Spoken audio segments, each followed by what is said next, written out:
Trying to get me off.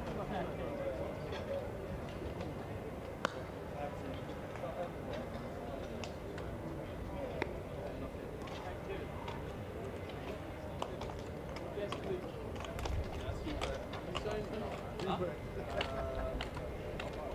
Yes, Hubert.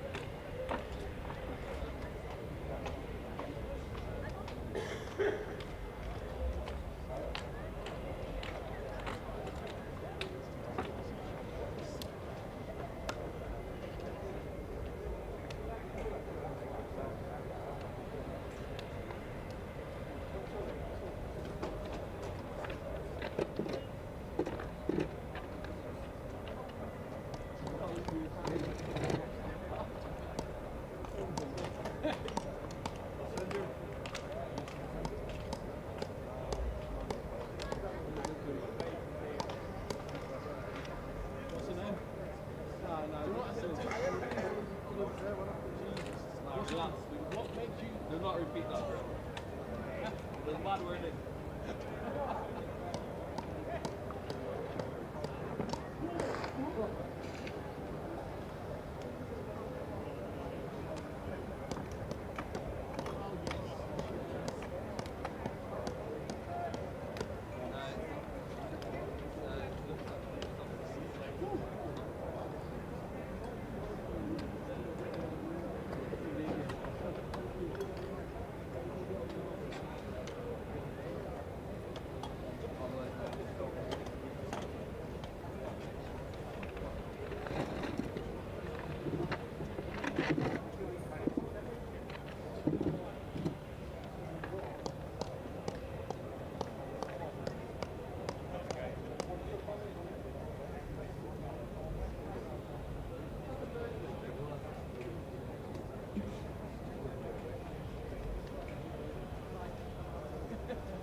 road game, are we? Napper. Oh, hello, Movac.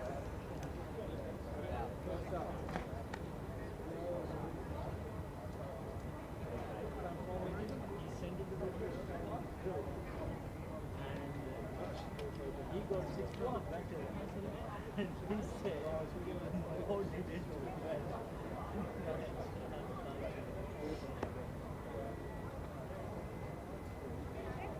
Really? Oh, wow.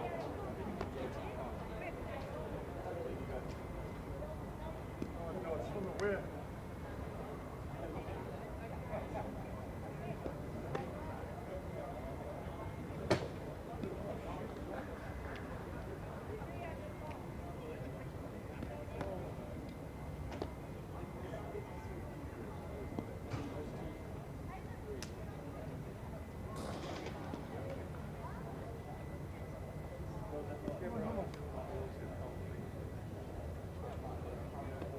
Five. What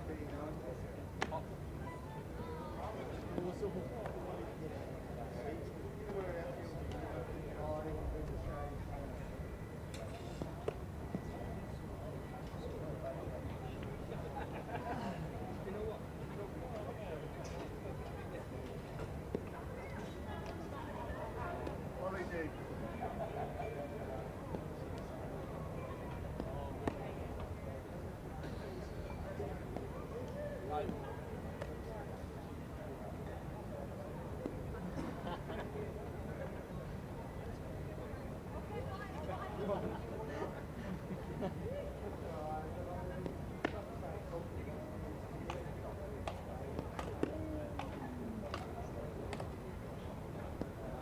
Yeah!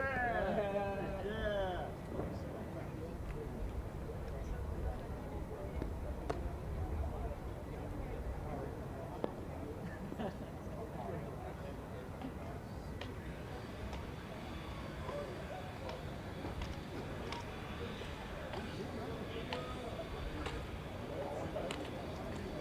ਗੱਲ ਸੁਣ ਤੈਨੂੰ ਮਾਦਾ ਮਾਰ ਰਿਹਾ ਸੀ ਤੂੰ ਇਸ ਸਵੇਰੇ ਸਵੇਰੇ ਕੀ ਲੈਣ ਆ ਗਿਆ ਅੱਜ ਭਾਵੇਂ ਤੇ ਨਹੀਂ ਆ ਰਹੀ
Good morning, welcome to Edgbaston for the final day of this county championship match. The umpires wearing their white Panama hats walking out to the middle, followed by Hampshire's fielders followed by Warwickshire's batters. So the situation here, Warwickshire 40 for 1. They're chasing, let's say, an improbable, if not quite impossible score to win. Realistically, it is probably about Hampshire need 9 wickets to win. Warwickshire need 458 more to win. They're 40 for 1. Hampshire need 9 wickets, which is more pertinent. Warwickshire, seeing what they saw yesterday, should believe that they can bat out the day to save the game.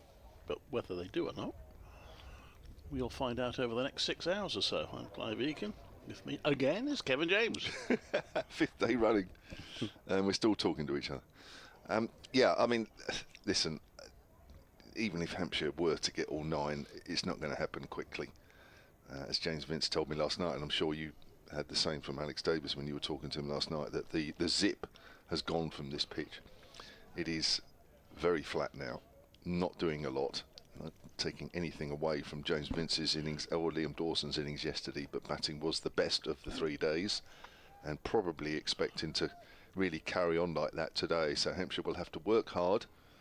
I mean, the improbability of Warwickshire chasing that total is that they've probably, well, they haven't ever got that many runs in the 4th innings ever. It's probably 50 more runs, or it's around 50 more runs than they've ever scored in their 4th innings. Always a first time. Always a first time. Well, that's right. And wickets are there to be broken, and we know that. Of course it is. But it will give you an idea of just how improbable that will be. It's all about Warwickshire batting out the day, and Hampshire trying to take the last 9 wickets. Well, Alex Davis did do the sort of upbeat talk yesterday, but he didn't rule out getting the target to win as Barker comes into bowl.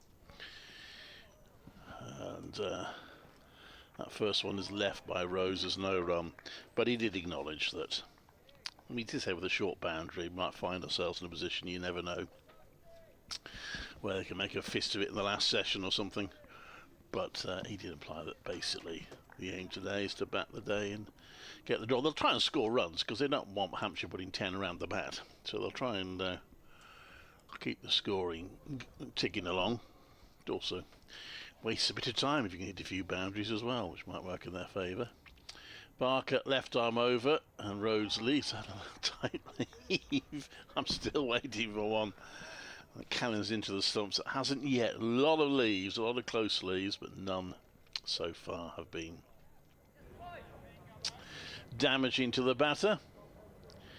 So they lost Alex Davis just before the close. We've got a night watcher in Danny Briggs. He's at the non-striker's end. Will Rhodes on 6. He's the sort of situation potentially made for him. He'll back himself to bat through the day. Barker comes into bowl to him. He drives that, not out of the middle of the bat. It goes along the ground to mid-on, where Kyle Abbott fields. So 3 slips as mid-on and mid-off are up. They haven't got anyone on the boundary apart from long leg.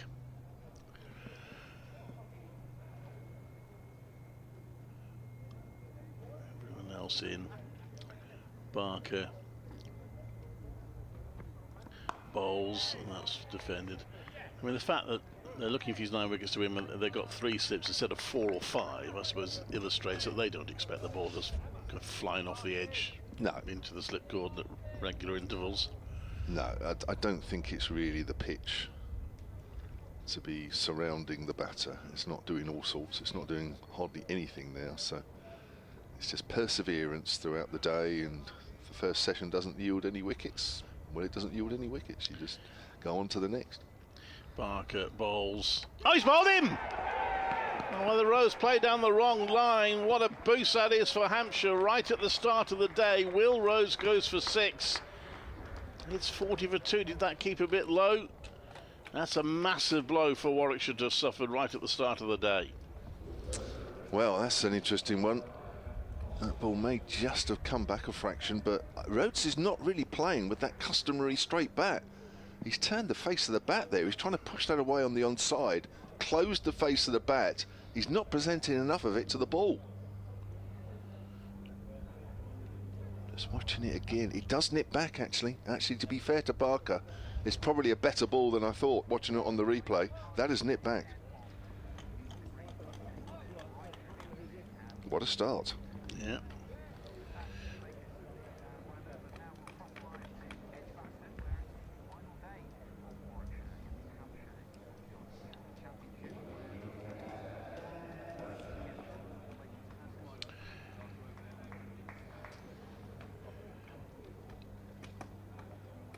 This is Clive Eakin at Edgbaston, where Warwickshire have already suffered a blow in their efforts to save this game against Hampshire on the final day. Starting the day on 40 for 1, needing a probably unrealistic 458 to win. They'd have hoped to be able to bat through the day and get the draw, but they've already lost Will Rose in the first over of the morning. Their former player Keith Barker's 7th wicket of the match, bowling Rose. He's gone for 6. Dan Mosley out at the crease, and Warwickshire now have a very big job on to avoid defeat here. They are 40 for 2. This is Clive Eakin at Edgbaston. 7th wicket of the match for Keith Barker. Yeah, just said that in my report. Yeah. Sorry, I wasn't listening. Sorry. That's all. When you golf and do your reports, I don't actually listen. Yeah. What a match he's had with the ball. Not so much with the bat this time, but with the ball. Well, of course, it wasn't needed in the second innings. So Dan Mosley, who did bat well in the first innings, but really has got to dig in now. They need a partnership to eat up a session. That is a massive, massive blow. Psychologically as well. I might have started the day saying, we'll be all right, we can save the day, and then you lose your senior batters in the first over of the morning. And now the field is a little bit more aggressive as Barker comes into Mosley, who leaves out. There are 3 slips. There are also 2 fielders at a mid-on position. So a successful over for Keith Barker, a wicket maiden to start the day with. And Warwickshire are 40 for 2, still needing to negotiate 95 overs to save the game. That sounds a lot when you say it like that.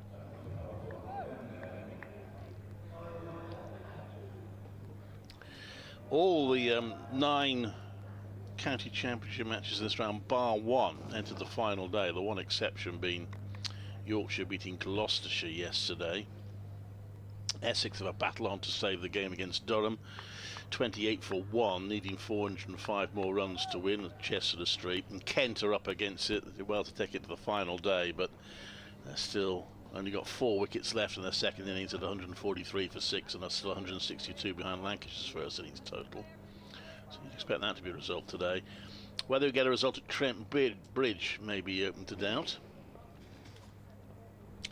Here's Carl Abbott to the night watchman Danny Briggs. He's off the mark straight away, pushing it down to deep backward point where Fletcher Middleton fields, and the total is 41 for 2. Notts 177 for 1 in their second innings. They lead Somerset by 67. You would expect Surrey to get a win today. Again, Worcestershire did quite well to take it to the last day, but at 208 for 5 in their second innings following on, they remain 70 runs behind Surrey's first innings total. The second division could be an interesting game at Cardiff. Northants are 250 for 4 in their second innings, only Glamorgan by 39. And Derbyshire are chasing 397 to beat Middlesex, and they are 2 without loss at Lords.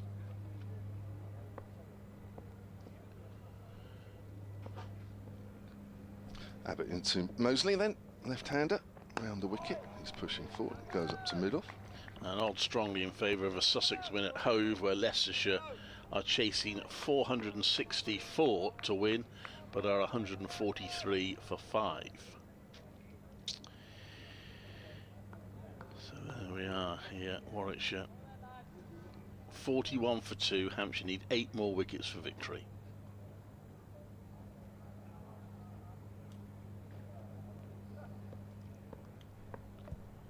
Abbott's running towards us once more. Bowles, Mosley again pushing forward. It goes out to extra cover this time.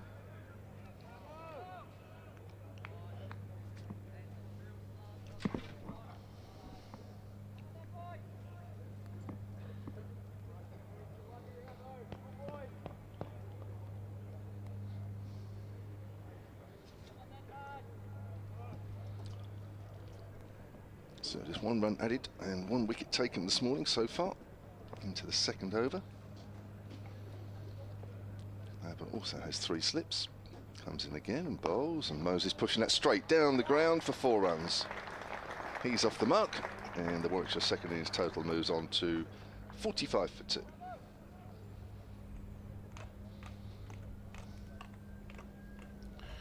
Well, make him feel slightly better. Some runs this morning. So Mosey did bat well in the first innings. He and Jacob Bethel both a bit disappointed that they didn't take the opportunity to chase their maiden first-class centuries. Maybe one of them can get one today. Both have got 90 scores, but not 100. Abbott runs in again. Rolls. Mostly well forward. It's gone out to Felix Organ in the covers once more. Not too many in the ground at the moment. There's a few in the members area. There's a youngsters, a big group, well, group of about 20 altogether in the Hollies stand. Don't think they're going to start a beer glass chain or anything for this match. She might get in a test match or even a T20 game. It's all fairly peaceful. I mean, it could be a fascinating day. If Warwickshire do start digging in and do start surviving, it could be very interesting. Another man pushed out on the leg side boundary as Abbott bowls outside of the off stump, and Mosley leaves that one alone. 2 overs completed this morning. Warwickshire are 45 for 2 with Mosley on 4 and night watchman Briggs, he's on 11. He's got a job now as well. He did his job yesterday, but now really Warwickshire need a bit more from him today. He was out fairly early. He was night watcher on day 2 as well. Well, start of day 2. He didn't last too long. Could do hanging around a bit this time, but that's easier said than done when you got Keith Barker in this sort of mood and form.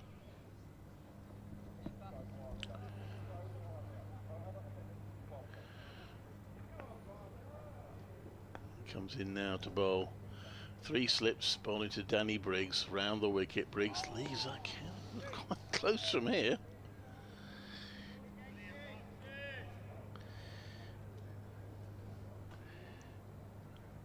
All on Warwickshire really.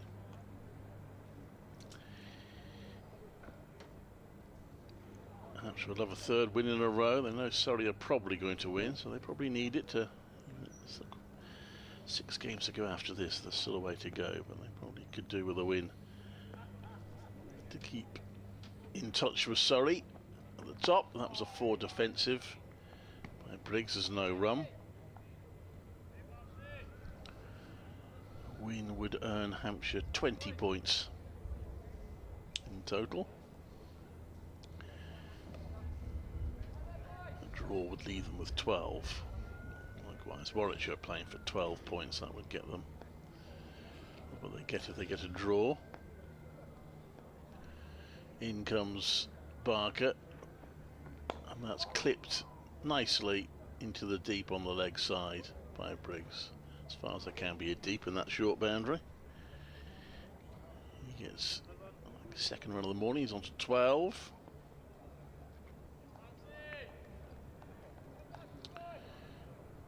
It's 46 for 2.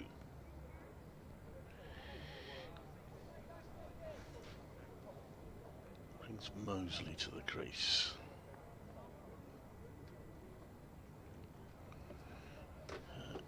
Confirm when I spoke to him after the first day that his performances in the T20 Blast have given him a bit of confidence after a slightly iffy start in the championship.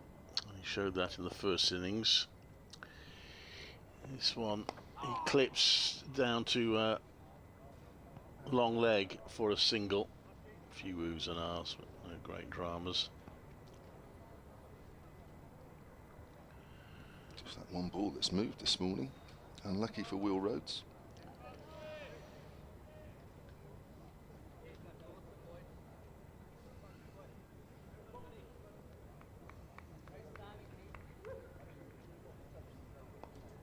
So, with the sun shining here at Edgbaston, Keith Barker running away from the pavilion end, comes into bowl to Danny Briggs, who just Glances that round his path. There is a fielder at a wide long leg, but it was fine enough to beat him. And Briggs gets a boundary, and Warwickshire bring the 50 up, well on their way to getting the 400 and whatever it is they need to win. 51 for 2. He has a big chance here, Danny Briggs, up the order. Good pitch, plenty of time to bat. The odd ball moving, not expecting too many. And he has a real chance to get a score here. In comes Barker, and that's defended out to the offside. And there's no run. 51 for 2. Another over negotiated by Warwickshire. 3 down, 93 to go. Well, that really was the only ball that Barker's got to move so far this morning, and it was a beauty to Will Rhodes. It will be the odd one. The ball's still relatively new, just 15 overs old. 12 overs bowled last night, 3 this morning. All the batters today will have a chance of a big score. Still good conditions here, probably less cloud in the sky than we've seen at any point in the match. A warm one. Good day for batting. Here's Kyle Abbott starting his 4th over, 1 for 10. Picked up that 1 wicket last night, and that's left alone outside of the off stump. Round the wicket, Kyle Abbott, as most of the bowlers in this game from both sides have attacked their left-handers from round the wicket.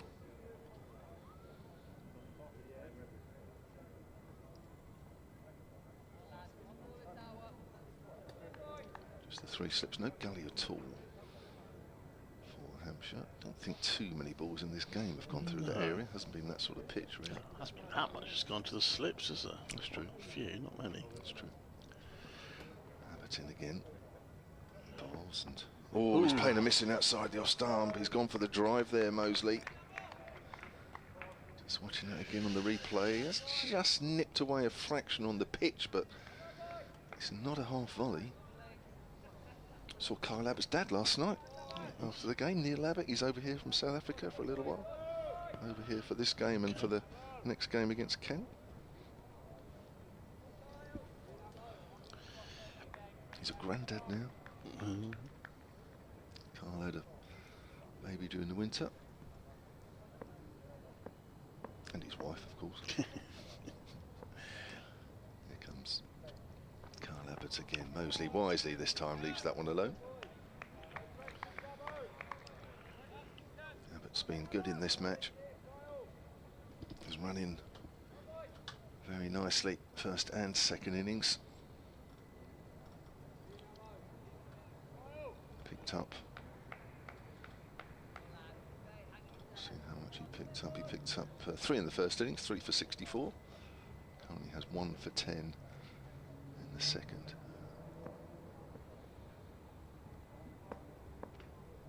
Runs towards us once more. Mosley again. Leaves that one alone outside the off stump. Probably learnt, hopefully you'd learned from the first innings where he chased a wideish delivery from Barker. Played a missed already early in this over, and probably, hopefully, will have learnt a little bit just to be a little bit more selective. He can get into a little bit of a false conundrum, really, because this is a good pitch. Everybody knows this is a good pitch now. There are runs to be had.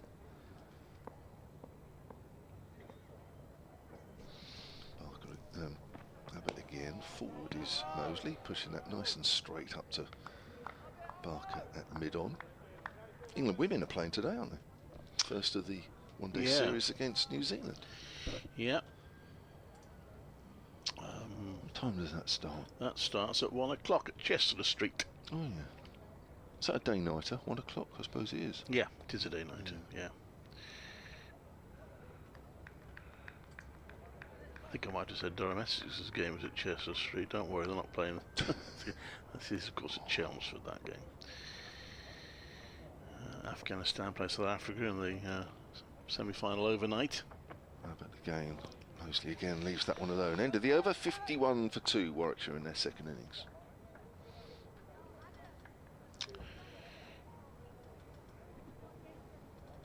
Yeah, I think they got 350 over internationals, and I think they've actually got more than 3 T20s, I think.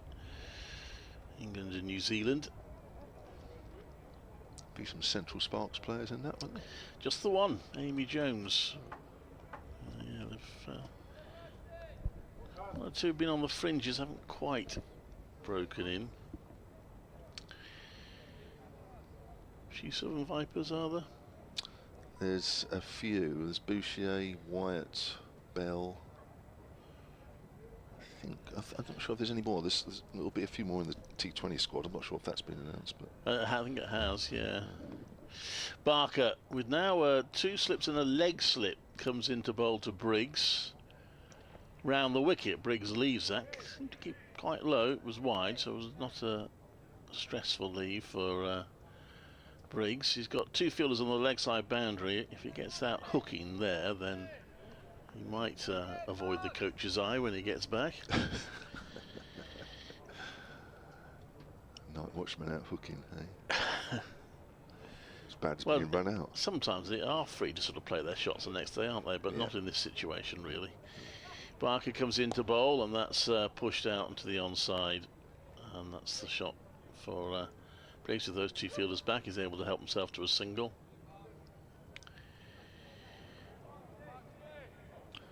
I know, speaking to 1 or 2 of the Hampshire boys yesterday, that they were hoping, and I think it's more with fingers crossed more than anything, that there might be a little bit of turn today. We haven't really seen any, have we, in this game so far? I'm not sure even if it did, it wouldn't be much, and it wouldn't be that often. Barker.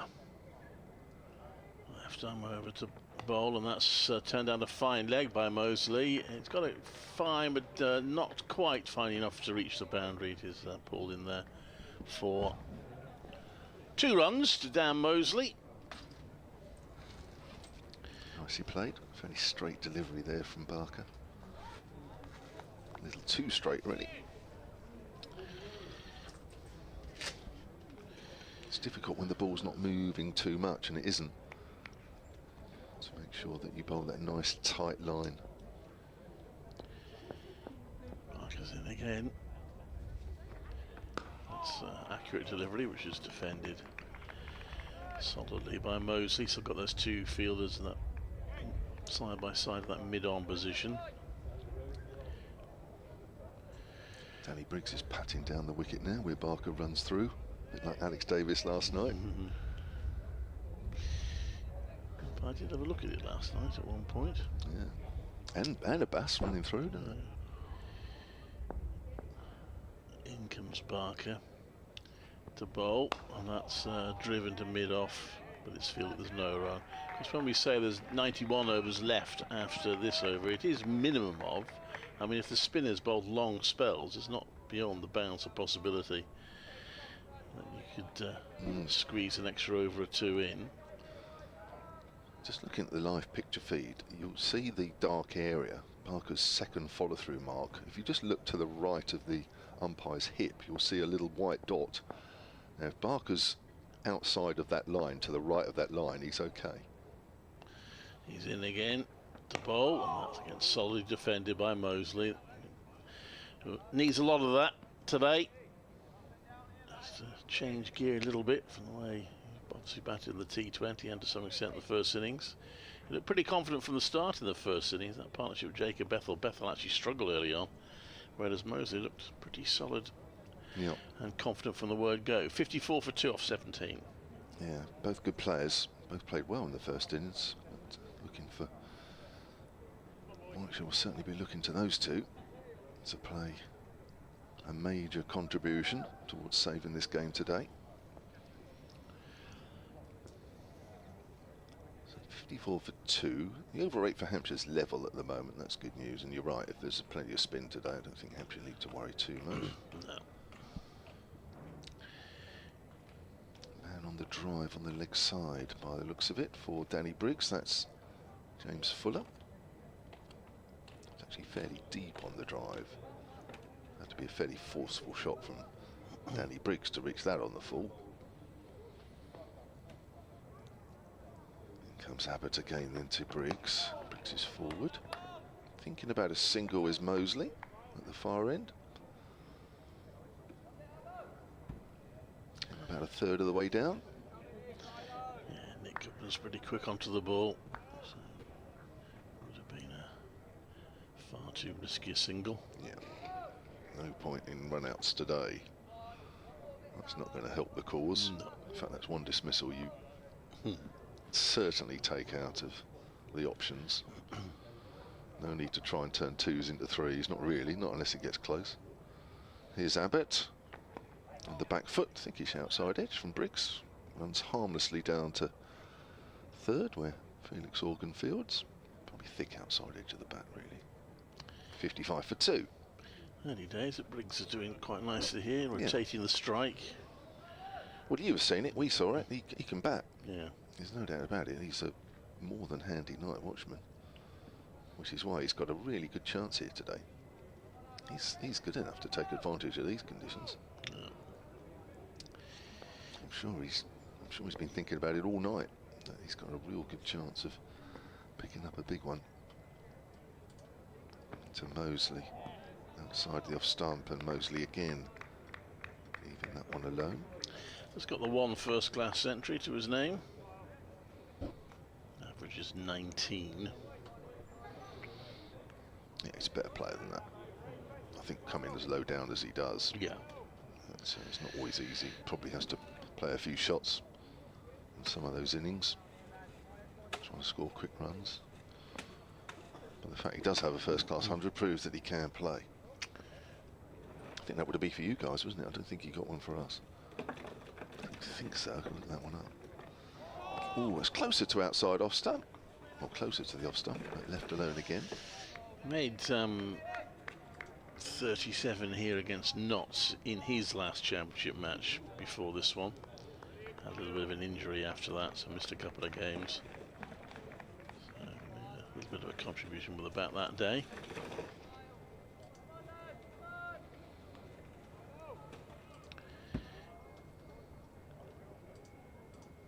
Abbott.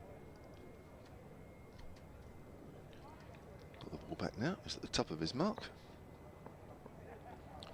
Comes into Mosley once more, and again it's outside off stump, and again Mosley decides to leave that one alone, forcing Kyle Abbott, I'm sure, to maybe just bowl a little straighter, because he's leaving quite well outside off stump at the moment.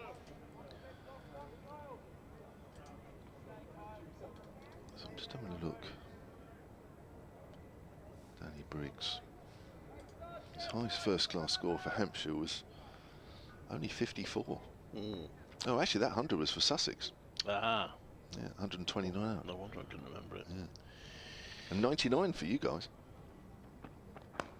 That's a length ball. That is straighter. Played by Mosley up towards mid-off. 55 for 2 at the end of that over. Averaged 15 for Hampshire in his career. 22 for both Sussex and for Warwickshire. 99. Yes, oh, there we are. That's, for me, that's in danger today. I'm sure he thinks it is.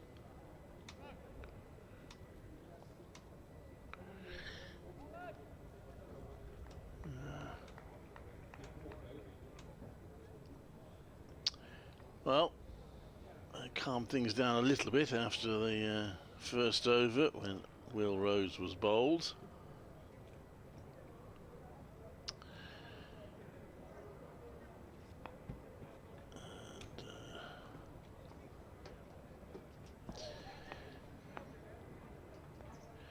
In comes Barker, left arm over. Oh, it's a very horrible swing and a miss on Briggs, who will be pretty cross that we keep looking him up here, because he'll be thinking, hang on. Because he hasn't actually got a championship century, because that 120 came against South Africa A. Oh, okay. So yes, I recall, I can't remember who it was against, and I do recall talking about how he just missed out on what would have been his first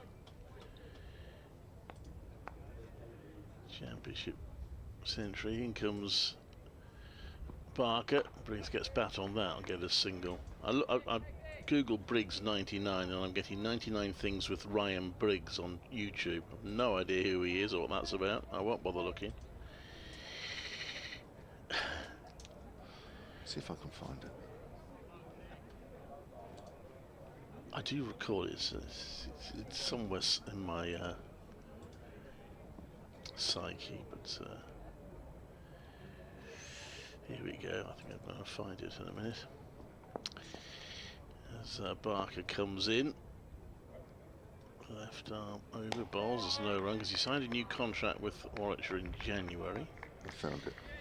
Well, I found a write-up which I think mentions it somewhere. If I keep scrolling down. Against Middlesex, penultimate game of last season. It wasn't that long ago then. He got 99.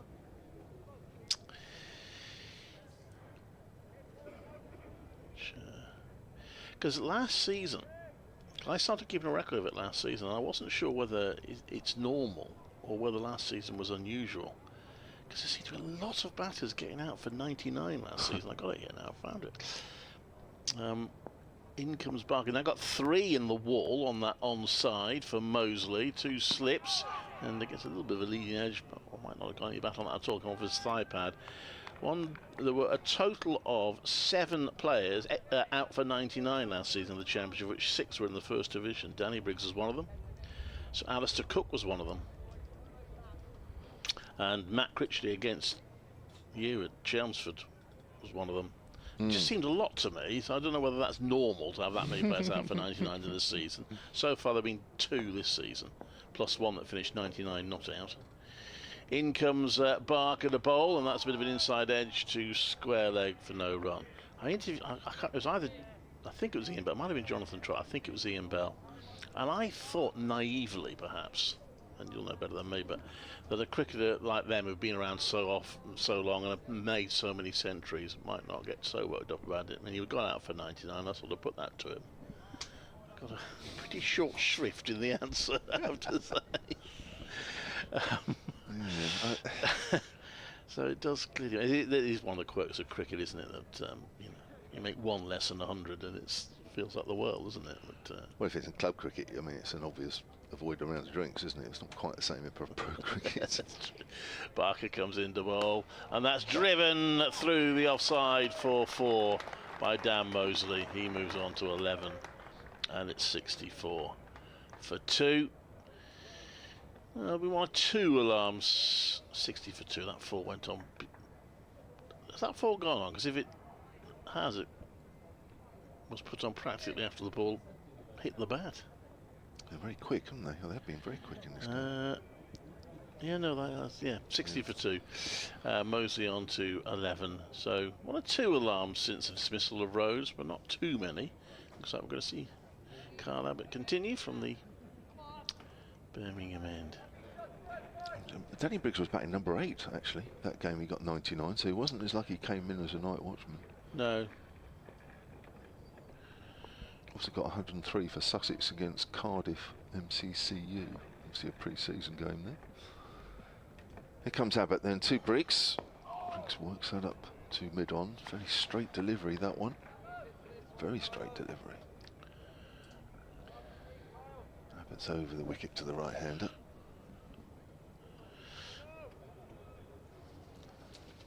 I'll bring Phil Britt in here, who sneaked off early yesterday. And he looks better for it, actually. Good night's sleep. Clean shaven. Here's Abbott then. Down to 2 slips now. To Danny Briggs. The good length ball, which Briggs plays nice and straight. Up to Barker at mid-off. Well, half an hour gone. 1 wicket taken, which was in the first over. So I actually think Hampshire probably wouldn't have expected much more than that.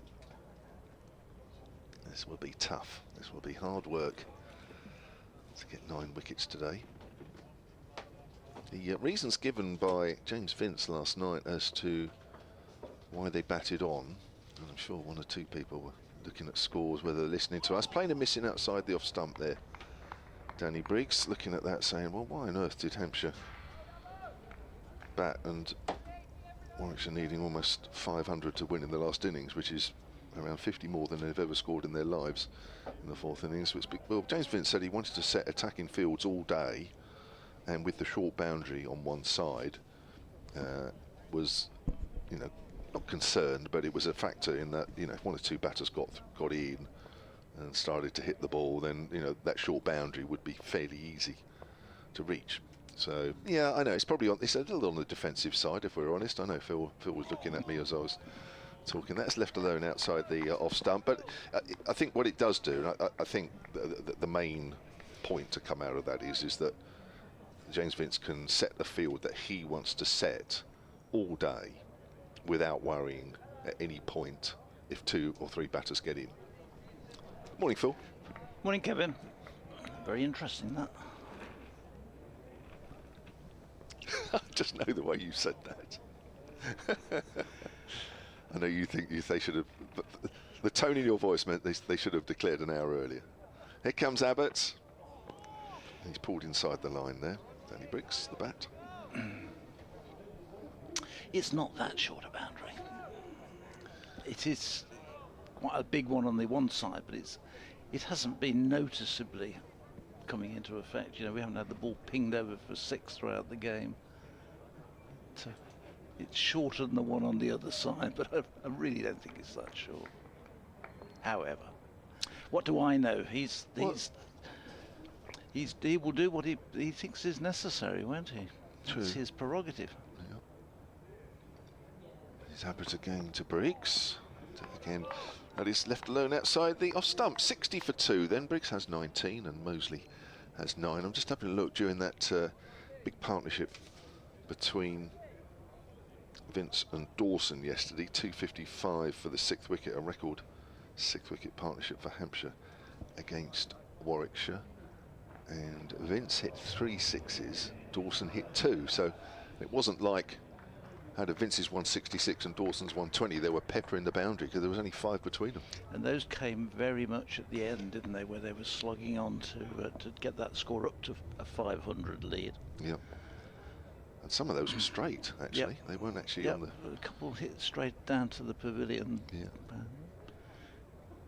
He hit one quite big one into the corner of the hollies, which even from where they are is still quite a decent smack.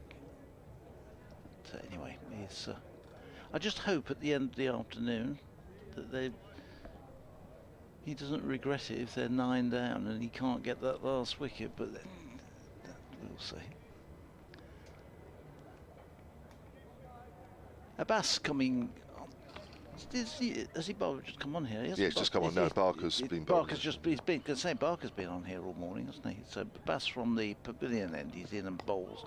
And this first ball is edged away down through the gully. I'll just get a single to Mosley. 61 for 2. Mosley moves on to 12. 19 to Briggs, who has batted at number 3 in both innings, I think, for Warwickshire in this match. He did in the first innings because he came in late on the opening day. Oh, he did, yeah. Yeah, so he'll want that position regularly. Well, I was going to say, Warwickshire's number 3. Yeah. Get the T-shirt printed. He'll look at numbers 1 and 2 and think, I might want to move up the order. Abbas in and bowls, and Briggs, oh no, that one he didn't know much about, gets a thick inside edge which runs away between him and the stumps down to fine leg, but he'll take the single. I wouldn't say he was in total control of that shot. In fact, I wouldn't say he was in much of a control of that shot. He was very fortunate to get away with that one. One of those where you look around as a batter like he did and think, where is that ball? Yeah. Where's it gone? Barker's spell this morning, 4 overs, 1 maiden, 1 for 14. Apart from the one ball, the ball didn't do a fat lot for him, did it? There's Abbas in to Mosley. He runs this one away into the offside, out to extra cover, and there's no run. Probably about the only ball that's actually moved, or with any sort of certainty. There's probably been little bits, but nothing really that a batter would worry about. But that was a ball that did nip back, and was a very, very good ball. Very good ball. Interesting thing today will be whether the ball does turn at all, but we've not seen any sign in the first 3 days. There's nothing to indicate that it's going to, but we'll see when the spinners get on, which I'm sure will happen at not too distant future. Abbas in again, bowls, and this is forward driven back by Mosley, sort of part fielded by Abbas. Abbas picked up just the 1 wicket right at the end of the innings, in the first innings where he had Burgess playing on. It'd be nice to see Mo get amongst the wickets today if he can. Again, he'll find it hard work, but you would think, you know, he's used to conditions like this, wouldn't he? Yeah, back in his absolutely. home country, Pakistan, hot conditions. Everybody out there's calling for, you know, drinks and things. He's asked for a sweater. Used to playing at home. Here he is. In and bowls, and this is driven, but Barker is across from mid-off to do the fielding, and again there's no run. 62 for 2. Warwickshire's target is 499. I think I'm going to say quite safely that they won't get 499. I think you're a fairly safe bet. Yeah. I think that would be a record score by some margin. This one is turned away through square leg. He'll get just a single. This time, Mosley, he will retain strike. It's 63 for 2. We did look it up yesterday, actually. Warwickshire's highest 4th innings score ever in the championship, and it wasn't that long ago. 2018 at Tunbridge Wells, 440 odd. I don't think they won the game. If at the top of my head, I'd have to look it up again, but they didn't win it. But it was 440. I was at that game as well. I remember absolutely nothing about it except the pub where I had my dinner twice. Was that good a game? Well, Bell got big runs in the second innings. Yeah. Yes, we didn't. We played a couple of games at Tunbridge Wells. I don't think that they play there anymore, Ken. I don't think so, no. No. Which I'm glad, because the Wi-Fi there is useless. Forget the nice ground and a good wicket. It's just the fact that Wi-Fi, and it was absolute hard work when last time I was there. 63 for 2. Abbott it again round the wicket to Mosley, who's driving. It's gone up to Mo Abbas at mid-off. Oh, I quite liked it, actually. I quite liked that. Ignoring the Wi-Fi aspect, which I don't recall as being a problem. But I think the one year we went there and we got beaten quite badly, got spun out there by, I've forgotten his name now, James... Treadwell? Treadwell, that's it. Exactly, thank you. He's an umpire now, isn't he? Yes, he is. Abbott's again, lovely drive, Mosley, just a little bit away from his body, but he struck it nicely through the covers to the long boundary side, 4 runs. Yes, picked that up nice. Yep. And that one went all the way along the square out to there. There haven't been too many boundaries out square on the offside, have there? But that was nicely played. Yeah. Good left-hander's shot. You need to time it well. Square on the wicket that side, away to our left. It's actually a better shot than I thought, actually, watching that again from Mosley. Got the body weight out there, outside off stump. Something he didn't do when he was out in the first innings. A little waft of Barker. Much better body position on that shot. There's Barker again, straighter. Pushed out to backward a point. Fletcher Middleton is the fielder. Yeah. Tunbridge Wells famous for its rhododendron bushes. They love that down there, don't they? Yeah, they do. They've got a lot on the ground, and I don't know much about my plants and that, but they flower early season, don't they? You know, you probably got about 100 in your garden. I haven't got any. They don't grow around us very well. Do they not? No, for some reason. Too I don't cold? know what it is. No, I think it's the soil. I don't Right. think the soil's favourable for them. Acid soil or alkaline soil, is it? Or something they probably want. I don't know. What am I talking about? 67 for 2. Abbott again. Thick outside edge. He's found the gap. And that ball will make its way down to the third man boundary for 4. Found the gap between second and fourth slip. There's 3 there, but there's a bit of a gap between second and fourth. Mosley found it. 21 he moves on to. 71 for 2. Yeah, picturesque ground, no doubt about it. Because they used to play all around the county. They played at Folkestone, didn't they? Yeah. I'm just trying to think of the other grounds. Dartford many years ago. Yeah, yeah. Did they play at Dover as well for Dover. a while? There's probably a few other grounds in there. Yeah, it's got to be, hasn't there? Just trying to think around the county. Maidstone? Yeah, Mason, I played there for Hampshire, outside the off stump left alone. I've played at Dartford, I think, for Middlesex. I don't think they used that for a long time. Beckenham, of course, now they. Yes, yeah, yeah. The old Lloyd's Bank ground, wasn't it? Football ground, yeah. Yeah, I played football and cricket on that. Actually, I may not have played cricket, actually, because it was a football ground when I was around. They certainly made it into a very decent second ground, didn't they? Yeah, it was a good wicket as well. 71 for 2. It's Abbott to Mosley. Mosley just gets squared up a fraction there. Ball goes out towards extra cover. That's the end of the over. Warwickshire starting today on 40 for 1. Will Rhodes out in the first over. Bowled, an absolute beauty from Keith Barker that nipped back on him. Didn't add to his overnight total of 6. The score then was 40 for 2. Mosley, the new batter, is 21, and Briggs, the night watchman, is 20. So after that early loss of Will Rhodes, needs to settle down a little. Batted through. Was that the second over of the morning that wicket fell for Barker? It might have been the first one, I think. Might be, can't remember who took the first I've one. got it down as 2 minutes into play, so it unless would have Abbott's been- absolutely raced through his first one. I was walking round from the museum, so I had the museum open for an hour or so, and I was walking around when one of the stewards was saying, "How do you think we're going to do today?" And at that there was this big shout, and I said, "May not be so good."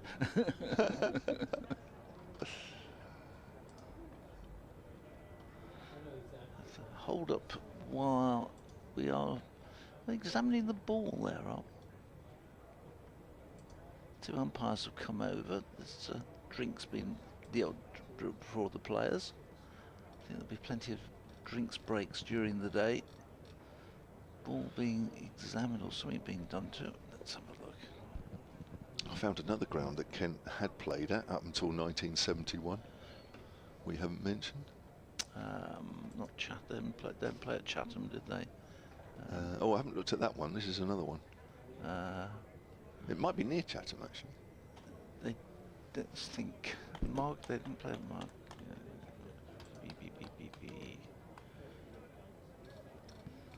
No, go on. Begins with G. Gillingham. Gravesend is the one. Oh, I was Gravesend. Gravesend, yes. Gosh, I've forgotten that one completely. just having a look at the grounds at Chatham just to check. I don't think they played at Chatham. Oh, hang on. Yes, they did. Oh, they did. First class. Only played a handful of matches in the 20s, 1920s. Couple against Derbyshire, one against Northamptonshire, couple of games against... Oh, actually, no, there was a couple of... First class, Royal Navy against MCC and Royal Navy against the Royal Air Force. First class. Yeah, oh, they were. They were all first-class matches, those. Well, you've got to remember as well, you had a lot of people who were still serving, and so the Navy and the Air Force provided, and same after the Second World War, they had very strong sides because they, with the people who had been conscripted and were fighting, it took them a long time to release them after the war, and their sides were very strong. Okay. If you look at the letters we've got from players, just to break off, Bass comes in and bowls to Briggs, who turns this square on the onside. He won't get a run. I thought he might do, but not to be. Yeah, a lot of players were released from the forces to play games, and the letters backwards and forwards from the club to various, commanders and squadron leaders. Yeah, there's a lot of them on file we've got. So those sides and those people all played services cricket and football Okay. and rugby. It's like now the Navy's got a really strong rugby team. Okay. And they have the Army versus the Navy at Twickenham every year. Abbas in bowls. This is turned into the onside and there's no run. So I think they used to take them into a regiment for a period, particularly through the national service and things like that, based on if they were good sportsmen. And they Yeah. did nothing else but played sport, representing their regiment or or the army or the navy, if they were that good. It's ideal, wasn't it? Good way to spend the 2 years, wasn't it? Well, it was, wasn't it? Ideal. A bit better than having to Go on the front sent line. over abroad or spud bashing or whatever they had to do. Abbas in bowls. This is going to be a run out to cover point, quickly taken by Briggs. It just pushed it and ran, and good call and response from Mosley, who was safely home. 72 for 2. Both batsmen are on 21. Now you'll love this, Phil, because you mentioned Margate earlier. Yeah. And you weren't sure if they played first class in Margate. Well, I've found, you'll love the name of this ground, Dandelion Paddock in Margate. I mean, that actually doesn't sound like it's a terrific ground, does it? That's No, and they played first class. They played first class there, but back in 1795. No, I don't remember that one. England played a couple of games there. Goodness. Against Surrey in 1796. Dandelion Paddock. Bass in and Mosley edges this one down into the backward point, and there's no run. A cracking name for a game, a ground, isn't it? Look, when they're talking about the next one down at the Rose Bowl, come up with that one. If you can find something, it's almost worth putting the money up to sponsor it. I mean, if you had a fixture list and you looked at the venue and Where it said you- that, you think, oh my yeah. God, what sort of place is that? I'm not sure what's the worst, the Dandelion or Paddock. Bass in bowls. It's played solidly into the onside. But when you look round, not just, we've looked at Kent there, but you can go around all the counties and find the different places that cricket was played. Yeah. It was certainly taken out and about. Obviously, most of them had a main home ground, but cricket was spread round the county. We played Nuneaton, Coventry. Yes, I've played there, yeah. It was those in particular were the sort of big areas to be playing. That's in, and Mosley fends it into the onside. There's no run. And we've played some games in recent times at Stratford and things like that, but historically Coventry had three or four even grounds in Coventry which first class cricket was played. And then Nuneaton at Griff, the old colliery ground, Griff and Coton. Hey, I'm looking at I'm trying to find a couple of obscure grounds, or relatively obscure, that major games Did will they have been not played. play at Ashchurch? Let's have a look. Ashchurch. So Warwickshire at Ashchurch. No, sorry, Kent. Kent. Oh, sorry. Still on Oh, Kent, no, I sorry. haven't. Looked at Ashchurch. that. I'm on Warwickshire at the moment. Oh, okay, sorry. Trying to find some. I've gone off Kent. Okay. Barker's going to take over from Kyle Abbott at the far end. So this will be Barker's second spell this morning already. Gosh, they're going to work him hard. Mind you, with 7 wickets in the match I was already. going to say, he's if he could get another couple of breakthroughs before lunch and really put the pressure down on Warwickshire. Yeah. So he's round the wicket to Danny Briggs. Briggs is forward. Goes out on the onside. It's incredible that I mentioned it over the course of this game, but just to emphasise that Barker was injured for the start of the season, only came back into the side for the last 2 games. And Hampshire, having not won a game up until those last 2 games, won both matches. Not that he made major contributions, but enough. And I think the guys were saying that it was nice to have him back in the side. I think it feels more balanced when he's bowling and playing well. Another length ball to Briggs, who's playing that out on the offside this time. So, and Hampshire have a real chance here of securing a third victory in a row. And to be honest, up until these last 3 games, they've never really been in a winning position at any stage in the other games. So he has made a difference. He's had a good game here, coming back to Edgbaston. He has, hasn't he? Bowled nicely. I think he might find it harder this time to pick up 6 wickets, as that's pushed out again into the covers. Yeah, I don't think there was a little bit in the wicket for him, and he certainly took full benefit. Now, Stephen Shaughnessy having a look at that run through, this follow through, where it's going. Being dabbed down by Dan Mosley. He's spending a bit of time just emphasising that by pushing down the follow through mark. I don't blame the batters in a way. I mean, they are making it obvious, but they don't want him encroaching. So Briggs tucks it away behind square on the leg side, runs the first one. They won't get 2. Fletcher Middleton fielding at a wideish fine leg position. Briggs moves on to 22 because it's, it's well known, left armour, you don't necessarily have to single out Keith Barker, but left armours of course create rough in different areas. And for the right-handers, you see, they're not normally used to it. It's the left-handers that have the real problems, because your right-arm bowlers, right-arm over bowlers all day long are making marks down the pitch, obviously off the area, but it doesn't matter, because if a left-arm spinner comes on for a left-hander, they can actually bowl slightly wider and pick out those marks and will cause you problems. So left-handers have always had that problem late on in games. Right-handers not so much so. So they're, when they see marks, inside edge there from Mosley trying to drive, ball trickles out on the leg side. So when they see those marks, they're understandably concerned, but they don't see it as often as the left-handers do. See, Danny Briggs even now is still working on down, it. Where he's patting there, if you're just watching the live picture feed, just via the umpire's left arm, that would probably be in the area that Barker shouldn't be encroaching. He's over the wicket here to Mosley. Mosley pushes that out into the gap on the offside for a single. And Mosley moves on to 22, 74 for 2. Their second innings, Warwickshire, just that early wicket of Will Rhodes, who didn't add to his overnight total of 6. So I'm back to Kent Grounds. Did you say Ashworth? Ashchurch. Oh, Ash. Ash. There's a place called Ash. No, that wasn't what. To be fair, if it is, then that's purely coincidental. Well, these are the Ashurst. Ashurst, I'm thinking of, not Ashchurch. Ashurst. Ashurst.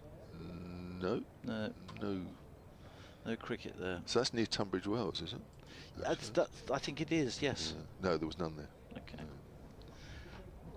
I think we must have pretty much covered Kent Grounds. I think we've just about every single one. That's probably missed out 1 or 2. I'm sure somebody will point out that they've played a game there in 15/450 or something. I can't believe that there was one on that record from 1700 and something though. That's Catford. Would they have played in Catford at some point? Probably not. Just looking. Anyway, it was fun while it lasted. But anyway, I still like Tunbridge Wells, wherever we started. Here's Abbas in to bowl to Mosley, and his first ball is edged away and steered through third slip down to the unprotected third man boundary for 4 more for Mosley, taking him on to 26, and Warwickshire move on to 78 for 2, requiring just 421 more for victory now. We've got a gardener listening. Oh, right. Mike Martin, solentcricket@gmail.com. Oh, it's on the rhododendrons. Yeah, rhododendrons and azaleas need acid soil to thrive. Yep. Between pH 5.0 and pH 6.0. Does that mean anything to you? Yeah, that's... well, I should know about that, but this next one is, again, slightly false shot, gets an inside edge and runs away down to fine leg. And Bassett's hands are on his head. It got plenty of bat on it in the end, and it almost got it through to him. But in the end, Mosley picks up a single. total goes to 79 for 2. Yeah, the acidity of the soil definitely has an impact on some of the plants, as we Right. said. And I don't think the soil in the Cotswolds, where I live, is great for them. Azaleas don't go well, and rhododendrons certainly don't. Right. Camellias do, though, having said that. 4 runs glanced away by Danny Briggs. Bass strayed onto his pad. Briggs just stepped inside it, clipped it away very fine and down to the fence. And thank you very much, he says. That was a slightly loose delivery from a bass, and Briggs helps himself again. There is a man down there, but he's very wide, and Briggs got just enough on it to send it fine down to the fence. So 83 for 2. A couple of boundaries in this over. Helped the Warwickshire total move along. Here's the bass on his way in again to bowl, and Briggs this time is forward to that, solidly playing it up to mid-on and Barker. Nice delivery. Briggs is playing nicely this morning. Does play very straight naturally, which is why he's ideal as a night watchman. Has a good brain on him as well, which is also what you need to be a good night watchman. I bought, just on the horticultural thing again, I bought a camellia from one of the local pound shops about 4 years ago. I'll just break off, thinking no hope for it. This one is driven up to mid-off by Briggs, a good firm shot. Half stopped, but Briggs thought about the single, but in this situation, I don't think Warwickshire need to do anything like taking risky singles, and indeed they didn't. And it has turned out from a little one, so our soil must be ideal for it, because it's turned out, it's now about 9 foot high and shaped like a Christmas tree. Wow. And I put lights on it in the winter, and it looks like a Christmas tree. It's absolutely magnificent. And it was £1. This next one is outside the off stump and goes through to the keeper. End of the over. It's 83 for 2. So update on the cricket, update on the grounds of the Kent, and updates on the horticultural habits of the commentary team. Yeah, we've got it all. So anybody thinking of sticking in rhododendrons, make sure you've got some acid soil first. You can, you can test it. Test the soil, I gather. I'm off. What, you're going off to check what your soil is? I am. Actually, I'm going to go and buy a testing kit. Thanks, Kevin. 83 for 2 here. 27 to Mosley. I think Briggs has moved along with those runs. He's on to 26, and Warwickshire doubled their total with this partnership. And we lost that very early wicket this morning. Will Rhodes was bowled by Keith Barker, which did a little bit. Since then, Barker comes in again and bowls, and this is turned off his hip down to deep mid-wicket by Mosley. Welcome to Gardener's Question Time. Well, nobody asked us. We were actually giving info rather than asking for it. But 84 for 2. Yeah, so the early alarm rose, I suppose. The worry then is they could have fallen like a pack of cards. But, yeah. They haven't. There's still an awful lot to do for Warwickshire to save this game. Warwickshire can afford to be patient. Barker comes in and bowls, and it's left outside the off stump. Then he offers no shot to that one at all. He continues to bat very sensibly. Came in last night after Alex Davis was at LBW, and he's stayed there. Both innings in this game, he's been batting at number 3. He did a slightly better job of protecting Will Rose than he did protecting Alex Davis, in fairness. Went for a 3rd run, which put Davis on strike on that first evening. Barker in. This digs out a fuller delivery from Barker, which he runs away to cover point, and there's no run. And then Davis got out, so Warwickshire lost 2. Not all over the day. Just lost the 1 yesterday, but then 1 early today. Will Rhodes gone. But,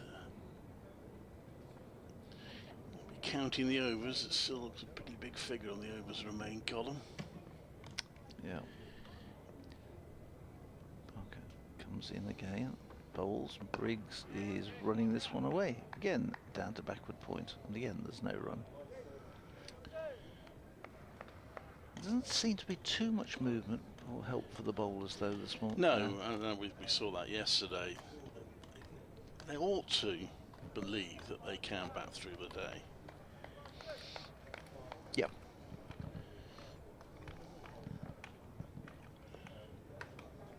If they do it or not, we shall see.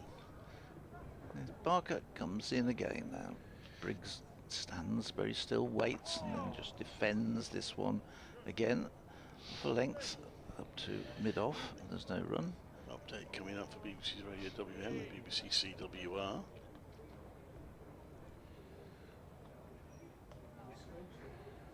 This is Clive Eakin at Edgbaston, where after suffering a very early blow this morning, Warwickshire started to dig in their battle to save the game. It is about saving the game realistically. The target of 498 is surely beyond them. They're 84 for 2. They lost Will Rhodes in that first over of the morning, but since then, Dan Mosley on 28, and Danny Briggs has just gone. The night watcher playing a very loose shot, and he's Keith Barker's 8th victim against his former county in the match.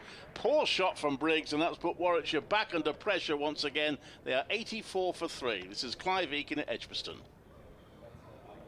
What in the name of cricket was he doing there? I have no idea. That was, having said how well he was playing and how sensibly he was playing, ball outside off stump, and he threw everything at it, got a little edge top through to the keeper, and the wicket's gone. Well, well, well. Yeah. Want to see that again. It's just the sort of thing that will lose the game for Warwickshire, I'm afraid. That sort of shot, they need application, which, to be fair, Briggs had been doing up to then. But that's a shocker, I'm afraid. Not that Keith Barker will mind. 8 wickets in the match for him now. Big innings this one for Sam Hain. He's not really got. He missed a few games at the beginning. He's not of the played season. much with the Rebels. No, but since he came back there, in the few games he has played, hasn't really put big scores on the board. I think he's only had 3 innings, is it? 3 games. He only played the first innings at Chelmsford. Yeah.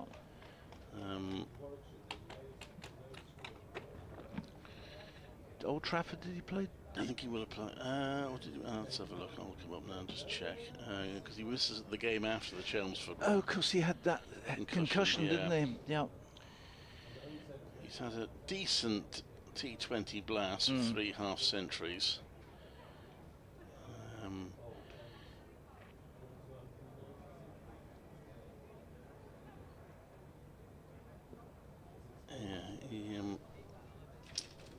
Essex was the last first-class match he played. So he didn't play it. He did get a duck in that, but that was his only innings, I think, this season, isn't it? Or did he play the game before Chelmsford? Let's have a look and see if I've got it here. But it's a big innings from the team's point of view. They need him as the sort of player who can bat all day. I mean, fair, Briggs, he's the night watchman, so I suppose getting an hour out of him was okay. It's just the manner in which he got out, which was disappointing.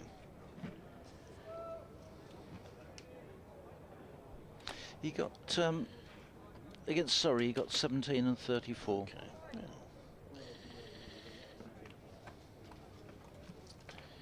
That was the match before this, the Chelmsford game, wasn't it? Do certainly with something now from the team's point of view. He won't be on strike straight away because that was the last ball of the over. We've seen a few wickets fall in the last ball of the over in this match. Mohamed Abbas is going to bowl to Dan Mosley. Wicket keeper standing up. 2 slips. The second slip is suggesting he goes a bit wider, and he's gone a little bit wider. So there's a little bit of a gap between slip and second slip.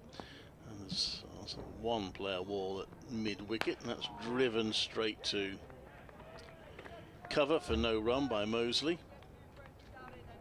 So 7 more wickets required by Hampshire. They've still got 82 overs, including this one, to get them. And they'll be happy with the progress they've made this morning in dismissing Will Rhodes and Danny Briggs.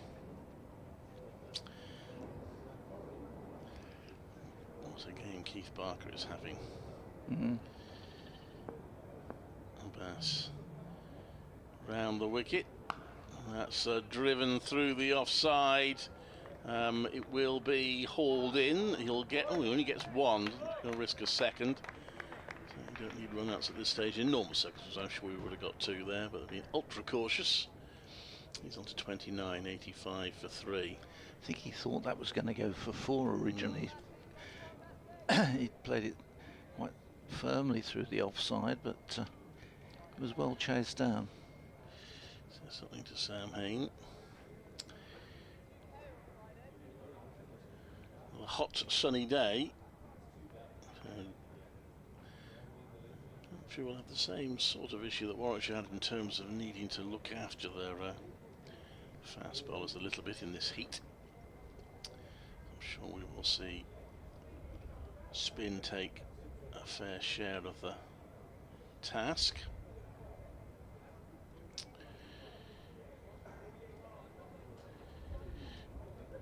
And Abbas. Again, he's got 2 slips and a leg slip for Sam Hain.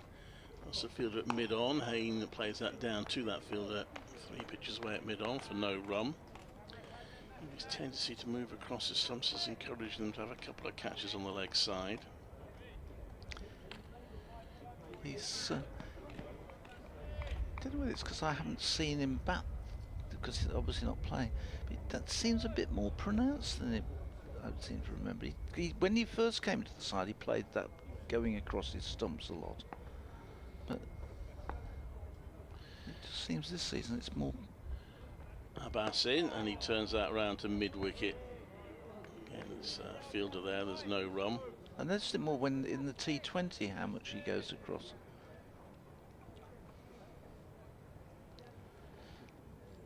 So it works for him. 85 for 3. So 3 T20 half centuries.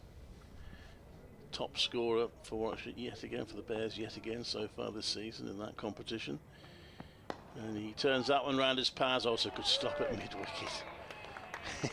In a game where runs don't really matter all that much. And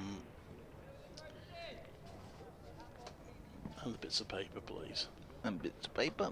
That's it, thank you. There you So go. I'm just asking Phil to pass some stuff on to me. Nick Gubbins with a very good stop there, save 4 runs.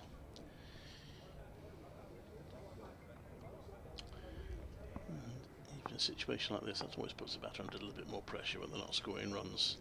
A pass in, Hain drops a bat on that, plays it to point. No run. Well, he played everything successfully there, Hain, no runs from it, and he's about occupation now. 85 for 3. 27 overs done, 81 minimum to be bowled. And it is very much Hampshire at the moment holding the aces, as they've done really since. I mean, they've sort of been ahead for most of the match, but since that huge partnership yesterday for the 6th wicket, they've been in complete control.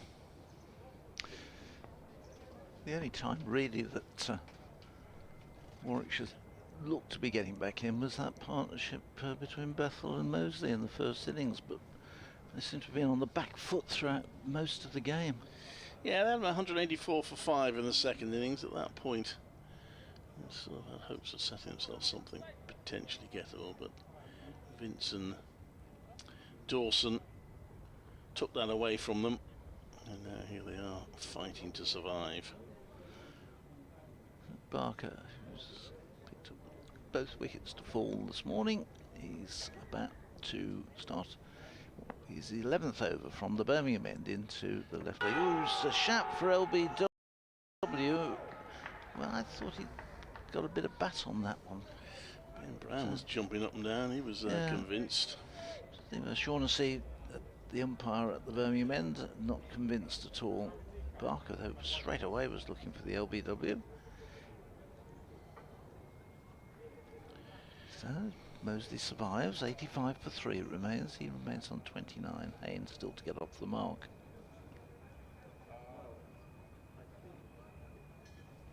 Barker again is on his way in and bowls. And Moseley defends, that's up to mid-off, mid-on rather, and there's no run.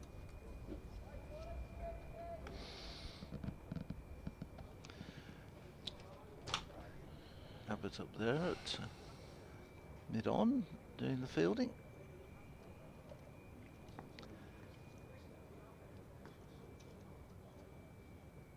A little bit of breeze this morning, which you can see with the flags, which are very slowly whirling round. Slow, it's very light breeze.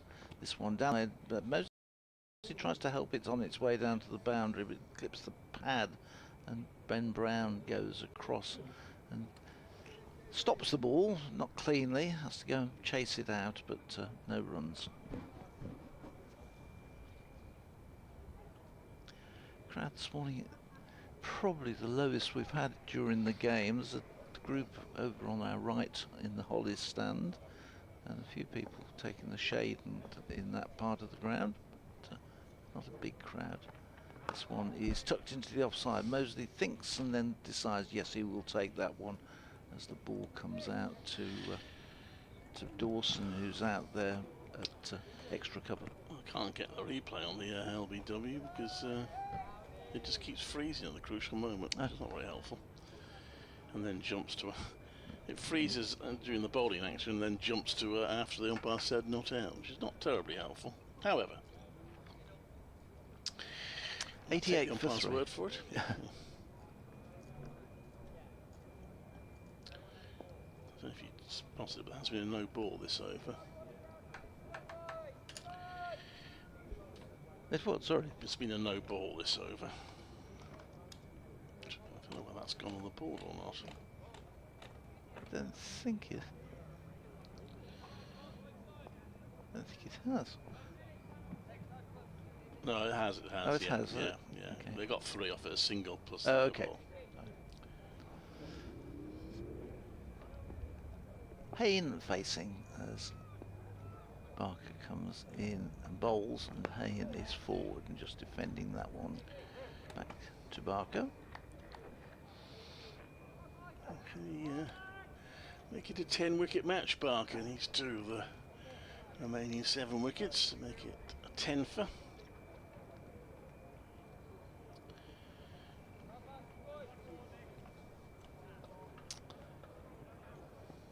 Still lots of overs remaining in the day. Over 80 overs still to bowl.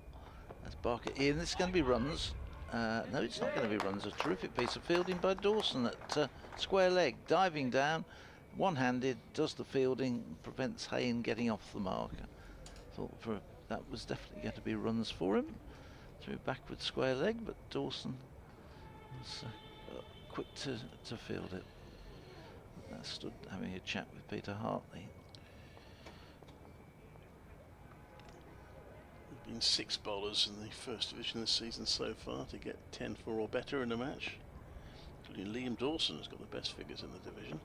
Barker in bowls, and this time straight to Dawson from Hayne. It's the final ball of that over, so we've got 80 overs remaining in the day. 88 for 3.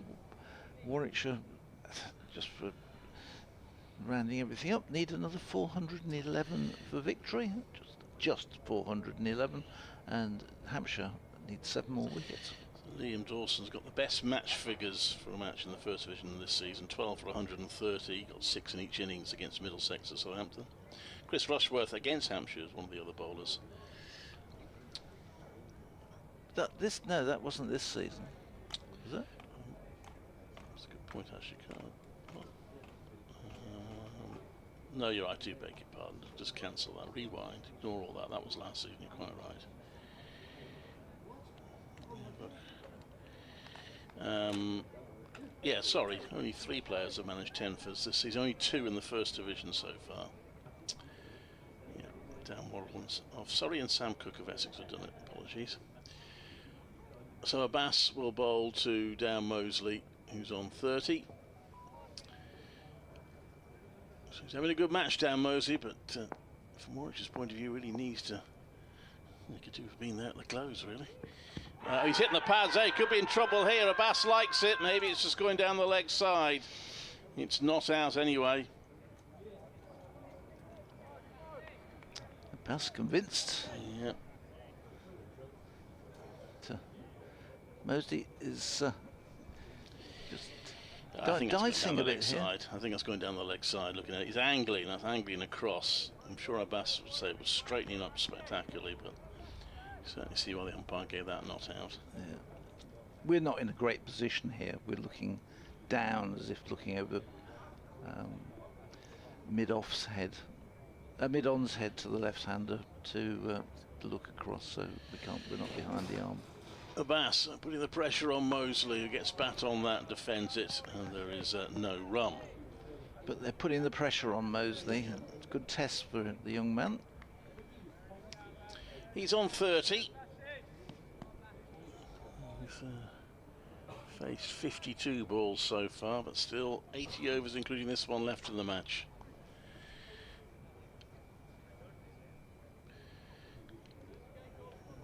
Very much up against it, trying to avoid what will be their third defeat. They would drop, I think, to third from bottom of the table if they lose, because Lancashire, assuming Lancashire win, will move above them.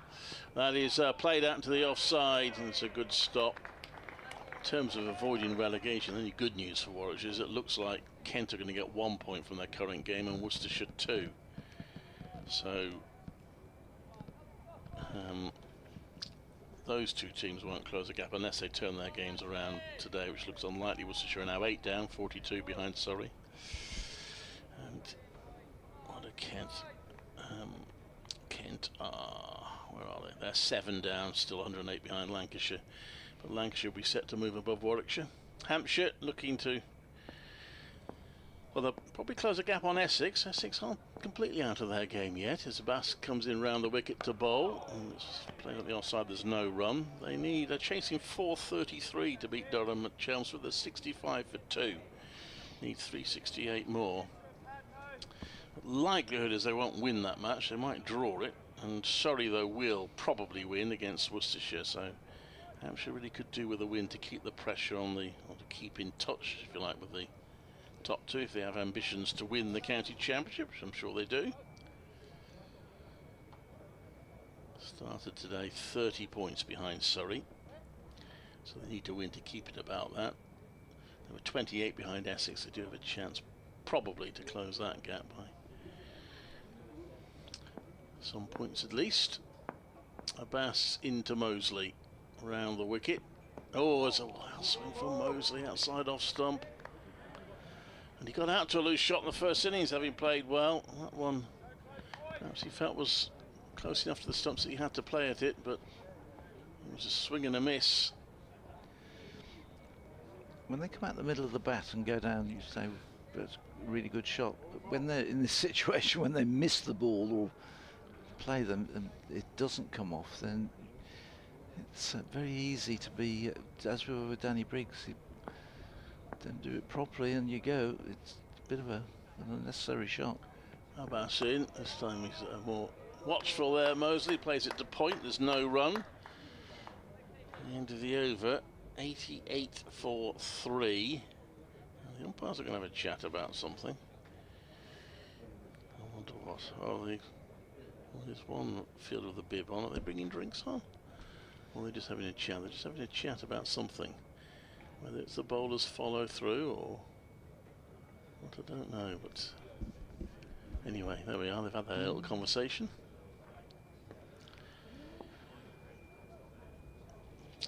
Yeah, so Kent have now lost an 8th wicket, so they're on the edge, aren't they? Yeah, Lancashire need 2 more, and they've still got a decent lead. Lancashire. That game at Chelmsford could be interesting. Whether Essex are going for it or whether they're just looking to bat out the day, I'm not sure. I think it's about time. Keith Barker's going to continue at the Birmingham end, but just wonder whether, in fact, actually, I was just about to say, I wonder how long before we'll get the spin going. And I look over, it's a square leg, and Liam Dawson is just going through some warm-up motions. But in the meantime, Barker starts another over from the Birmingham end. He's in, and Hayne is behind that, just pushing it up to mid-on. There's no run. I think they'll struggle to get the ball off Barker at the moment. Yeah. Got both the wickets to fall today. from either end. You've got Will Rhodes bowling from the Pavilion end, you've got Danny Briggs bowling from the Birmingham end. He certainly made a difference between the two teams. Keith Parker with the ball. So he made sure he kept that ball from the first innings. I noticed as he walked off the field. This one is reaching for it, Hayne, and gets it out the middle of the bat, away through extra cover, down to the fence. Crosses the rope now, and Haynes on his way. So he goes with that boundary. Takes Warwickshire on to 92 for 3. I'll be chuntering again from Warwickshire supporters about letting Keith Parker go. In fairness, I don't think there's anyone still at the club in the decision-making roles who was there then at 2018. Actually, Giles was sort of head of everything at the time. He was adamant that they wanted to keep Parker, but they seem to fail to actually communicate that to Parker's satisfaction. Anyway, all ancient history. I don't think it's done his career any harm. So an short extra cover brought in, almost like it's not the silly mid-off, it's a short mid-off and an short extra cover. So there's two men in catching positions as Barker comes in and bowls to Hayne, who just pushes forward to that one and runs it into the offside. And there's no run. Scratches the ground. It's where his front foot lands. Because Haynes, one of the players we worked out that Barker will have known from his time here. Yes, there aren't too many left, are there? Just, I think we went through we them. looked at them, Haynes didn't we? one. Wokes, obviously. And probably Ollie. Yeah, Dolby. yeah. That's about it, I think. Yeah. Yes, Barker is in, bowls, and it's a good leave outside the off stump. Ben Brown standing up now to that, got the bails off quickly, took a good take and lightning reaction, whipping the leg side bail off. Actually, Barker's got a history with getting impatient with counties because he joined Warwickshire because he got fed up with Lancashire and an hour in about whether they wanted to sign him or not. Still plays his club cricket at Moseley in the Birmingham League. He comes in and bowls 92 for 3, and that one is edged, kept along the floor by Hayne, running all the way down to the relatively short third man boundary, and Hayne moves on to 8 and Warwickshire move to 96 for 3. Not a totally convincing shot, but it gets a desired result for the batsman. Yeah, found the edge, he played with soft hands. It's an obvious thing to say, but Warwickshire really need a sort of monumental partnership that Hampshire produced yesterday. Here comes again. Bowls and forward comes Hayne, defending that one past Barker's outstretched hand. It's the end of the over. 78 overs remaining in the day. Barker is managed to take both wickets, and Warwickshire 96 for 3. Another 403 runs will see them home. Yeah, but never mind these two wanting to be together at lunch. They want to be together at tea, really, from Warwickshire's point of view. So you don't want to be more than sort of 4 down by tea. Kevin will be back. Oh, he's just coming into the room, so I shall make way for him. Oh, he's just sat down, and now he's just give him a second. He'll be with us. We are going to see Liam Dawson to bowl. Got a century with the bat. Now what can he do with the ball? Liam Dawson.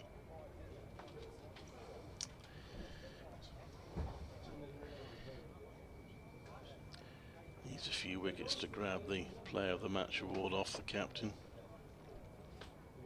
Although Keith Parker, I suppose, will make a case for it as well, won't he? There's been a few candidates in the Hampshire team. Didn't get any wickets in the first innings, only bowled 4 overs in fairness.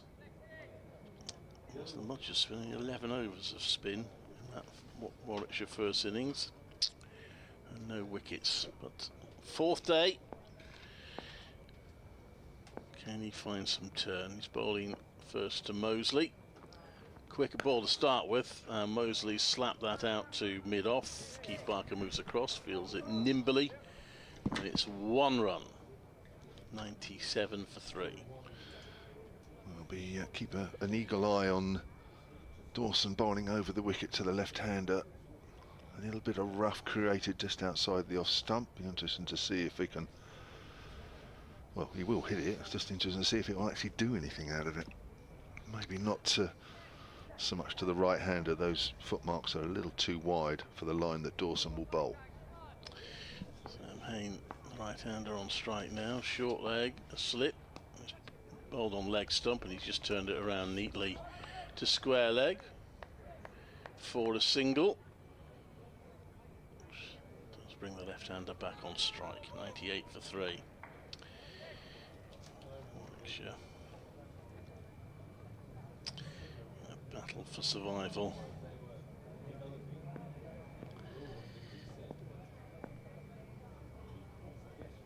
Dawson bowls, he makes room. Mosley doesn't quite time it. Plays it to mid-off, there's no run.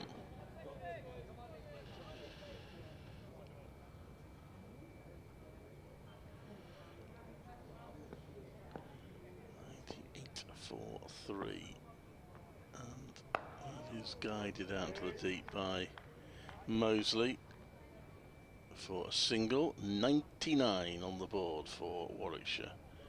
So they got it down to less than 400 required. Big psychological moment in the changing room, no doubt that. Yeah, any numbers that don't sound as big is good news. This next one, he plays back to Des Hayne, back to the bowler. There's no run. Yeah, I was saying earlier that 1 or 2 of the Hampshire boys were hoping this wicket might just turn a fraction today. As I say, I don't think they really believed it would, but they just thought maybe with a lot of sun. Dawson bowls, and a quicker ball, just hurried Hayne up a little bit, but Hayne playing across the line, but gets plenty of bat on it to mid-wicket. Brings up the 100 for Warwickshire. It's a slightly muted, polite applause from the Warwickshire members at this stage. If it was 100 without loss, they might have shown a bit more gusto, but 100 for 3 when you're gone about all day to save the game and we're still in the first session, not so much. Yeah, it doesn't help.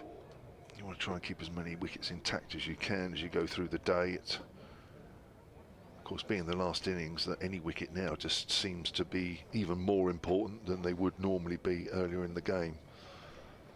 So imperative that these two stick around at least until lunch, which is another half an hour away. Hayne, I know I've heard you say he's not in the best of nick, but this is not a bad wicket and bad conditions to try and play yourself back in. Yeah, I mean he's out of practice more than that, and Nick, he hasn't played. He's only played about 3 red ball innings this season. He's played well on the T20.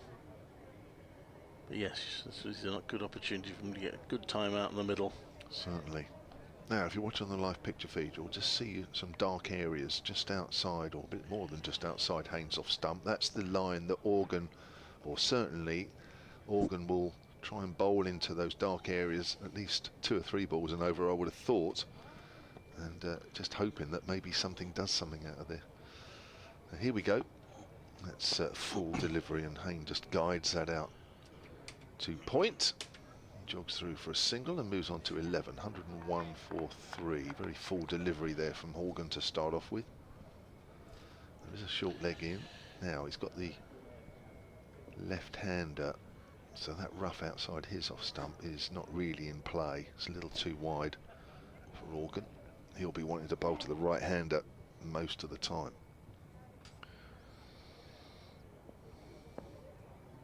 So Horgan comes in and bowls.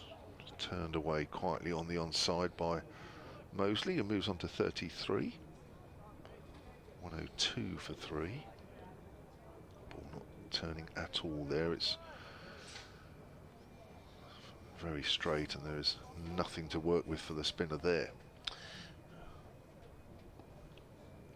So the right-hander's back on strike, ideal for Organ. He's on the back foot there, Hayne. Plays that out comfortably enough on the offside. Slight change of team on the live county page on the BBC website. Ben, Alex, Paul and Harry are in charge today. You can follow all that's going on around all the games. Hayne on the back foot. Plays it out on the onside. I just going on that page tells me that Ben Slater has just completed a century for Nottinghamshire, 259 for 1. Looks like that's going to peter out to a draw. Yeah. 70 not out overnight, so he's added 30 this morning. Here comes Organ again. Hayne comfortably enough on the back foot. There's no real pace in this pitch for the spinners, though. That's another problem for them. And sorry, need one more wicket to complete victory. So they, is that all? Yeah, Yeah. afraid so. Forward is Hayne. That's probably around about the right areas that Organ needs to bowl into. Yeah, that's right there. And Hayne got a really big stride in. He realised that's the danger area for him. Sort of got a long way out and tried to smother the ball there, which he did. End of the over, 102 for 3. Another over ticked off because of the spinners bowl much. They might even get some extra over. 76 is the minimum to be bowled today.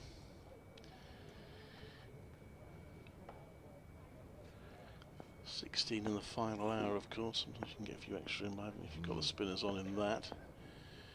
Dawson bowls, and that's left by Mosley, who's on 33.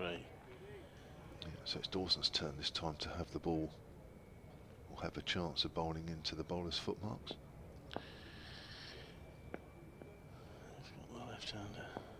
Mosley, it's a quicker ball. Mosley drives it, and that's going to go for 4. It's a beautifully timed shot from Dan Mosley, who moves on to 37. That's a really good shot. That's a really good shot, isn't it? Just seeing where that ball pitched. I think it pitched in between the footmarks, actually. So it actually hit a good bit of the wicket. That's a really good shot.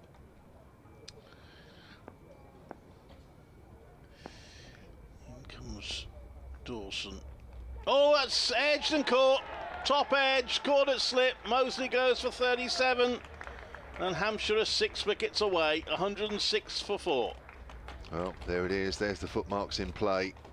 He's rocked back. Tried to hit that through the offside. It's just turned a bit. It's bounced a bit. And there's the wicket. That was always the danger for Mosley facing Dawson. And always a danger for the left-handers here with Dawson bowling over the wicket. Ball just did enough. Just watching the replay now, just did enough. There's not loads of rough, and they haven't really sort of upset the turf too much, but it just did something. Well, he's batted quite well on the match down mostly, but he's not been able to go on, and that's the thing for Warwickshire. No one's managed to go on to a century, and they haven't managed a century partnership even. And now staring. It needs one partnership, doesn't it, at this stage? We talked about that game against Lancashire at the start of last season, where Lancashire chased a big target, batting last. And I seem to recall they lost 4 wickets for less than this. But then got one big partnership going, and I mean, they won the game. I'm not suggesting Warwickshire can win the game, but it needs one pair to really bat through a whole session to give them a chance. Hampshire will be delighted with the morning's work now. They knew they'd have to be patient. I think anything else this morning would be a bonus. Yeah, you know, ideally, if these two are thinking about batting long, whilst you don't want to get bogged down, ideally Hayne wants to be facing Dawson and Barnard. Oh, they're both right-handers. When I talk about, of course, I'm talking about Bethel. It's Barnard, isn't it? The new batter. Yeah. So 2 right-handers here. So really, for Dawson, for me, it's kind of taking him out of the game here because he's got no rough to work with, whereas it's all about Organ. And that's defended by Barnard. Yeah, beautiful to see. Well, James Vince tells him Dawson's job's done for now. Come back when there's a left-hander in. He comes into bowl to Barnard, who makes room and plays that into the gap on the offside. Long boundary there.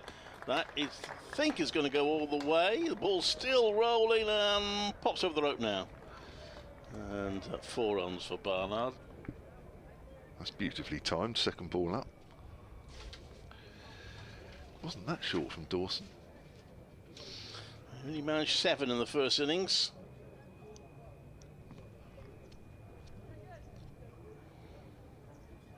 That's a really strong shot, that. Right over the middle of the bat.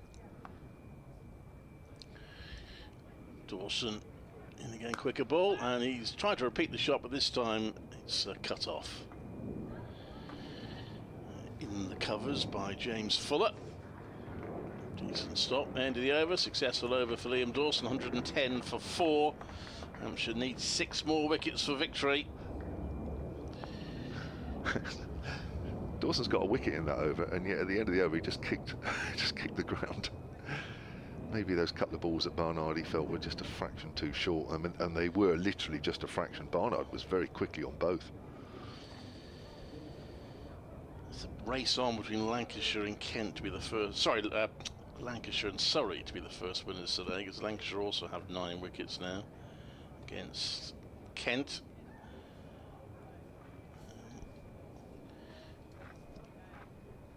Did they win their last game, Lancashire? I must have looked that up. Because they were bottom, weren't they, till recently? So, Organ to Hayne. Hayne's on the back foot. I don't know. Was their last game, they played Warwickshire recently at Old Trafford, where they were lucky. Oh, so it wasn't, no, no. Of course, that was the last game, yeah. Warwickshire felt they would have won it if it... Yeah. 4 wickets down, but then there was no play at all on the final day. Hayne just pushing forward, out to point where Liam Dawson fielded. Yeah, forget that last one. I don't know why I thought that. They did win the game before that, and they beat Durham at Blackpool. Oh, that's what I was thinking. How time flies. Yeah. Here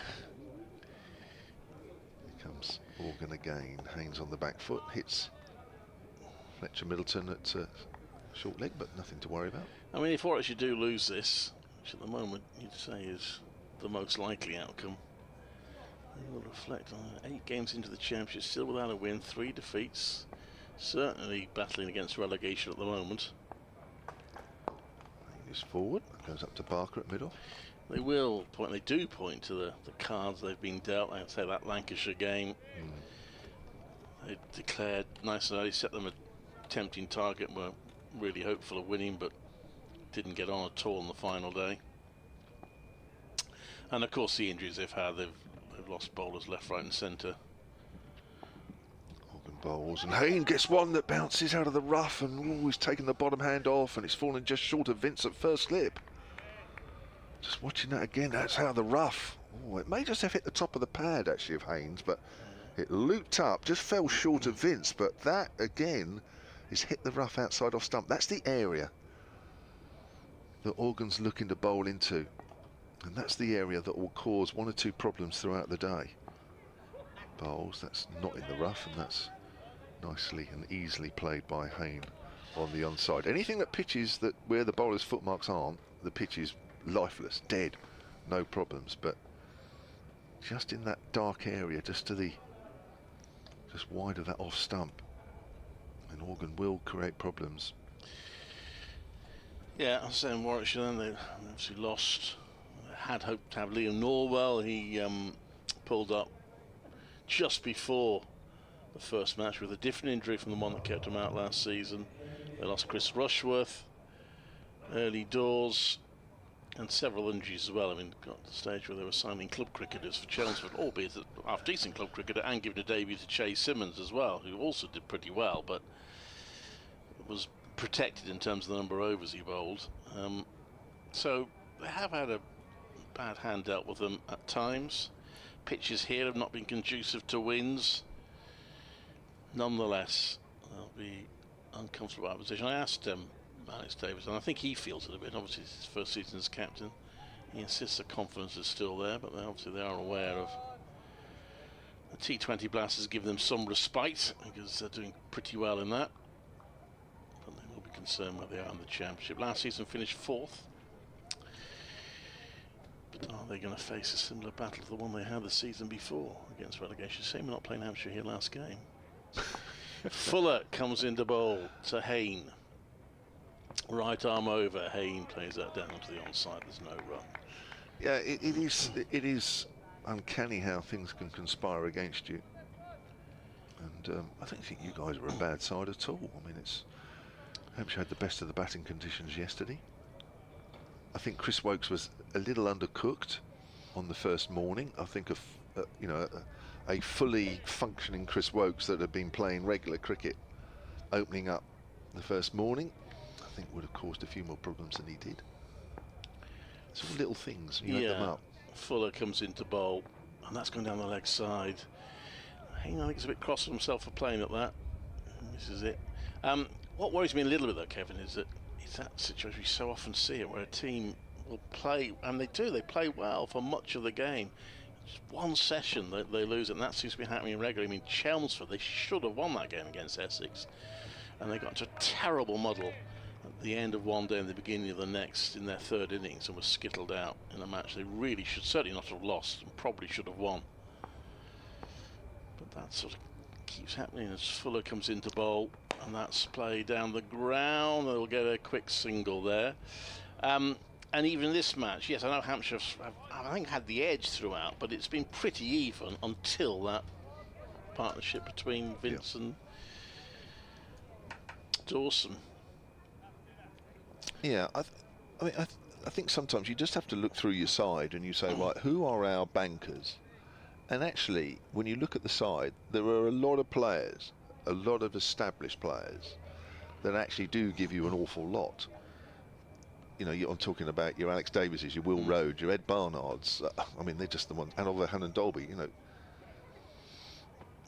That Fuller's in, that's played to points. We were right there. They're taking Liam Dawson off straight away with the two right-handers there. It was a bit harsh on him, but realistic perhaps from James Vince. You know, Sam Haynes, I mean, he would get in most sides, if not all sides. So, you know, you've got over half your side that actually are established players and actually will keep you in Division 1. You know, you could probably add another name or two to that list, so, you know, we can argue about that. But you've got a couple of youngsters, haven't you? Yeah. Fuller comes into bowl, and that's driven, and it's cut off, driven by Barnard. There's no run. Who are, in the next year, 2 years, 3 years, are going to be very serious players, aren't they? Bethel, I know you've talked about him, and lots of people talk about him around here, that, you know, in 2 or 3 years' time, that guy has the potential to be a very serious player. Now, you know, maybe at the moment, you're still waiting for that to happen. You know, Mosley, I think, looks a really good player. You know, there's more to come from him. So you've got the basis of a really good side. Yeah, Fuller comes into bowl. Oh, has wrapped him on the front pad. He's out. Barnard's gone.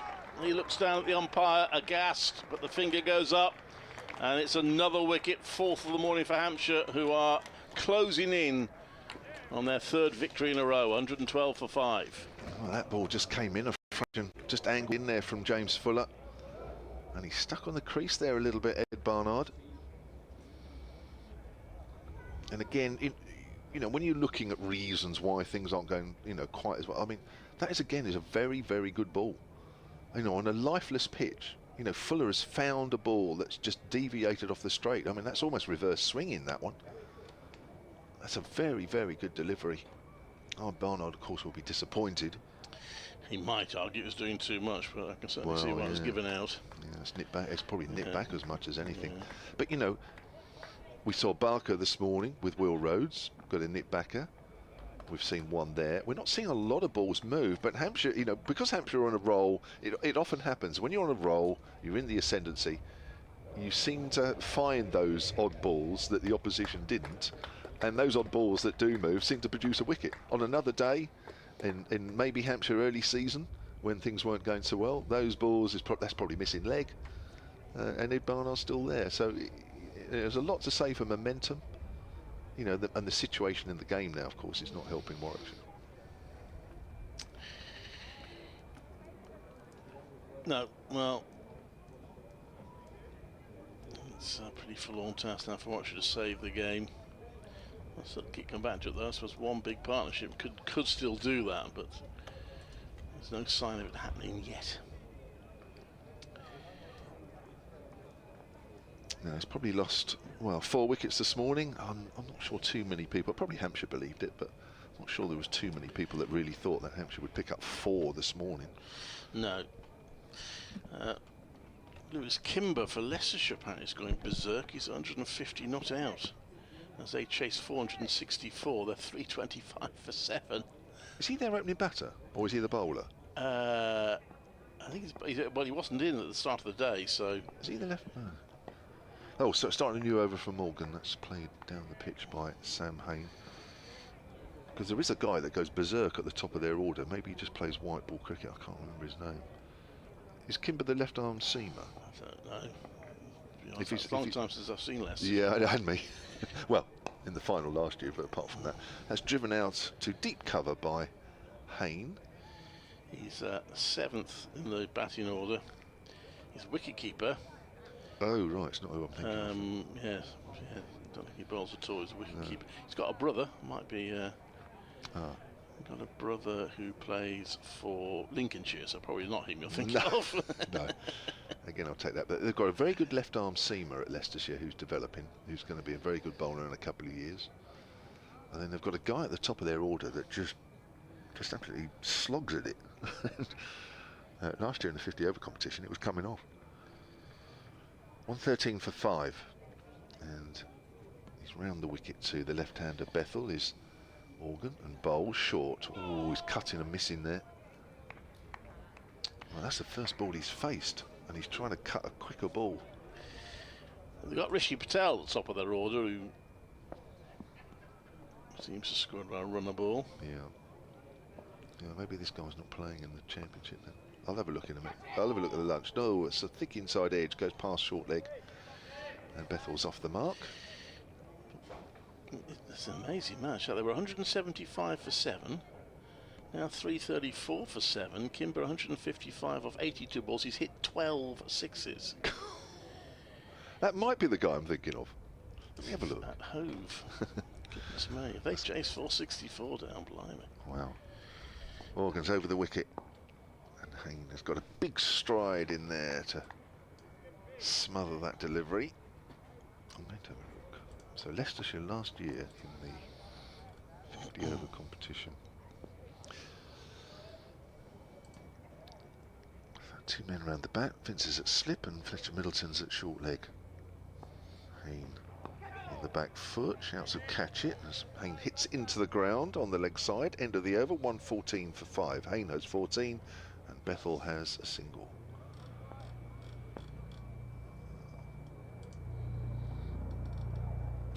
Oh, Buddinger. No, Sol Buddinger is the one I'm thinking of. Yeah.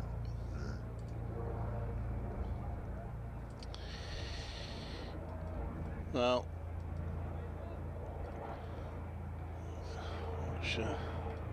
10 minutes away from least getting to lunch as a red helicopter flies overhead. That's an air ambulance.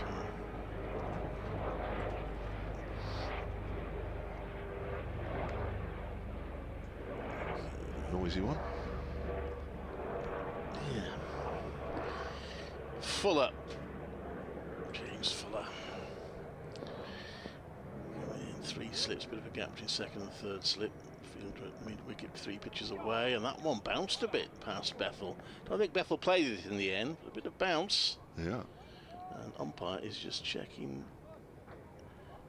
He's brushing dust from the front line, so maybe he's thinking Fuller's close to overstepping. He's quite wide, actually. Coming round the wicket. There we are. Surrey have won. Bulbusser out for 273. He needed 5 more to make Surrey bat again. They didn't manage it. Fuller comes into bowl, and that's defended. So Surrey get 22 points. So if Hampshire win this, they will actually still lose 2 points on Surrey. But they will. They started 30 points behind them, so they'll be 32 points behind them if they win this. Still with 6 games to go. You've got to play Surrey again? No, we've played them twice. Oh, okay. Got smashed at the Oval, and then Beat them we up. smashed them at Yeah. Douglas. Full around the wicket. Oh, that's gone past the outside edge of Bethel. This is a good spell already from Fuller.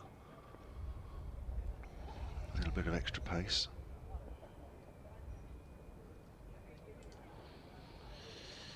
Yes, I wonder whether we're going to get much beyond lunch. At least we'll get our lunch. Can't miss out on lunches here. Yeah, Worcester should take 2 points only from that match. So likelihood is they will be in the bottom 2. Full around the wicket bowls, and that is left, I think, by Bethel, or did he play at it? Goes past the outside edge. Worcester should be on 72. If Warwickshire lose this, they'll be on 81. So they'll be just 9 points ahead of Worcestershire, who will probably be overtaken by Lancashire and be down in 9th place.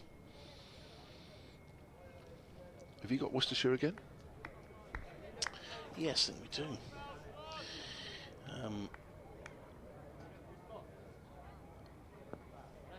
In comes Fuller. Oh, that's gone past the outside edge of Bethel. I think he played it. I don't know, is he playing at these or is he playing inside the line? Just watching the replay of that. I think actually by the time the ball goes past the bat, he's certainly close to playing it. Very late decisions, aren't they? Yeah. Well, he had a difficult start the first innings, but battled his way through it.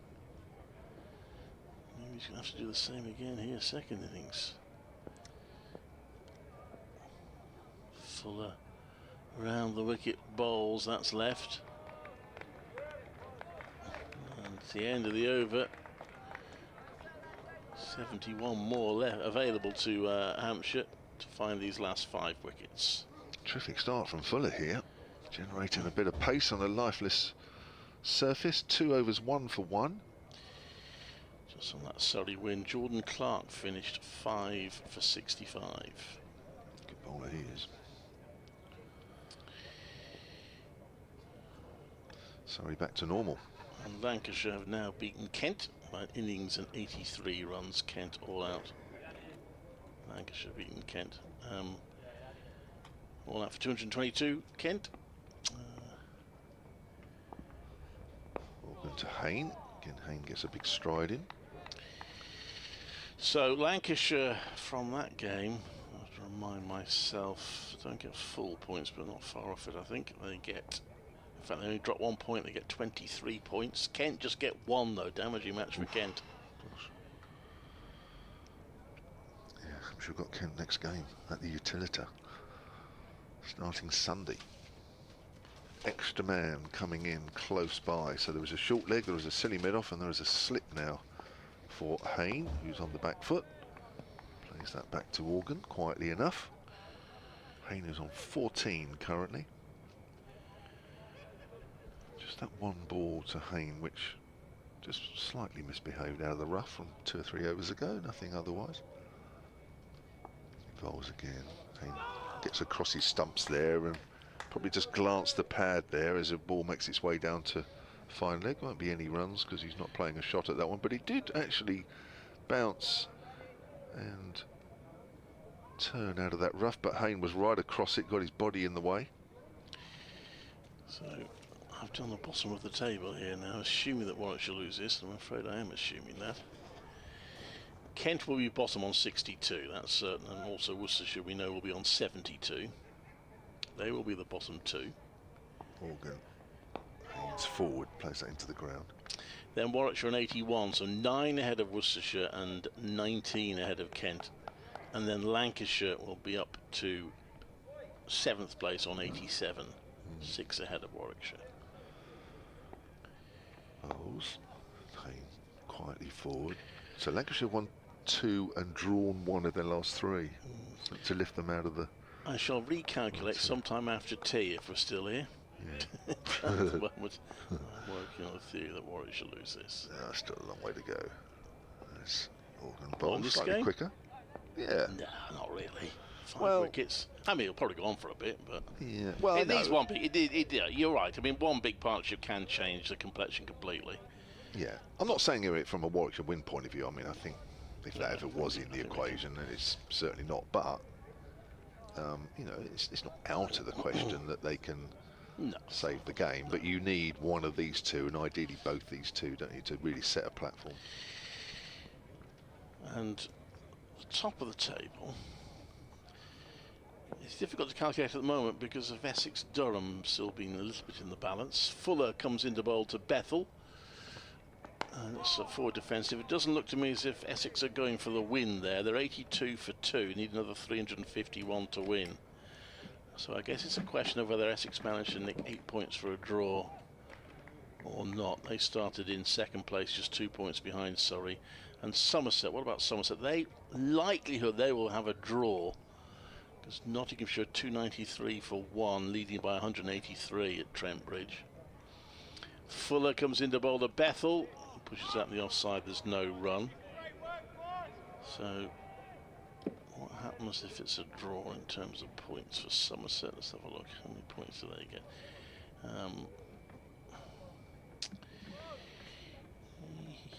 Well, yeah, they got 7 bonus points actually, did pretty well. So they will get 15 points if they get the draw there, Somerset. And they start at 14 points out of. So this is why I don't like 8 points for a draw, because as Fuller comes into bowl round the wicket, that's left. Hampshire will only close the gap by 4 points on Somerset, having won, and Somerset drawn. So they will be 10 points behind them instead of 14. We know they'll be, if they win, 32 behind Surrey. Will obviously still be top of the table. Yeah, still the best side, isn't it? Aren't they? Yeah. Yes, No matter about the odd result. Bold prediction at the start of the season they'd win the championship. That was daring of me, wasn't it? Fuller comes into bowl to Bethel. That's left, there's no run. A little bit proud of my second division prediction, actually. What was that? I went for Sussex, which is not looking a bad call at the moment, since they're top of the second division. Doing well. Talking about Sussex, have you seen this on social media? No. Ollie Robinson went for 43 in a single over. Oh, wow. Against Leicestershire. That must have been this morning. Was it? Oh, there, what be? Yeah, well, Kimber going mad. That's pushed out on the offside. They're going for a quick single. The over included 8 boundaries from 9 balls. There were 3 no balls, and it surpasses the 38 conceded by Alex Tudor for Surrey in 1998, which was the previous record for a single over. That must have been that must have been this morning. 43 in an over. Ollie Robinson, and he's actually been bowling quite well. That's a bit of a shocker, that bowling 3 Wow. I'm pretty intolerant of no balls. Sure you didn't bowl many. Fuller comes into bowl to Hayne, who turns that round as pads to mid-wicket for a single. I went through periods where I didn't, and then it's funny, it becomes a habit, and it's difficult to get out of. Here we go. It says it on the BBC. I'll just scroll down the BBC Live cricket page. Un-B-leavable scenes at Hove, they write. Lewis Kimber reaches a century off 62 balls in the middle of an over, which cost singlers Ollie Robinson 43 runs. 2 sixes, 6 fours, 3 of them from no balls plus the singles. Wow. A bit bonkers, says BBC Sussex commentator Adrian Arms. 116 for 5 here then. It's Morgan to Hayne, who turns that away to mid-wicket. Gubbins moves smartly to field. Well, I don't think any bowler would want that record. He's just hit another 3 sixes of an over, Lewis Kimber. Wow. This is incredible. I'd love to see the highlights reel of that. Hayne fell forward again. Richard Ray's comment, this is an innings touched by genius. You'll be enjoying it.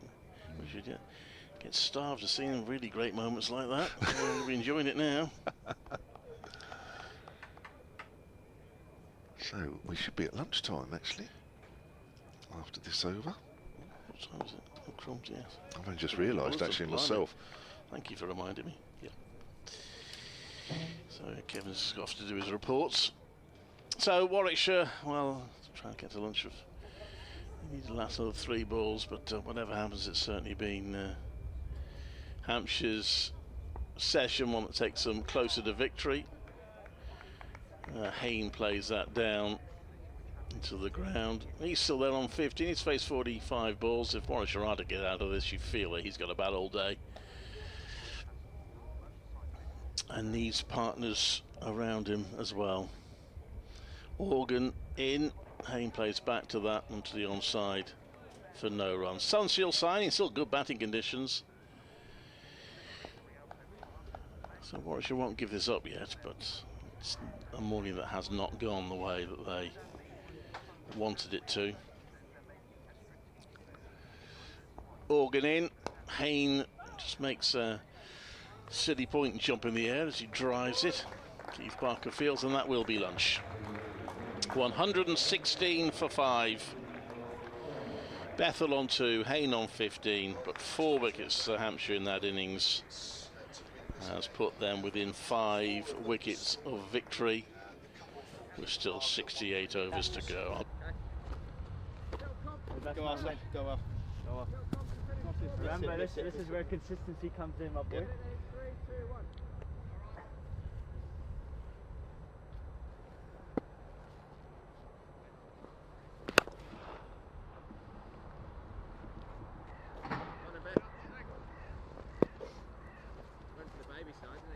Yeah. Yeah.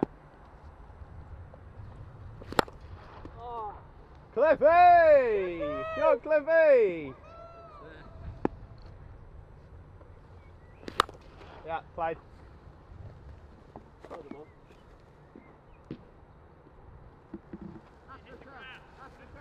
Hit the grass, and look hey! Hey, that's bigger than your one there.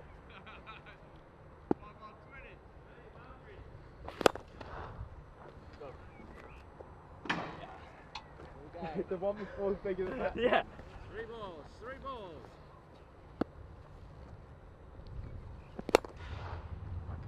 That's right. You always win these comps.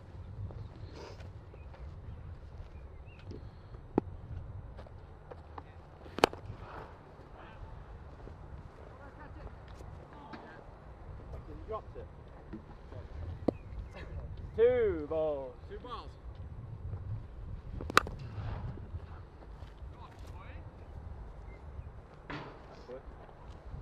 Don't even know actually how big that was 6. That was on the back foot.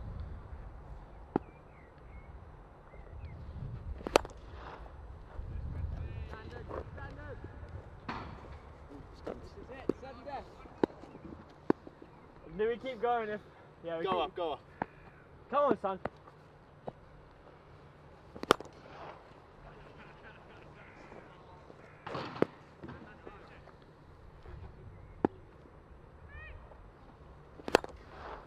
Hey, it's Monty! Hey!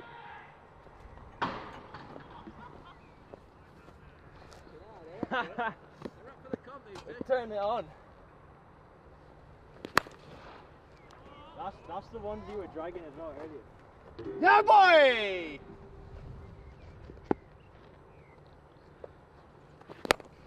Go! Go! No! You can't, that's unfair, you yorked me. Sorry, mate, was the feed not good enough all that time? You stitched me right up. Cheers, sir.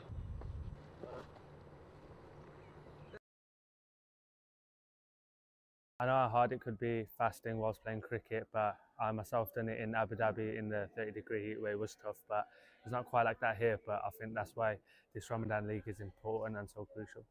Yeah, I think like coaches and players was a massive part. I think with me fasting there, like in general, I think all the players were keen on how I was doing it. Asked a lot of questions, which was nice as they were getting involved and stuff. So that was brilliant. And even like in training, when I've like batted or bowled, fielded, they were just asking if I needed 5 or 10 minutes. I could go just chill, just sit in the shade a bit. So in terms of that, like I couldn't really ask for more, like the support and everything that Warwickshire had given me. We started the game, and then there was a couple minutes they had given us a break where people who fasted could just have drinks and water, get some food in, get some dates in, just to give that time where the fast broke, just to fuel us a bit. So to take time out of the game to give everyone a couple minutes, it was unbelievable. I think even like religiously, when you speak about fasting, is not a thing where fasting should like cause a barrier. Fasting's there as a challenge for people to get disciplined in that month, to focus on yourself a bit, to be privileged in a way, because when you look at like different countries that have facilities like water and food, and to have that not to take it for granted. I think like Ramadan League over here, it's unbelievable. Like the time that the indoor centres open, the time that Warwickshire is given to this tournament late in this day, from I'd say 9 o'clock to 12, 1 o'clock in the morning. It's unbelievable to give these lads that love cricket an opportunity to play the sport that they love, and to play for a long amount of time in this month.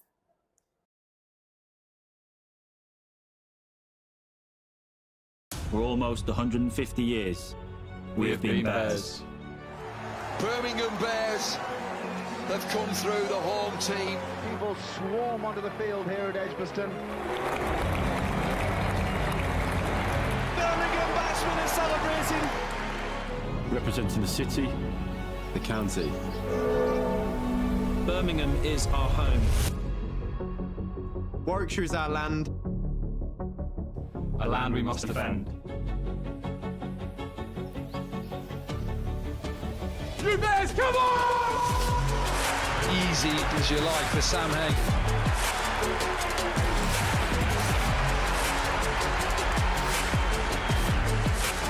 That is stunning.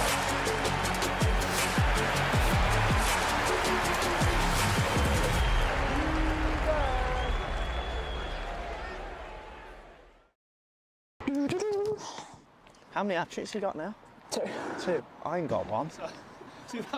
Ever? Not even in kids cricket. Well, you just want me to start talking about it, or? I'm the best there is. He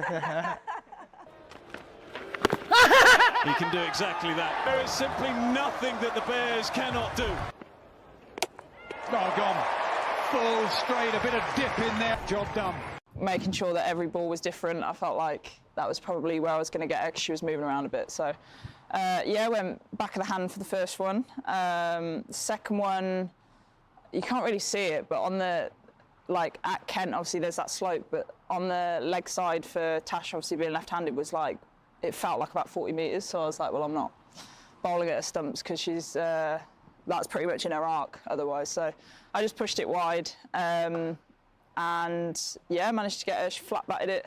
I think that's when you know it's your day, because those sort of ones either go for 4 or they go to hand. So, and then the last one, I feel like with a hat-trick ball, you probably don't want to overcomplicate it. So I just went top of the stumps and best ball really. And yeah, I think the slope obviously kind of helped me out a little bit.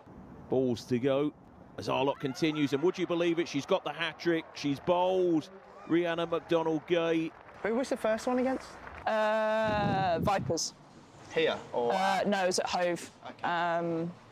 So yeah, I think that's probably out of the two of them, I reckon that's my favourite one, because at that point, Vipers had not lost a game in any competition, and I think that was the second year of being professional, so I think that probably meant the most because we beat them, so I'd like to contribute to something like that. But it's quite similar with the Stars, so they'd gone unbeaten in the T20s, and obviously we'd lost here to Diamonds the day before, so it was obviously, we wanted to win anyway and we kind of needed to win, but it was nice to, you know, I always find like getting a hat-trick's nice, but it probably wouldn't have meant a lot if we didn't win the game.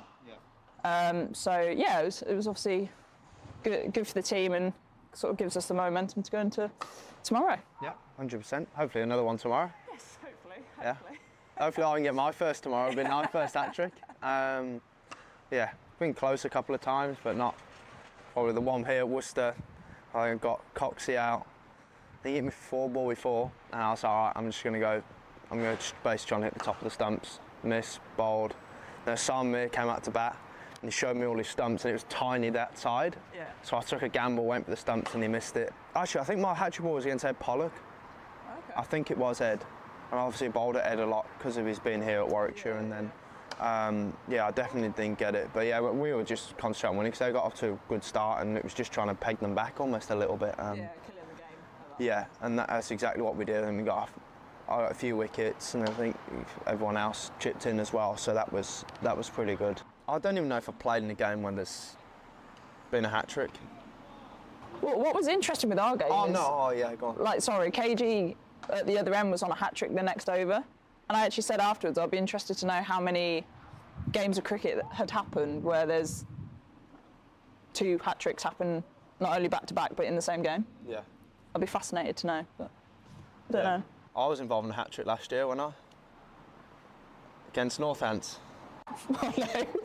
Oh, no. So Rhodes's got out, and I'm in the shower at this point. Long story. I'm in the shower. I won't ask. Rhodesy gets out, Rhodesy walks in, and I'm like, oh no. So I need to quickly get ready. First ball, Haney out. Oh, no. Haney is in the dressing room, and I haven't even got my spikes on. And I get out there, 4 balls, like I reckon probably 4 minutes. I reckon I would have been timed, genuinely timed out. Didn't know I was on a hat trick. Nicked it to 4th slip, out, walked off. Didn't know that was a hat trick ball. Oh no. I was then sat in the viewing area, and I've got, I'll have a look at my dismissal. That's a pretty good ball, like. Yeah. Wasn't. I pushed it probably 6th stump. There's no surprise, like. And then it said Ben Sanderson hat trick. Oh, and I'm like, nah, it can't be a hat trick. Watched it back. Rhodes, Hayne, myself, and I was like, didn't even know. I won't be doing that again. Now I have my pads on all the time, just so I don't want to be late again. That was a horrible feeling. Oh. No, it doesn't. Not on camera. Not on camera, it doesn't. The boys in our dressing, like our lads know, but it's nothing weird. It was just I was in just having a shower. I know you love a celly when you get a wicket. What do you reckon is going to be your go-to if you hopefully do get a hat trick? I'll probably jump in the crowd, take a booking, and now I don't know. I don't even know. Like some of the stuff, like the celebrations are like it's usually me, Rob, and Bethel more just taking the mickey out of each other more than anything. Like Bethel started doing that when he's taking a catch. Yates is doing the John McGinn with his eyes, and it's usually to be fair, it's more than just a relief of getting a wicket, to be honest. It was, because I've only really been bowling in the T20 stuff probably the last 2 years. I've always bowled, but actually now playing as one of the frontline bowlers as well, it's actually quite a nice feeling to get a wicket. It's almost like just scoring a goal, so it's such a nice feeling. Yeah, I just usually let it take over, to be honest. Usually the aeroplane comes out or something like that. But yeah, I haven't planned but a hat trick. It could be in the crowd, to be honest. It could be with the hollies with the traffic cones at the back or something.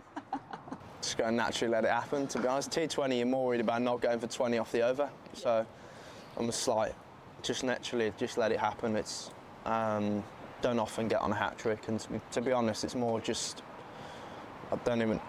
just making sure he doesn't get off to a good start. I know as a batter, like even if they feel round the bat and they're on a hat-trick ball and you get it away for 4, the pressure's on them, so back on them. So it's very much just trying to, just keep the new batter in and try. Obviously you are trying to get him out, but you're trying to keep the pressure on him as long as you can. Hopefully he'll do it tomorrow, and hopefully a packed house at Edgbaston will be good.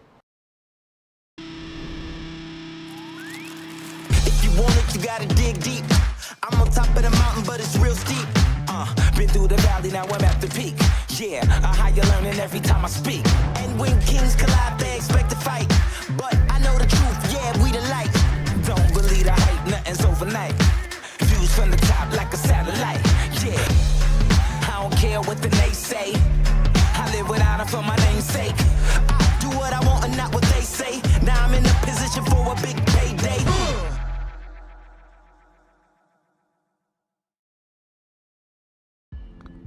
Talk us through. I can't talk through it. I'm going to try and hit it somewhere near the flag. It's going to go nowhere near. Hi, I'm Ian Bell, and this is the Unlucky Dip Challenge.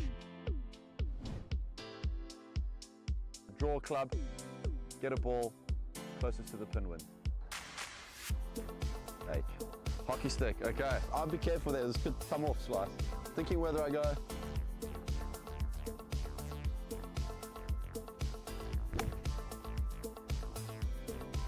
Nearly. Water.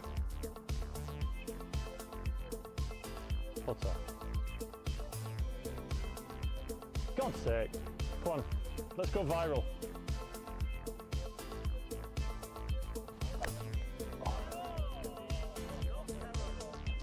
Can I have a quickie go?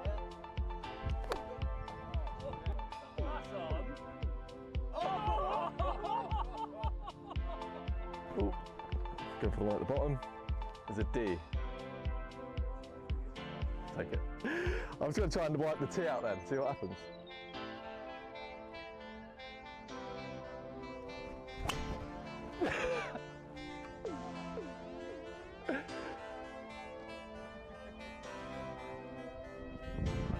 cricket bat.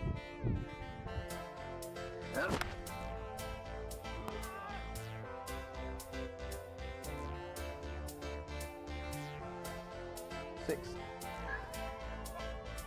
D. D? Driver. Ah, I'll take that. This could be absolutely anywhere. I mean, it's good line, but it's going to go about 200 yards past. That's the best strike of the day I've had. Hockey stick. The one I didn't want!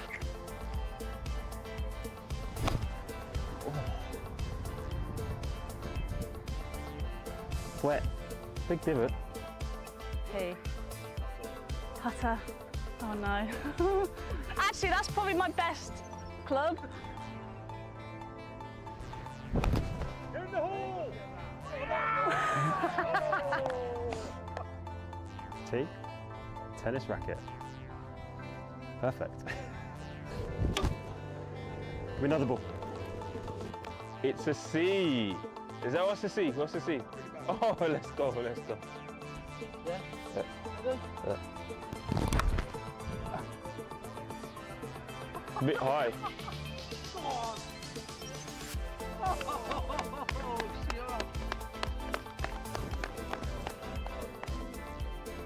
See? All right, see how this goes.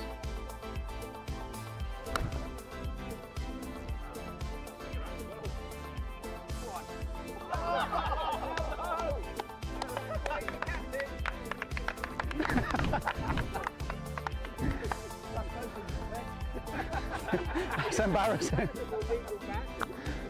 Are you doing that? I hope so.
Finish with a little comp.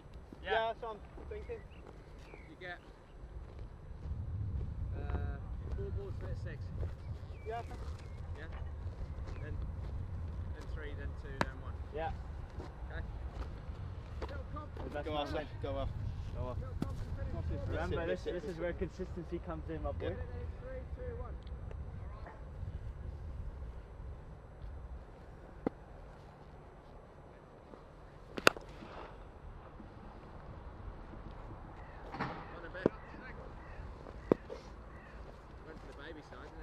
Yeah. Oh. Cliffy! Yo, Cliffy! Yeah, played.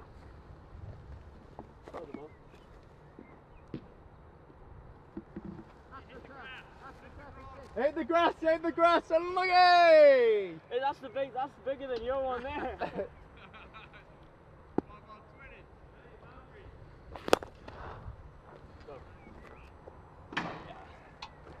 The one before was bigger than that. Yeah. 3 balls, 3 balls.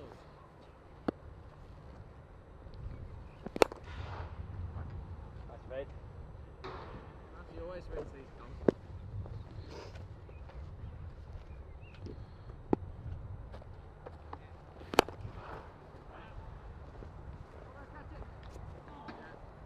You dropped it. 2 balls. 2 balls.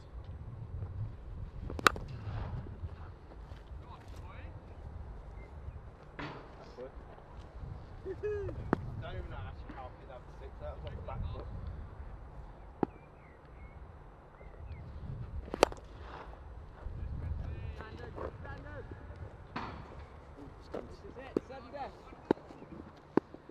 Do we keep going? If yeah, Go up, go up. Come on, son.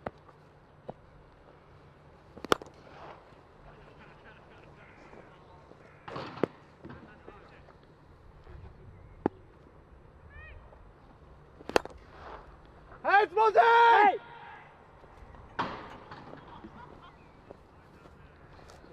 Hey! Turn it on. That's the ones you were dragging as well earlier. Yeah, boy!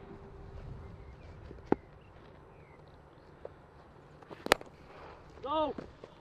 Go! You can't, that's unfair, you yorked me.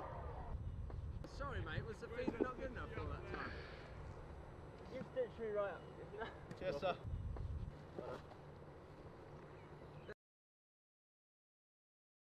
I know how hard it could be fasting whilst playing cricket, but I myself done it in Abu Dhabi in the 30-degree heat where it was tough, but it's not quite like that here. But I think that's why this Ramadan League is important and so crucial.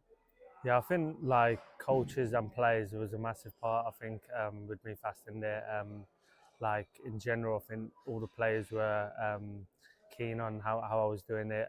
Asked a lot of questions, which was nice as they were getting involved and stuff. So that was brilliant. And even like in training, when I've like batted, bowled, fielded, they were just asking if I needed 5 or 10 minutes. I could go just chill, just sit in the shade a bit. So in terms of that, like I couldn't really ask for more, like the support and everything that Warwickshire had given me.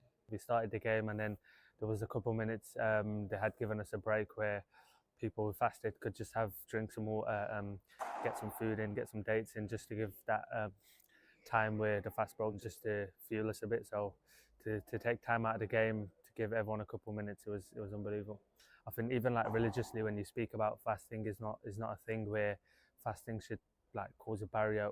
Fasting's there as a challenge for people to get disciplined in that month, to focus on yourself a bit, to be privileged in a way, because when you look at like different countries that have facilities like water and food, and to have that, not to take it for granted. I think like Ramadan League over here, it's unbelievable. Like the time that the indoor centres open, the time that Warwickshire's given to this tournament late in this day, from I'd say 9 o'clock to 1 o'clock in the morning.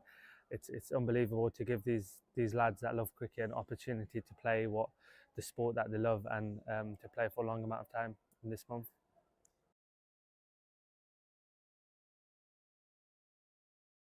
For almost 150 years, we have been Bears. Birmingham Bears have come through, the home team. People swarm onto the field here at Edgbaston. Birmingham batsmen are celebrating. Representing the city, the county. Birmingham is our home. Warwickshire is our land. A land we must defend. You Bears, come on! Easy as you like for Sam Hay.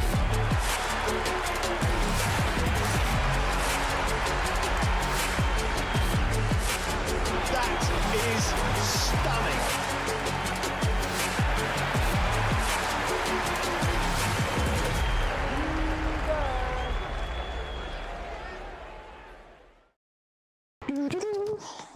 How many hat-tricks you got now? 2. 2. I ain't got one. Ever? Not even in kids cricket. Well, you just want me to start talking about it, or? I'm the best there is. He can do exactly that. There is simply nothing that the Bears cannot do. Oh, gone. Full straight, a bit of dip in there. Job done. Making sure that every ball was different. I felt like that was probably where I was going to get She was moving around a bit. So, yeah, went back of the hand for the first one. Second one, you can't really see it, but on the, like at Kent, obviously there's that slope, but on the leg side for Tash, obviously being left-handed, was like, it felt like about 40 metres. So I was like, well, I'm not bowling at her stumps because she's, that's pretty much in her arc otherwise. So I just pushed it wide. And yeah, managed to get her. She flat batted it. I think that's when you know it's your day, because those sort of ones either go for 4 or they go to hand. So And then the last one, I feel like with a hat-trick ball, you probably don't want to overcomplicate it, so I just went top of the stumps and best ball really. And yeah, I think the slope obviously kind of helped me out a little bit. Balls to go as our lot continues, and would you believe it, she's got the hat-trick, she's bowled. Rihanna McDonald-Gay. Who was the first one against? Vipers. Here? Or? No, it was at Hove. Okay. So yeah, I think that's probably out of the two of them, I reckon that's my favourite one, because at that point, Vipers had not lost a game in any competition, and I think that was the second year of being professional, so I think that probably meant the most because we beat them, so I'd like to contribute to something like that. But it's quite similar with the Stars, so they'd gone unbeaten in the T20s, and obviously we'd lost here to Diamonds the day before, so it was obviously, we wanted to win anyway, and we kind of needed to win, but it was nice to, you know, I always find like getting a hat-trick's nice, but it probably wouldn't have meant a lot if we didn't win the game. Yeah. So yeah, it was obviously good for the team and sort of gives us the momentum to go into tomorrow. Yeah, 100%. Hopefully another one tomorrow. Yes, hopefully. Yeah. Hopefully I can get my first tomorrow. It'll be my first hat-trick. Yeah, been close a couple of times, but not probably the one here at Worcester. I got Coxie out. He hit me 4-ball before, and I was like, all right, I'm going to basically try and hit the top of the stumps. Miss, bowled. Then Samir came out to bat, and he showed me all his stumps, and it was tiny that side. Yeah. So I took a gamble, went for the stumps, and he missed it. Actually, I think my hat-trick ball was against Ed Pollock. Okay. I think it was Ed. And I obviously bowled at Ed a lot because of his being here at Warwickshire, and then, yeah, I definitely didn't get it. But yeah, we were just concentrating on winning because they got off to a good start, and it was just trying to peg them back almost a little bit. Yeah, and that's exactly what we did, and we got a few wickets, and I think everyone else chipped in as well, so that was pretty good. I don't even know if I've played in a game when there's been a hat-trick. Well, what was interesting with our game yeah, go on. Like, sorry, KG at the other end was on a hat-trick the next over, and I actually said afterwards I'd be interested to know how many games of cricket that had happened where there's 2 hat-tricks happen not only back-to-back, but in the same game. Yeah. I'd be fascinated to know, but I don't know. I was involved in a hat-trick last year, wasn't I? Against Northants. Oh, no. Oh, no. So Rhodes's got out, and I'm in the shower at this point. Long story. I'm in the shower. I won't ask. Rhodesy gets out, Rhodesy walks in, and I'm like, oh no. So I need to quickly get ready. First ball, Haney out. Oh, no. Haney is in the dressing room, and I haven't even got my spikes on. And I get out there, 4 balls, like I reckon probably 4 minutes. I reckon I would have been timed, genuinely timed out. Didn't know I was on a hat-trick. Nicked it to 4th slip, out, walked off. Didn't know that was a hat-trick ball. Oh no! I was then sat in the viewing area, and I've got, I'll have a look at my dismissal. That's a pretty good ball, like. Yeah. It wasn't. I pushed it probably 6th stump. There's no surprise, like.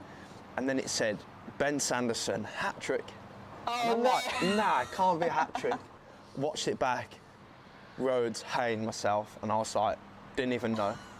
I won't be doing that again. Now I have my pads on all the time, just so I don't want to be late again. That was a horrible feeling. Oh. No, it doesn't, not on camera. Not on camera, it doesn't. The boys in our dressing, like our lads know, but it's nothing weird. It was just, I was just having a shower. I know you love a celly when you get a wicket. What do you reckon is going to be your go-to if you hopefully do get a hat-trick? I'll probably jump in the crowd, take a booking. And now I don't know. I don't even know. Like some of the stuff, like the celebrations are like, it's usually me, Rob, and Bethel more just taking the mickey out of each other more than anything. Like Bethel started doing that when he's taking a catch. Yates is doing the John McGinn with his eyes. And it's usually, to be fair, it's more than just a relief of getting a wicket, to be honest. It was, because I've only really been bowling in the T20 stuff probably the last 2 years. I've always bowled, but actually now playing as one of the frontline bowlers as well, it's actually quite a nice feeling to get a wicket. It's almost like just scoring a goal, so it's such a nice feeling. Yeah, I just usually let it take over, to be honest. Usually the aeroplane comes out or something like that. But yeah, I haven't planned, but a hat-trick, it could be in the crowd, to be honest. Could be with the hollies with the traffic cones at the back or something. Just go and naturally let it happen, to be honest. T20, you're more worried about not going for 20 off the over. So I'm a slight, just naturally, just let it happen. It's, don't often get on a hat-trick, and to be honest, it's more just, just making sure he doesn't get off to a good start. I know as a batter, like, even if they feel round the bat and they're on a hat-trick ball and you get it away for 4, the pressure's on them back on them. So it's very much just trying to, I don't know, just keep the new batter in and try, obviously you are trying to get him out, but you're trying to keep the pressure on him as long as you can. Hopefully he'll do it tomorrow, and hopefully a packed house at Edgbaston will be good. If you want it, you gotta dig deep. I'm on top of the mountain, but it's real steep. Been through the valley, now I'm at the peak. Yeah, a higher learning every time I speak. And when kings collide, they expect to fight. But I know the truth, yeah, we the light.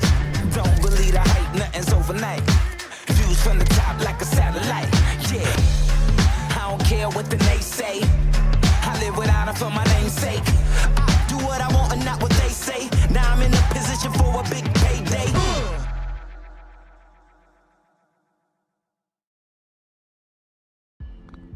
Talk us through. I can't talk through it. I'm going to try and hit it somewhere near the flag. It's going to go nowhere near. Hi, I'm Ian Bell, and this is the Unlucky Dip Challenge. Draw a club, get a ball closest to the pin win. H. Hockey stick, okay. I'll be careful there, this could come off slice. Thinking whether I go.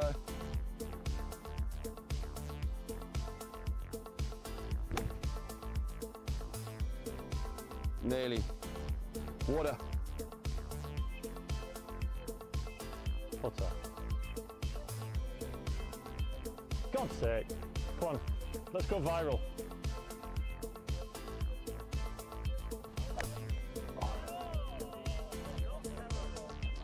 Can I have a quickie go?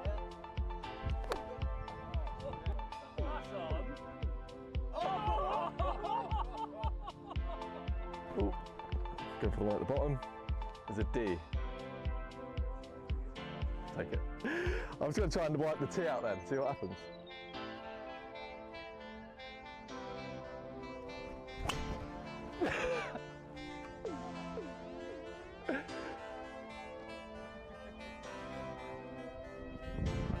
Cricket bat.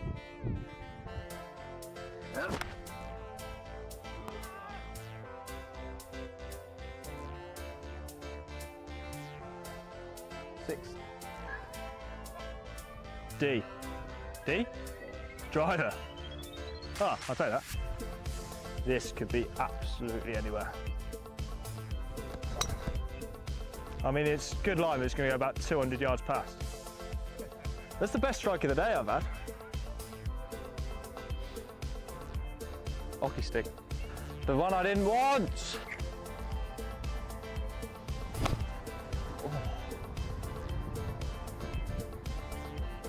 Wet. Big divot. P. Putter. Oh no. Actually, that's probably my best club. In the hole! T. Tennis racket. Perfect. Give me another ball. It's a C. Is that what's the C? What's the C? Oh, let's go, let's go. Yeah? Yeah.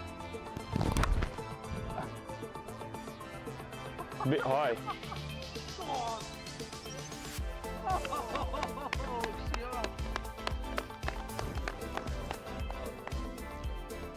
See? All right, see how this goes.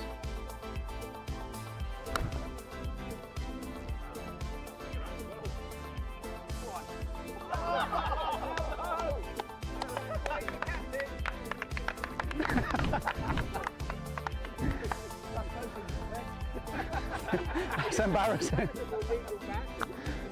Are you doing that? I hope so.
Yeah, that's what I'm thinking. You get 4 balls, split 6. Yeah. Yeah. Then 3, then 2, then 1. Yeah. Okay. Go off, go off. Go off. Remember, this is where consistency comes in, my boy. 3, 2, 1.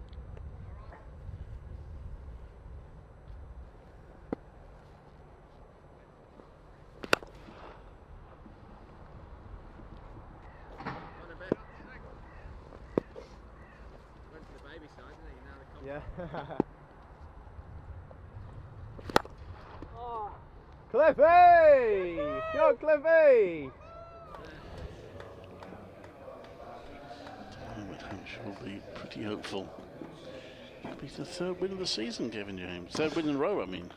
Yeah, they are in a roll, there's no doubt about it. Things are going their way much more than they were in the first 5 games of the season. Various things were just not quite clicking, and I think probably Warwickshire are just finding the same situation at the moment. I'm surprised nobody got in that morning session, but as is always when you're in the ascendancy in a game and when things are starting to turn for you, that for me you could count the number of balls that deviated off the straight on one hand, and 2 of those brought the wicket for Keith Barker for Will Rhodes early on, and then a super ball, James Fuller getting one to nip back at Ed Barnard. And you know, you're a little bit unlucky because if you survived those 2 balls, you know, there wasn't a lot else to worry about out there, was there? No. Daniel Briggs will look at the shot he got out to. So it's not, all is not lost for Warwickshire. I mean, we're not talking about a win anymore, but all is not lost in terms of trying to save the game.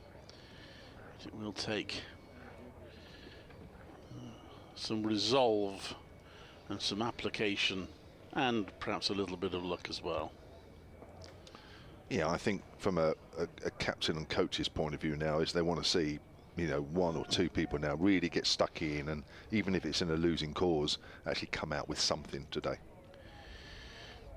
Great news for Warwickshire is that Keith Barker's bowling 8 wickets of the match already, and that one is left by Bethel. Batted well in the first innings, having had to battle early on, survived a chance on 2. Went on to form a decent partnership at down mostly, but still Warwickshire haven't managed a century partnership in this game, so now would be a good time. 3 slips and now a wall of 3 on the onside. Sort of mid-on, mid-wicket, then a bit further round. Hampshire can get more and more attacking as it goes on. The win equation is pretty much out of the game. Barker bowls, and that's forward defensive to mid-off. There's no run. Just for the record, Warwickshire set 498 to win. And unless they can loan Lewis Kimber at the last minute from Leicestershire, who's producing an astonishing innings against Sussex.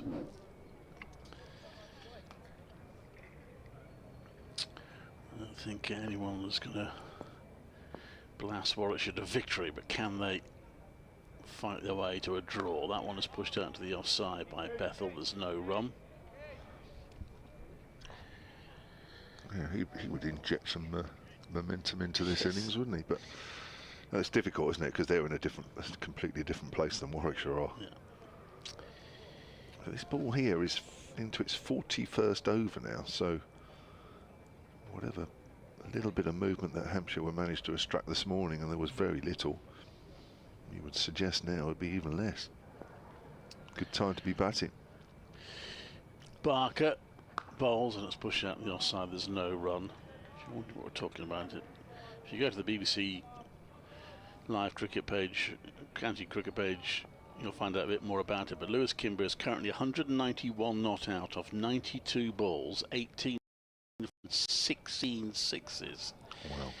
Came in when Leicestershire were 175 for 7, chasing 464 to win. They're now 89 runs away with those 3 wickets still intact.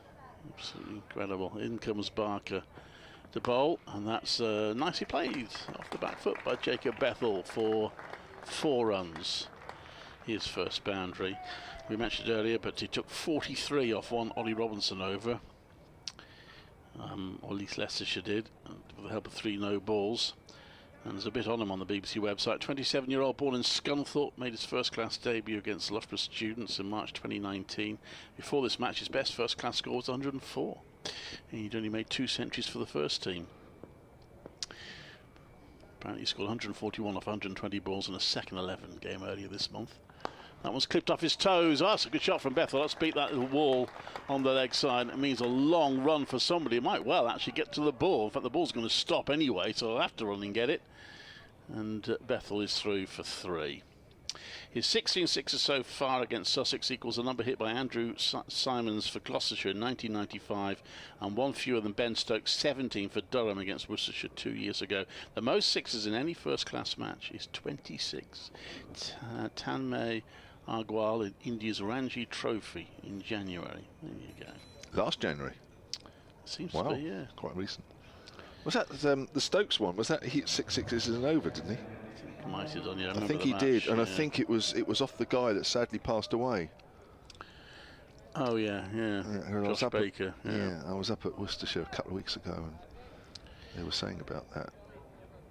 Yeah, funny that sort of sixes thing came up, and somebody said, "Oh, Ben Stokes sixes," and they said, "Oh, yeah, it was off the Josh Baker." Yeah. So 123 for 5, and it's going to be Kyle Abbott into the attack. He didn't pick up a wicket this morning. That was left to Keith Barker, who picked up 2. Liam Dawson and James Fuller 1 apiece. But Abbott did pick up that wicket last night. Alex Davies. It was from this pavilion end. He's actually at the far end, the city end, as we look, and just wraps Bethel high on the pad there as he's trying to hit her away on the leg side. I'm a bit full up now, so I was given extra chips. Was you? Well, I went for the fish and chips, and she only had the sort of scrag end of 1 plate of chips to put on my plate. The last of 1. I don't want to talk not portion of chips, but you know, 1. I only had a few chips left in the bowl. Yeah. And she was piling those on my plate. Is Abbott Sunshine's back out?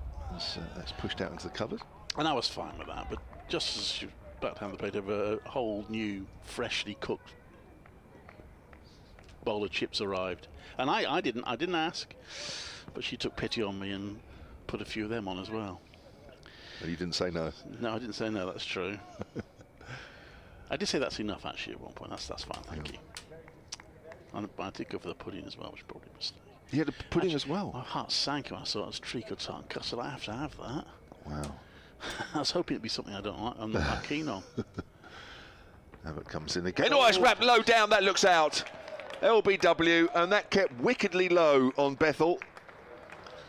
And that is the first wicket down in the afternoon session. And like this morning, an early wicket at the start of a new session, and Bethel has to go for 9, but I think he'll feel very hard done by there. I was going to say, I don't think you can be very critical of Jacob Bethel there. It was pretty much unplayable. But the end is nigh for Warwickshire, I'm afraid. It's going to be another defeat. Got 1 more championship game before they resume T20. Somerset at Taunton. I'm just watching that on the replay, actually. I mean, that's very leg stumpish. But really, yeah. Sometimes I'm sure, obviously, umpires know much more than me. You just sometimes feel when it's that low, the umpire almost thinks, well, that must be out. Yeah. When you're caught on the crease and it's kept wickedly low. I mean, it is very, very close. I mean, you'd want to Hawkeye on that, but yeah, I mean, it's probably hitting just about leg stump, but it just, I mean, the minute it kept low and he stuck on the crease, it just looked out. Yeah.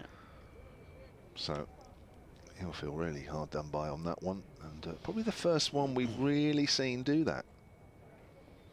First 2 days there was a bit of extra bounce in this pitch, but then as it dried out, it has got very flat. We haven't really seen too many keep low. I do see what you mean about leg side, because he was angling, wasn't he? Yeah. Might have been a bit unlucky there, Jacob Bethel. But so Burgess, the keeper, new batter to the crease. Well, for most of this season, We've had a 71 and a 17 as opening partners with Rob Yates playing, not in this game, but now we've got 61 and 16 together. So 1661 together. Burgess 61, Haynes 16. Haynes has a chat with Burgess, probably saying, if it keeps that low, you're done. Yeah, give up. There's Abbott. Bowls and links ball to Burgess, who plays it out square. But that goes back to what I was saying at the start of the session, that it's uncanny, isn't it, really, that, you know, that's the first ball that's really kept low and it's picked up a wicket. You know, how many times do we say, ooh, that kept low? Ooh, we don't want to see too many more of those, and it might just have gone past the outside of the off stump, or the batter might just have got the bottom of the bat on it or something, but immediately something has done something slightly different, it's taken a wicket. And as I say, when you're behind in a game, it just seems to be all those sort of things happen against you. 123 for 6 then. Here's Abbott. Comes in again. Another length ball which Burgess plays, and Barker does well at mid-off, stopping that one. Diving low to his right. The new agile Keith Barker,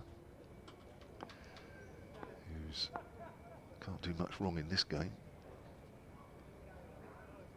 8 wickets in the game so far for him. Abbott has 5 in the game. 3 in the first innings and 2 in the second. Last ball of his 8th over, he has 2 for 19. This is a wicket maiden if there's no runs off this one. Runs towards us again, and Burgess clips that away, goes straight to a fielder. Wicket maiden it is. And forget the 375 to win. It's all about Warwickshire trying to somehow hold on to these last 4 wickets.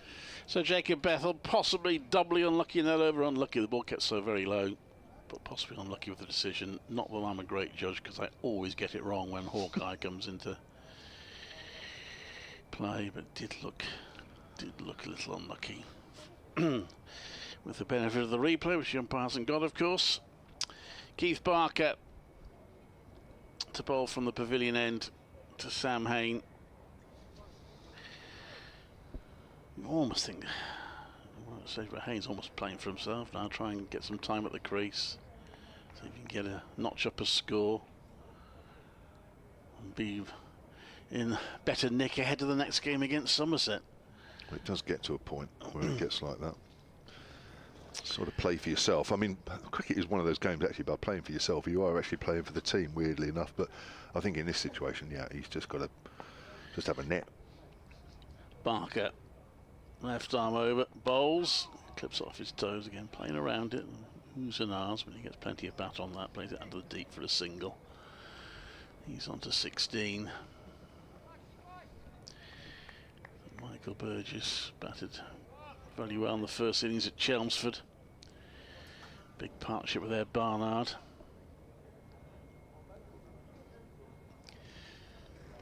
Hasn't played that much cricket because he's not in the T20 team, so since the last championship match he just had a couple of T20 second 11 games.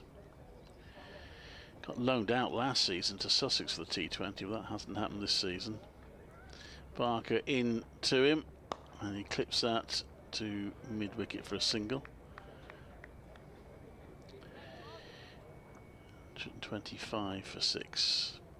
He's off the mark. 4 more wickets required by Hampshire for victory. There's nothing there for Barker at the moment. Just that one ball's keep wickedly low. It's the first ball that's done anything since that wicket of Barnard, where Fuller got one to nip back in before lunch. In he comes Barker towards a bouncer, which Hain just ducks under. The wicketkeeper takes it. Stop him just rocking on the front foot when he feels like it.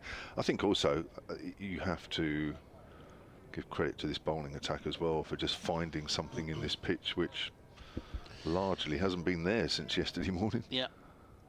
Yeah, they bowl well. They played well, Hampshire, this game. They played well. Yeah. I wouldn't say they've been miles better than Warwickshire, but they've certainly been better than them. Barker bowls, that's left. I had to get a bit low, it was outside off stump. Sun-baked pitch. Yeah. The last 2 days, certainly. Obviously good form, Hampshire. Do you think they've got ambitions to try and chase Surrey down? Do you think they feel they can do that? Well, if you'd asked me after the first 5 games, I would have. I mean, I'm not joking now. They were seriously looking at the bottom teams, and that was only 3 games ago. Well, that's the nature, isn't it? As Barker comes in, oh, that's left. That's a tight leave. Come back. When you got a 10-team division and 2 get relegated, then unless you're sort of running away at the top or running away at the bottom, you are always thinking both of a high position and the bottom 2. I mean, Warwickshire obviously are thinking bottom 2 now. A couple of wins and they'll probably be. Well, that's what happened to us. Yeah. I'll tell you what, I did come back a bit. Yeah, so it just shows you how quickly things can change. And we were playing not great cricket. You know, there was nothing to get excited about. This all wraps up on the pads, but rolls away. It's no run, another over negotiated, but we should look at the scoreboard and say they've still got to see off another 65 with just 4 wickets left, 125 for 6. But it's amazing how quickly a season can turn, and you've seen it, and people that watch and follow cricket over a number of years will know that sometimes you don't quite know what it is that suddenly changes a team's fortunes. Say, going into the Nottinghamshire game 3 games ago, we were in absolutely no form at all, and a game that was in the balance, and a lowish scoring game. We came back on the 4th morning. Hampshire had 5 wickets in hand, and one of the batters wasn't even batting, Tom Prest, although he might have batted if they needed about 2 to win. So we were battered down for virtually the whole game. Here's Abbott, bowls, and that's cut away by Burgess. Backward a point for 4 runs. Abbott has his hands on his head. It looked a pretty safe shot. Might have just played a little bit away from his body, but it was all along the ground. 129 for 6.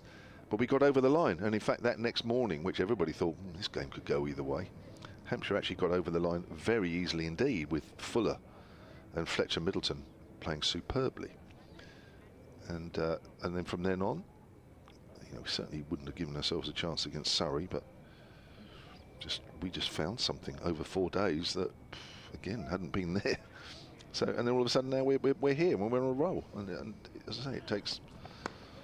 I don't know what it takes. That's pushed up to mid-off. Barker in the side for the Notts game, who hadn't played at all in the season. Was he the reason? I don't know. I think there's just a couple of little things, and I think Warwickshire will find that. All right, you might think that games are running out, but as I say, it only takes 1 or 2 games, and Hampshire have proved it, that all of a sudden you're looking up the table within the space of a couple of weeks.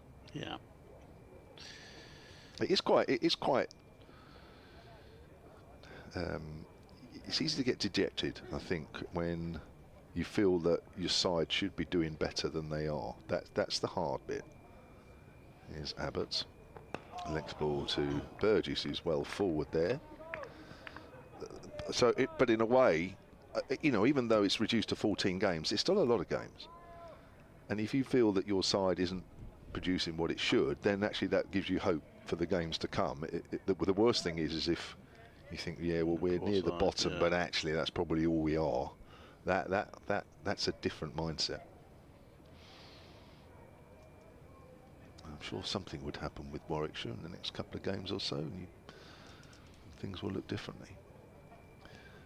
Here comes Abbott, bowls, short ball. Burgess ducks underneath with relative ease. But at the moment, it's probably hard to see that, isn't it? Yeah.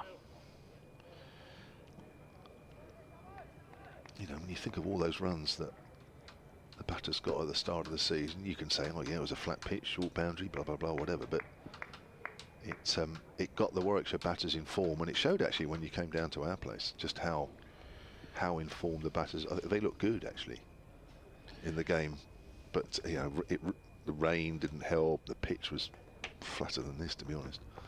Outside the off stump, always flown a little bit to Ben Brown, who didn't take that cleanly.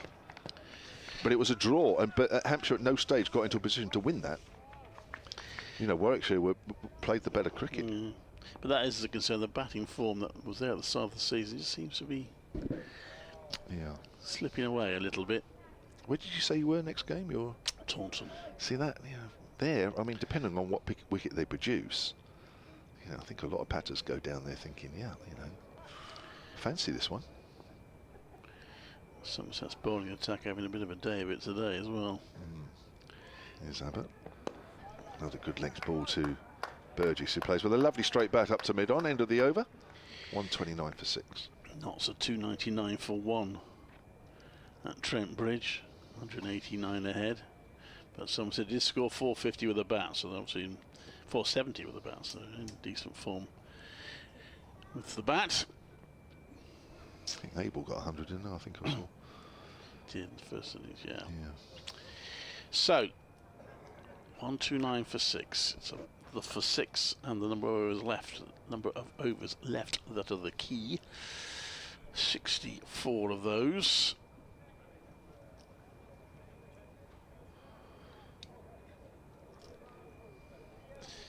And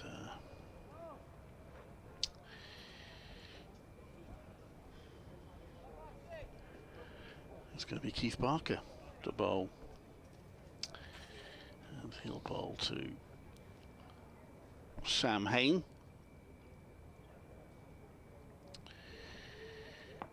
Two slips, wicketkeeper standing up.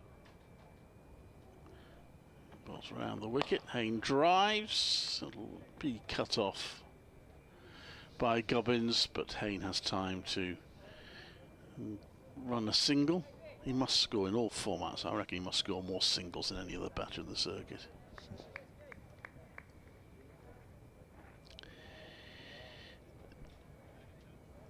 $130 for 6.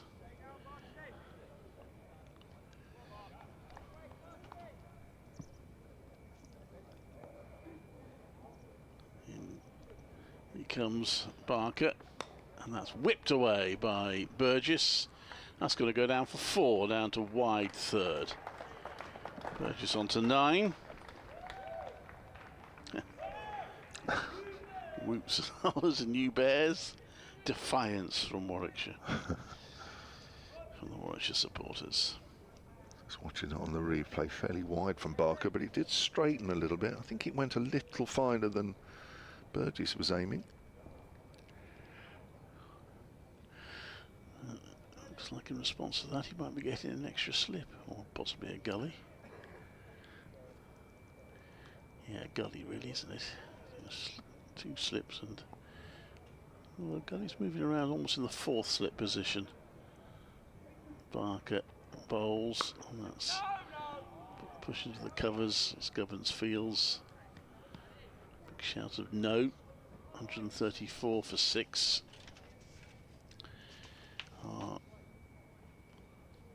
Warwickshire.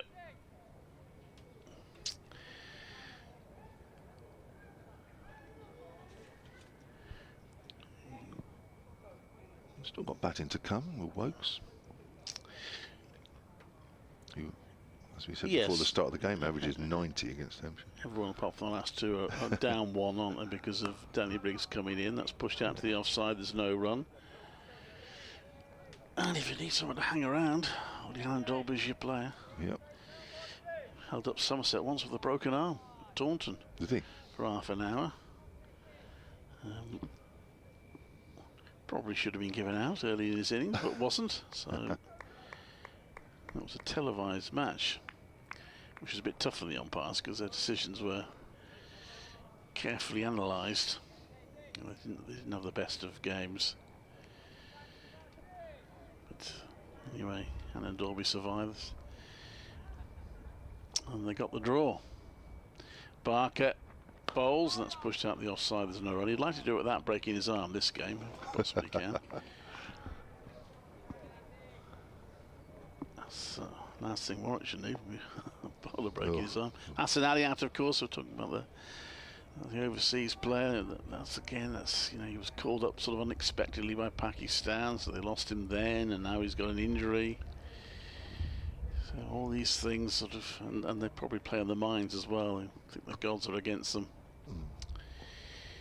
Barker around the wicket to Burgess, drives, good shot. That'll go all the way. It's been chased, but he's timed it well. I think it might just be pulled in. And they do amble through for 3. Report coming up on BBC Radio WM and BBC CWR. 137 for 6. I'm going to say again shortly.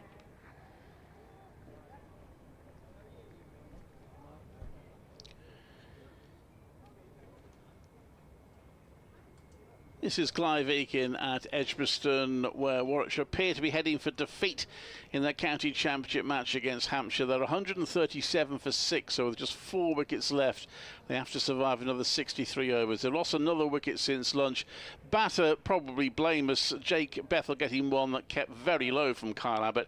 Possibly a little unlucky with the decision as well when he was given LBW.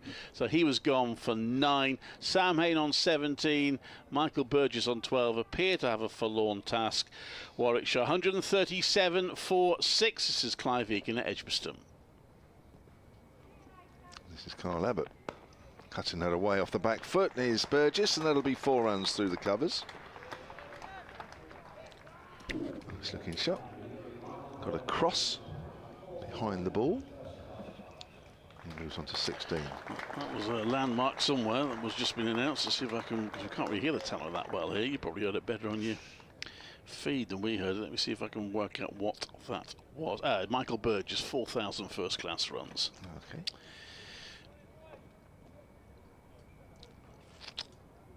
Well, that's all right then, I suppose. What I was Yes, well, thinking, see, that's another positive. Yes.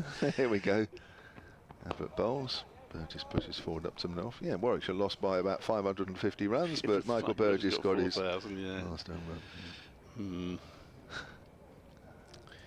Lewis Kim has just completed his double century. Wow. Ridiculous. So they must be closing in on... Must be. Let's have a look. They are 65 away. 65 away. 203 off 100 balls. 19 fours. He's hit another 6, 17 sixes, so he's now equal to Ben Stokes. Absolutely amazing. Bet there's a buzz through that Leicestershire dressing room at the moment. Here's Abbott to Burgess. Burgess drives into the ground. Abbott throws his right hand up and fields. Hit Ollie Robinson for another 6. I suppose the one thing they'll be dreading is now just missing out, because that can happen, can't it, when you... Yes. I want to see it through, but only 65 needed. But that's it. The other thing, they'll be getting nervous as they get closer. When he started, he probably didn't have a care in the world. That's right, yeah. Just go out there and enjoy yourself. Okay. Whack, whack, whack, whack, whack. Oh, hang on a minute. Hang on a minute. Just be careful. Abbott to Burgess. Burgess gets a length ball. No ball called by umpire Steve O'Shaughnessy at the far end. I'm just looking at... Decline the extra ball. Yeah, well, that all helps. That's exactly what... Yeah, you don't want that. Why? How do Warwickshire benefit from getting the extra delivery? Anyway, I'm just looking at Burgess's breakdown first class runs. Just over 2,500 of those are for Warwickshire. Yeah, he's done well since he's come over. He's worked his wicket keeping a lot, actually. I think it goes under the radar a bit, but I think he keeps wicket really, really well. Yep. Just over 1,000 for Sussex. Here comes Abbott again, another good length ball, which Burgess is pushing again up to mid-on. Well, I should got to be a little bit careful with him. He did sign a new contract in the winter, but I don't think he's overly happy about not featuring in the T20 Blast. I mean, he knows it's sort of the unwritten deal was that Alex Davis would keep wicket in the T20 and he'd keep wicket in the rest, but I think he feels he's still good enough to be in the team as a batter only. And it's difficult when you've got that many players. I mean, who do you leave out? You're going to upset somebody.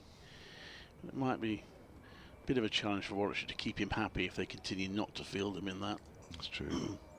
I suppose with you guys doing as well, you're not going to change the team too much. So thickish outside edge from a forward defensive goes out to backward a point for a single. Burgess moves on to 17. His strike rates in T20 119, which I have to say these days is not that particularly high, is it? No, but he's a capable big hitter. He's developed into that, but that's the problem. Last season, all sorts of players we might have said should be in the team last season, and you know, Mark Robson turned and said, "Well, we won 11 of our 14 group games, so maybe we did get it right." Yeah, definitely. Here comes Abbott to Hain this time. Haynes forward, punching that out into the covers where Gubbins fields. End of the over. Abbott has now completed 10 overs, 2 for 30. Well, the game continues. Warwickshire trying to prolong it, save it if they possibly can. Essex look as if they're playing for a draw and probably succeeding. They're still 2 down, but not scoring many runs. 103 for 2, chasing 4-3-3 against Durham. I mentioned the game at Trembridge. That looks like ending in a draw.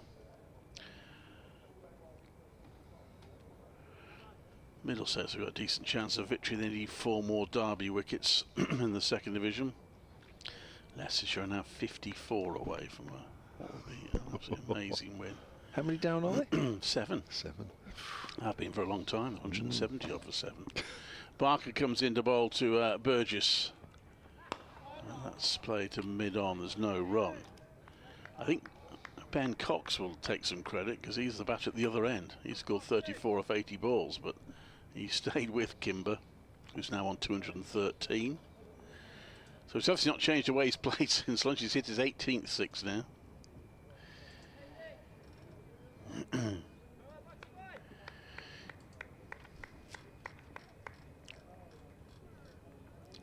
Sussex captain will be getting criticised for declaring and setting 464. In comes Barker to bowl, and that's driven in the offside. There's no run. Suppose it justifies James Vint's decision not to declare on that sort of lead.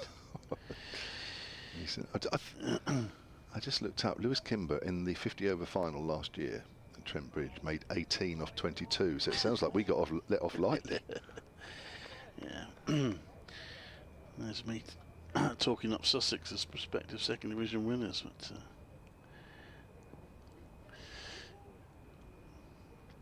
Barker, not quite the fireworks here, but Hampshire doing very nicely, thank you very much, as that's played out to the offside by Burgess for no run. Now Brian has said he will come in at 10 past 2 as long as there's only 6 wickets down. He's worried if there's any more than that he might have to do a bit of writing. Oh, he literally got up out of his seat as you spoke. Yeah. So if a wicket falls now, then he might turn back again. Barker to Burgess, who drives. Good stop in the covers by Gubbins, and Burgess had gone a little bit down the pitch thinking I was the run there. And he has to scramble to get back. Good fielding by Gubbins.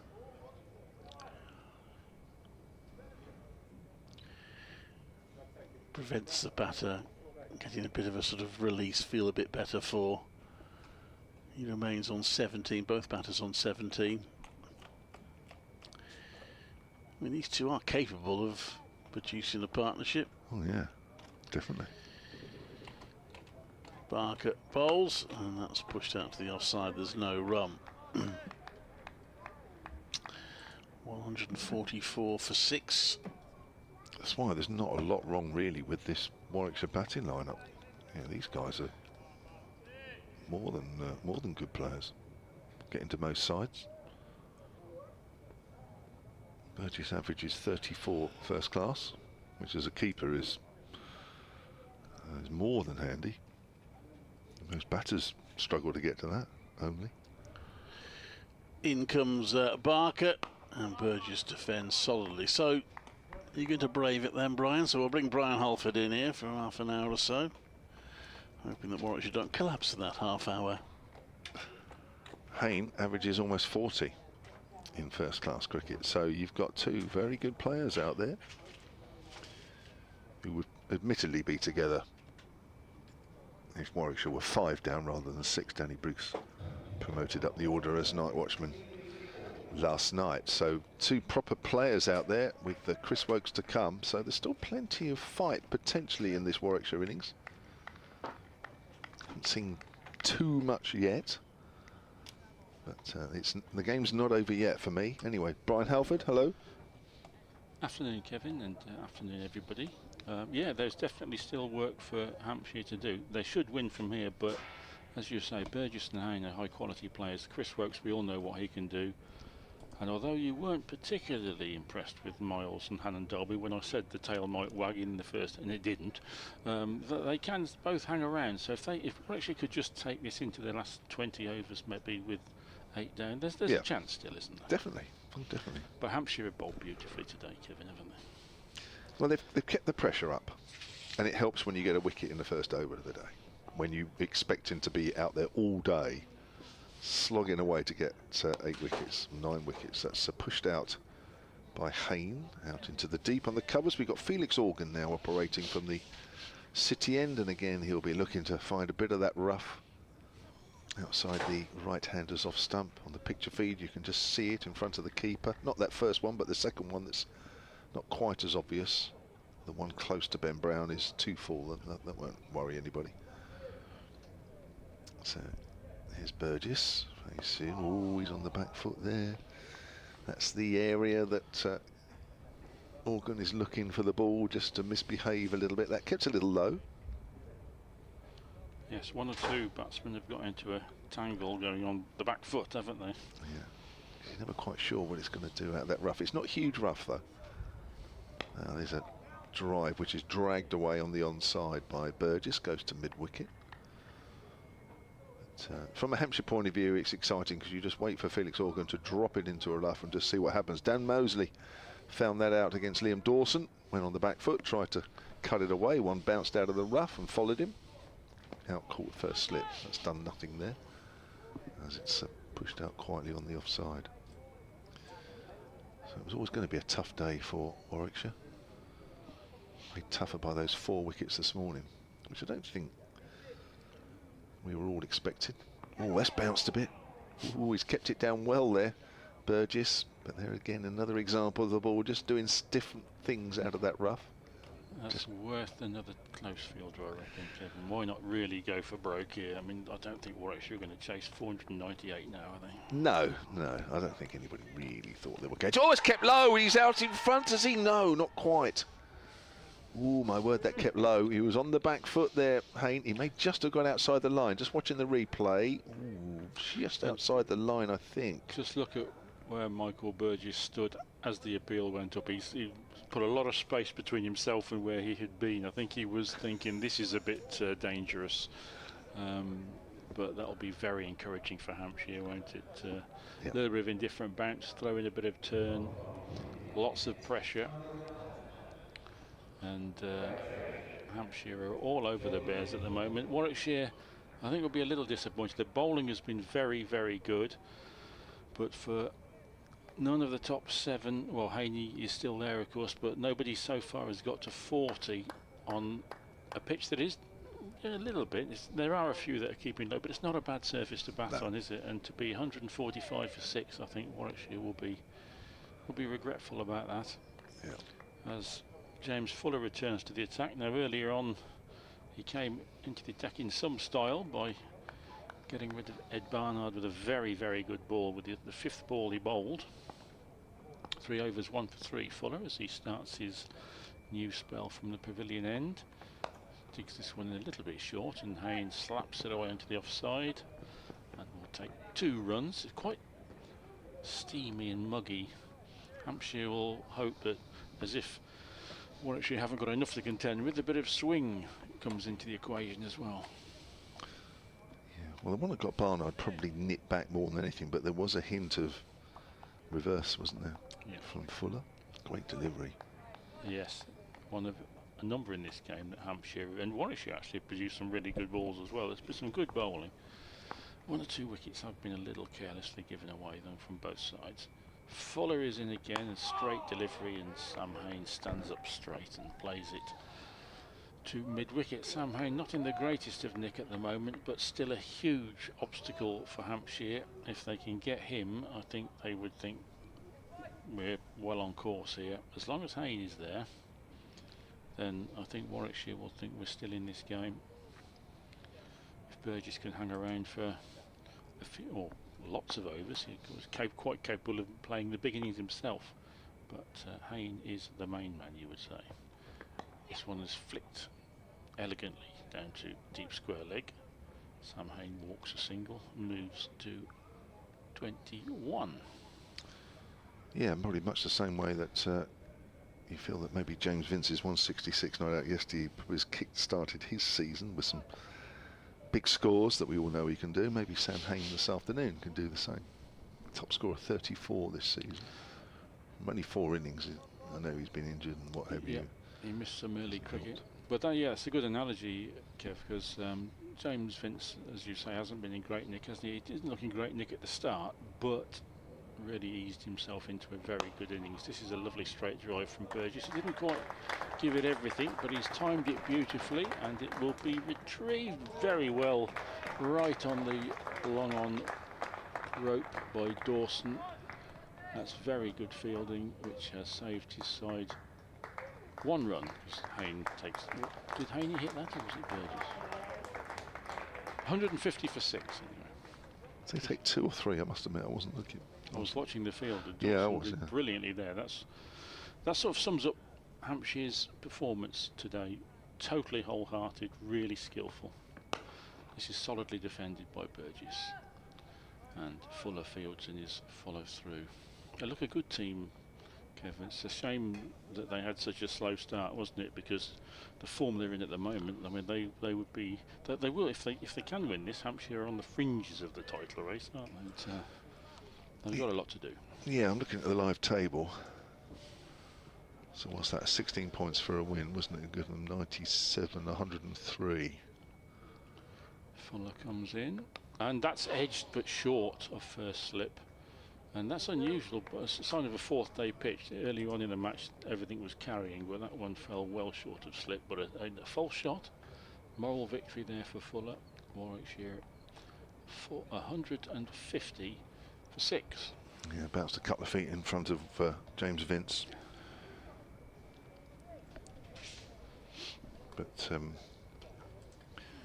yeah, you know, if Warwickshire do lose this, then you know, if Hain comes out of it with 100, Burgess some runs, Woke some runs, then you know you always try and look at some positives, don't you? You say, well, look, Sam Hain, been injured, hasn't played much, looked a little bit out of it, but actually today looks like he's back to where he should be, and you then go on to the next game with a batter who has been a bit iffy, you know, back to his best, and that you know, there's always positives out of something.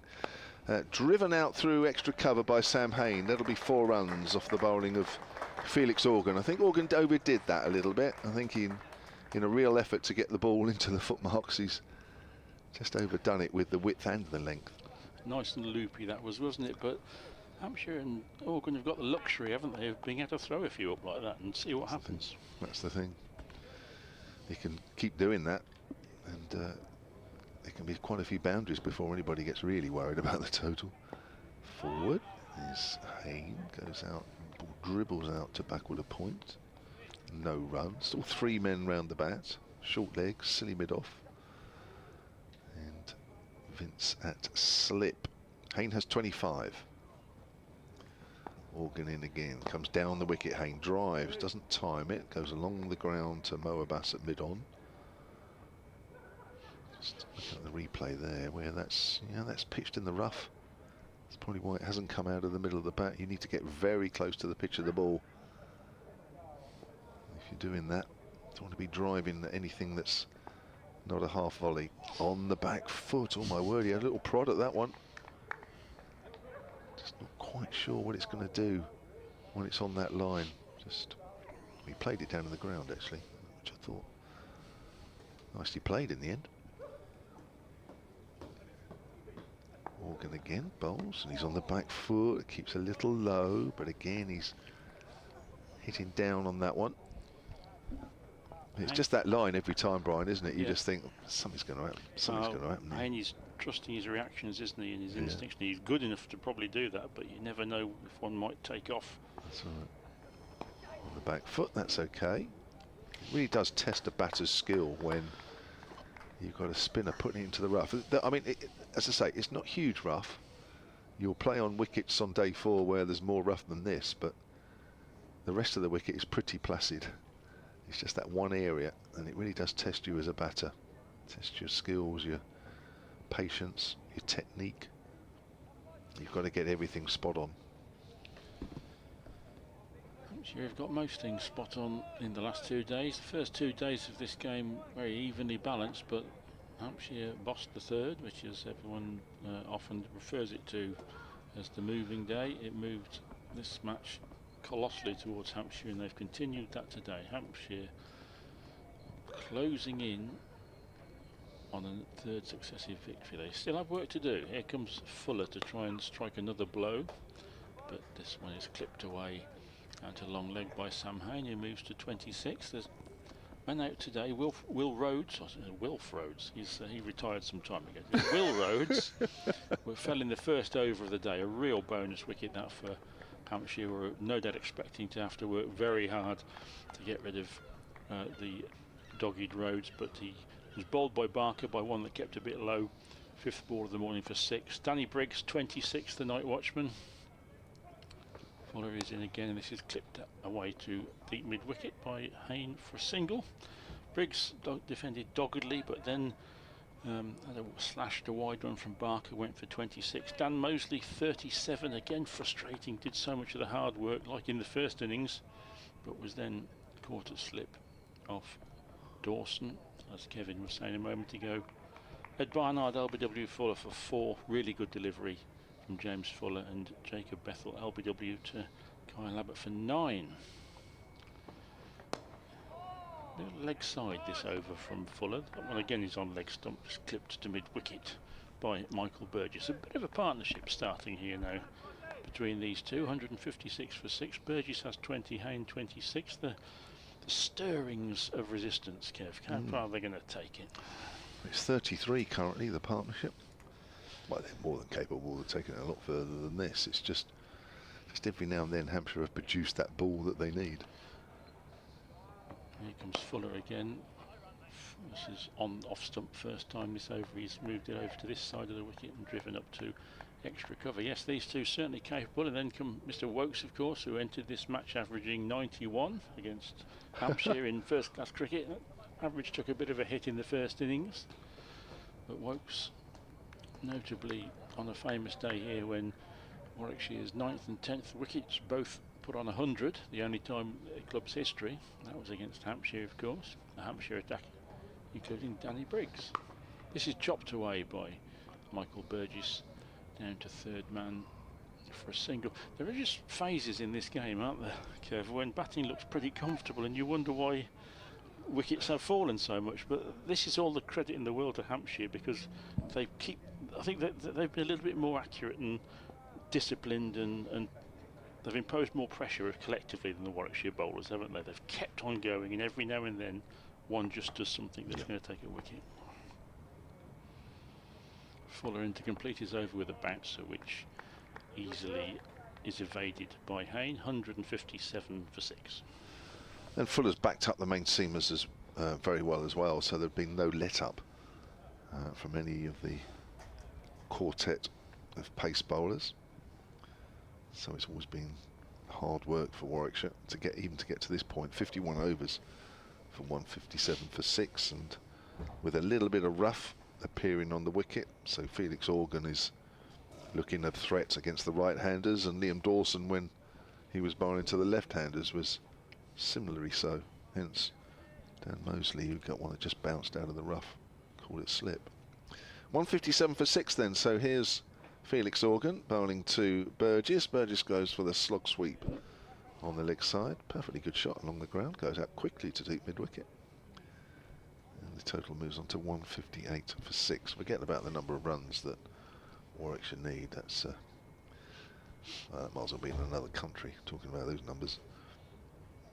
Almost 500 in total in this innings. Here's Organ again, played back to him by Hain. That's probably the complacent approach that Warwickshire fans took when Hampshire were bowled out for 15 in 1922. And we all know what happened there. Hampshire won. You never know. What, following on? Yeah. Oh, right, okay. Well, was I talking about this with Clive yesterday, or yourself? It wasn't me, no. Hain's forward, just pushes it past silly mid-off. No, 1922, the championship here at Edgbaston, Warwickshire batted first, got I think 260 odd. Hampshire all out for 15 in reply and won the game. Well, So you never know. That seems almost as unlikely as Warwickshire winning this one. That's pushed into the ground on the offside, so it just shows it does happen. It's just that it was 100 years ago. So, not every day of the week you see results like that. That is true. Here's Organ again. Forward is Hayne, has to get a big stride in there, which he does. It does seem pretty certain then that Warwickshire are going to remain without a championship win this season, and while Hampshire are looking eyeing the top of the table, I mean the other end is coming a bit close for comfort to the Bears at the moment. He works that a little stronger back to Organ. Just one run off that over. 158 for 6.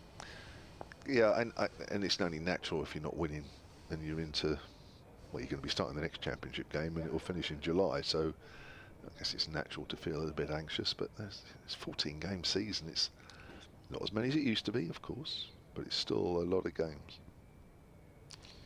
Yeah, it's not turning into a golden championship season for the West Midlands, is it? Warwickshire and Worcestershire, the only two teams without a win in the First Division. And they still have to meet at New Road, which could be quite an important game. When's that one, Brian? That is in August. It's a little way away. James Fuller just started his 6th over with a well-pitched up delivery, which is pushed out to extra cover. Quite a defensive field, considering the position that Hampshire are in. Just one slip for the seamer. I guess they just want to compress the batsmen and keep them runless, because Michael Burgess certainly does like to keep the scoreboard ticking over, and this policy of attrition and building pressure has worked very well so far for Hampshire. Fuller is in again, well pitched up, giving the ball a chance to swing, but firmly out of the middle of Burgess's bat up to mid-on. I think you're right. I think many people would turn up here and look at the field and say, well, this looks like the game's sort of, you know, pretty even Stevens, but I think because it's such an easy paced wicket and the ball generally is doing very little, there's no pace, that actually to have too much of an attacking field would give the batters a license to score off most balls, really. And this is runs handsomely driven through the covers for 4 by Michael Burgess. Is that Felix Organ running around the boundary there? No, it's not. It's, I'll tell you who it is. That, everybody, is Tom Prest. Ah, Tom, who's he on? Who's Tom on for? He was nobly giving it everything on that very, very long chase around the cover boundary from third man, but he had no chance at all of retrieving that, but he gave it everything, so well done him. Burgess takes 4 though and joins Hayne on 26. Tom Prest is Keith Barker. Keith Barker has gone off for some sort of refreshment or treatment.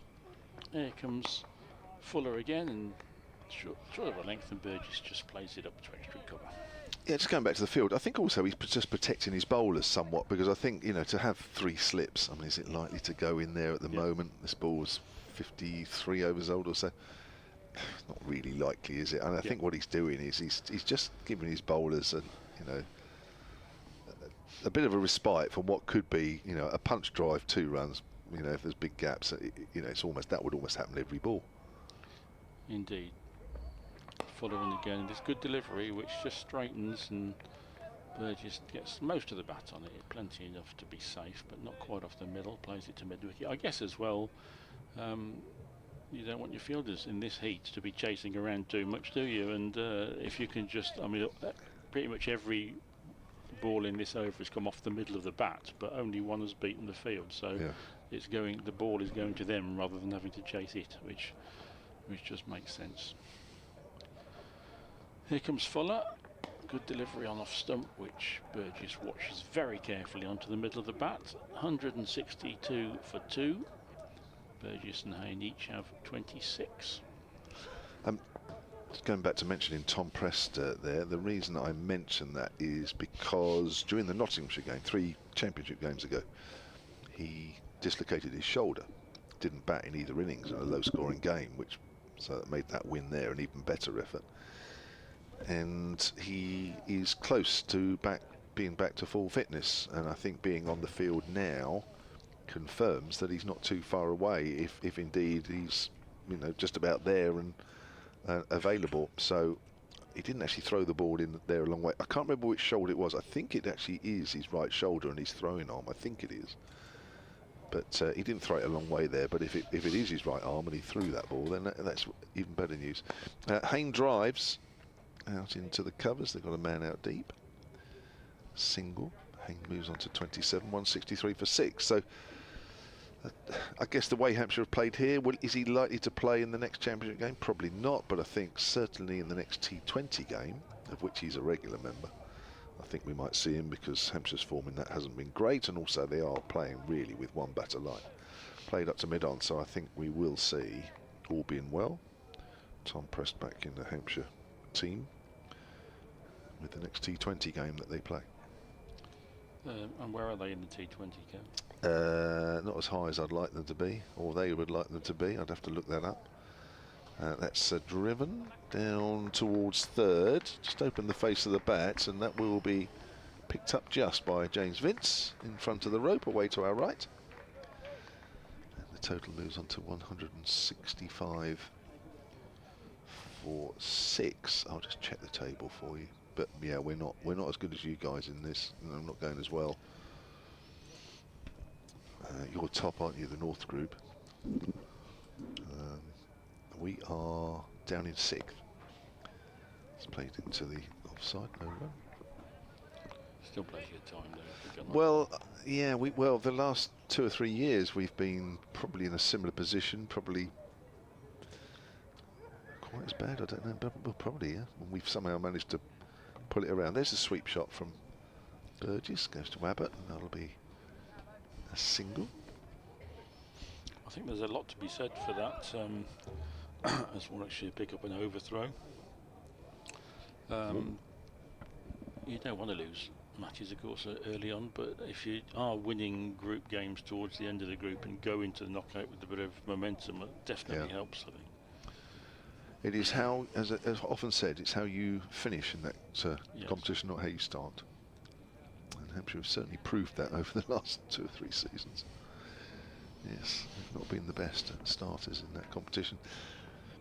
1-2 from 8. Birmingham 1-6 from 8. That's pushed out square on the offside where there's a gap. Burgess will pick up one more. Moves on to 31, 168 for 6. Just that one wicket has fallen since lunch. Jacob Bethel, 123 for 6 the total was there. So these two now have put on 45. Yep. Solid and composed resistance from this pair. And they've just got to keep batting, and if they can still be there at tea time in 20 or so overs time, then Warwickshire will think we can do this.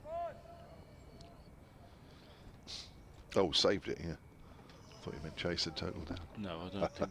Well, Alex Davis did say last night they'd have a look at it at tea time, see whether they can do it. There'll be a big ask from here, I think. Fuller is in again, half volley, nicely stroked away on the leg side, but there's a sweeper back in front of the Hollies stand, which is not as raucous today as it can be. And Burgess takes a single. Perhaps just borrow Kimber whenever he finishes his innings for Leicester. Just fly him down and say, "Well, carry on the way you've been playing, and come and play in this one." Yeah, sensational stuff at Hove today, and it could set up a sensational win. I haven't seen the latest score there. I'm just going to have a look, actually. Fuller, as the sun just goes behind a cloud briefly, and misses this backward defensive shot from Hayne up to mid-on. Sam Hayne will certainly relish this sort of struggle and battle. He loves to pressure cricket. And Michael Burgess has also played some innings to get his side out of the mire over the years. So these two are certainly up to the challenge. They just got to keep that concentration. It's not a pitch on which I don't think we should be 169 for 6, so as Fuller comes in again, and this is turned to a square leg, so Warwickshire can look at that two ways. They can say, well, yeah, we haven't done too well here, but this is very much still savable, this game. Kimber's still going. He's 234 not out now off 118 deliveries, 24s and 26s. Leicestershire, they have lost a couple of wickets though since we last mentioned. They need 29 to beat Sussex, but they've only got 1 wicket remaining. What a game of cricket that is, and what a venue as well. That's heaven, that's cricketing heaven, that is, as Hayne turns this one to square leg. And I think Kimber's from Lincoln, isn't he? It's good to see a Lincoln lad performing at high level in county cricket. But what a day at Hove that will be. And could it end in a tie, I wonder? I'm sure the locals would like it too much if Leicestershire win that. What a sensational innings. So that is one of the great championship innings, I would say, isn't it? I mean, incredible stuff. So they were 175 for 7, then 4 of 14 for 8. Fuller is in again. He's been leg side in this spell, and again this is drifting down leg side, and Hayne turns it straight to the man at square leg. 435 for 9. So who's stuck in alongside him then, Ken? so it's is it Josh Hull? He's the left arm seamer, isn't he? Good, Josh Hull. Good bowler as well. He is a good bowler. He's going to be a good bowler in a few years, that guy. Yeah. Bowled well in the 50 over final at Hampshire. And who's the number 11 in with Kimber at the moment? That's Hull. Oh, Hull's in there now. Ah. Fuller in again, good delivery on middle and off, and Hayne is rock solid in forward defence. 169 for 6 remains the score. I think we'll keep an eye on that one because that is an incredible game. They need 22 now, Leicestershire. I'm guessing with 1 wicket remain. Kimber's 240 not out now. I'm guessing that Sports Extra might be taking that one instead of this one right now. Well, you'd think so, wouldn't you? Mr. Harms, the Sussex correspondent, lovely man. We'll be wondering what's happened there by the sound of it. That's an extraordinary game of cricket. They'll be shell-shocked if they lose that, won't they, Sussex? I should imagine he'll lock himself in the commentary box and not come out for a week. 169 for 6 here. Just that 1 wicket that's fallen since lunch. 4 before lunch. Hampshire still need 4 more wickets here to win this game. Warwickshire have another 55 overs minimum.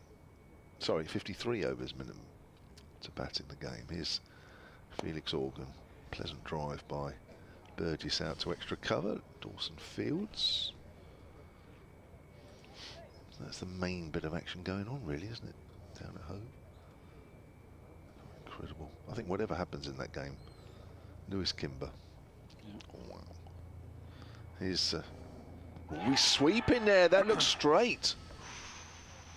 Got to be careful, mate. Just have got a little bat on that Burgess, but actually maybe he's just outside off stump. Actually, on the replay, I can say we're to the left here.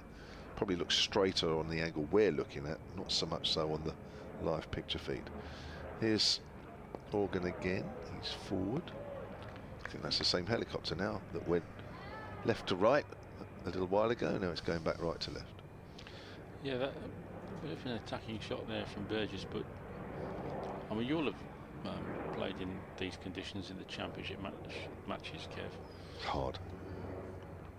Oh, he's trying to play out the onside, hits it into his pad. When you're batting out there, and there is almost no point in scoring runs, it's all about survival.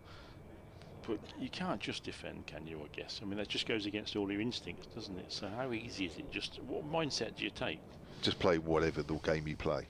I mean, if your game is whacking it to all parts, then, well, I suppose you've got to be a bit careful with that, but that's an exaggeration. Let's play back to the bowler, but, you know, everybody knows how a certain player plays. And in this situation, you just play the way you play. And if you bowled out, you bowled out. But you can't suddenly go massively defensive, not really, because that just makes it, almost makes it easier for the opposition. Pushing forward is Burgess, goes out square on the offside where there's a gap. 170 for 6 at the end of that over. You would basically not look at the scoreboard, and you would just bat according to what's being bowled at you. You know, if there is a little bit of rough, then you take that into consideration. Basically, it's just any other day. That's what you try and in fact most of these players would treat it as any other day. Bowlers bowling on a flattish wicket. If it's a half volley, it's a half volley. It doesn't matter what situation, whether you're 400 behind or whether you need 4 to win. It's you just play. You don't do anything different, really. Yep. You don't do anything silly. That's what you wouldn't really want to do. You wouldn't. I mean, in T20, you're always taking risks. You know, that's the difference. In here, you wouldn't be taking those sort of risks. Certainly not in this situation. We have a drinks break, much needed, because it is extremely hot. And I'll join them, I think, and bring in Phil Brett.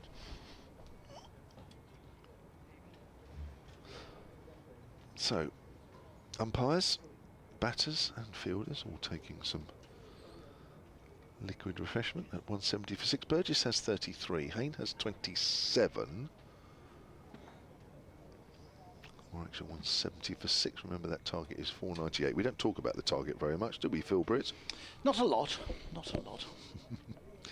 I had a couple of emails actually from our chats earlier this morning. You were saying about, we were going around the grounds in Kent, weren't we, and certain first-class fixtures, and you were saying that in the very early days a lot of the services were playing first-class fixtures because they had some very good cricketers, didn't they, that they would have in their ranks. Dave Allen, Hampshire's honorary archivist, who I know you know well, said in Hampshire's early years we fielded many services cricketers as amateurs, especially when we couldn't afford enough professionals, so that's the counties. Yep. He says, do you remember John Manners, who died in 2020?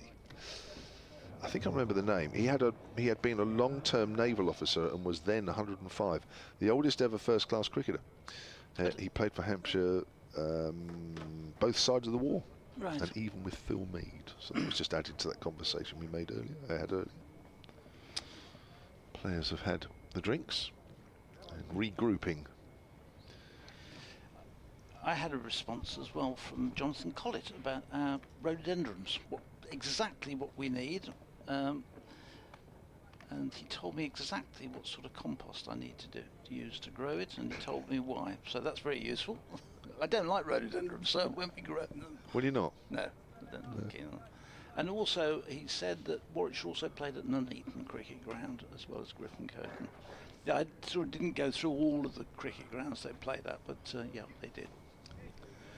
Here, 170 for 6, and I'm a bit surprised he hasn't been a little bit more attacking, as he put 500 on to have attacking fields. It's all right, Kevin. No, I agree. No. That's in bowls. That is pushed out into the offside by Burgess.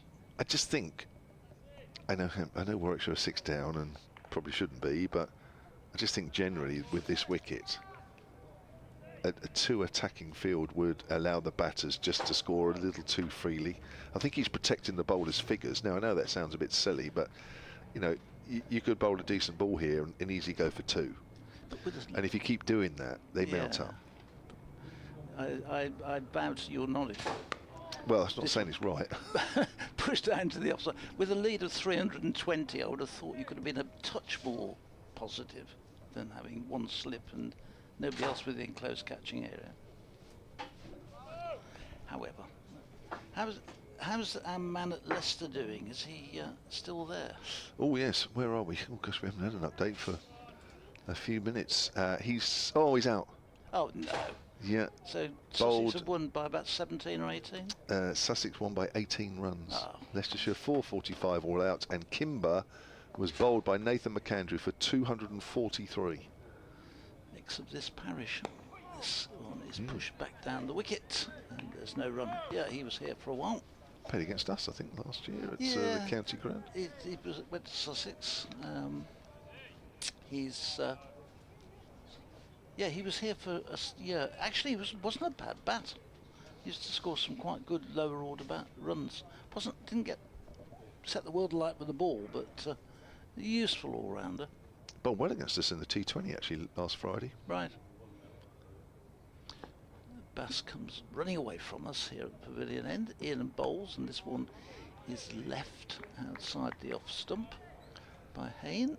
I think I'm right in saying when McAndrew played against us for you guys, he'd literally just come into the team, hadn't he? He came in during the season, And nobody, to be honest, I don't think many people had ever heard of him at that stage, and he took a while to settle. I think that's probably the best way of describing. He didn't look very threatening when he first came over, but and he wouldn't be alone as Australian bowlers coming over to the UK. This next one is played back to the bowler. One or two of them have taken time to get used to the conditions, but yeah, he wasn't. Didn't come back for a second spell. I'm going to leave you to it, Phil, because Clive Eakin is itching to get in. Oh, right, okay, Kevin. I'll see you later on. 171 for 6 here. Kevin is going to go to the. We've got a relaxation room here, which you can have a doze in for 20 minutes, and in the cool, the air conditioning's on there. End of the over, 171 for 6.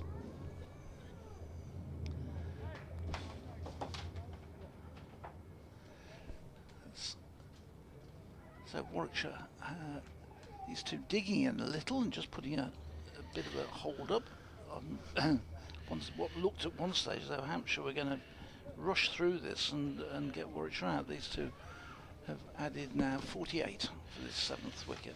There was always the potential, wasn't there, for one pair to hold them up. But I just thought about Nathan McCann to that game at Hampshire last season was his last in that season with Warwickshire. I remember because, as you say, it taken him a little bit of time, but it, as so often happens with overseas players, as Organ comes into bowl with Burgess, he plays that way for a single. He played really well in that game, and just as they're beginning to look the part, it's time to go. Yeah, which was a shame. But I interviewed him after the game. Johnny, decent chap, and that was the thing that they did say about him, that they felt he was a really good presence about the place in his time at Warwickshire. That's tough on this issue, isn't it, to lose by 18 runs. To get that close, yeah. But there's always a danger, I think. You start to run chase like that when you have no hope, you don't care, and then you get close, you suddenly start getting a bit anxious.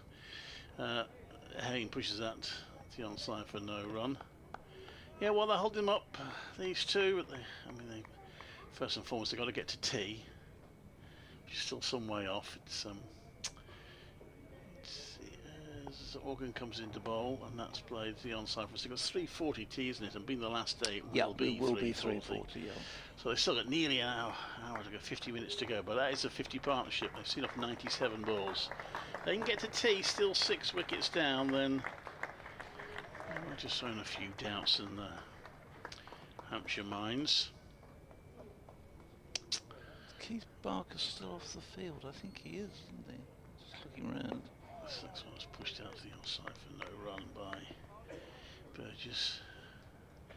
Oh, you get to tea, they might think, oh, we can get these 320 runs. 40 overs.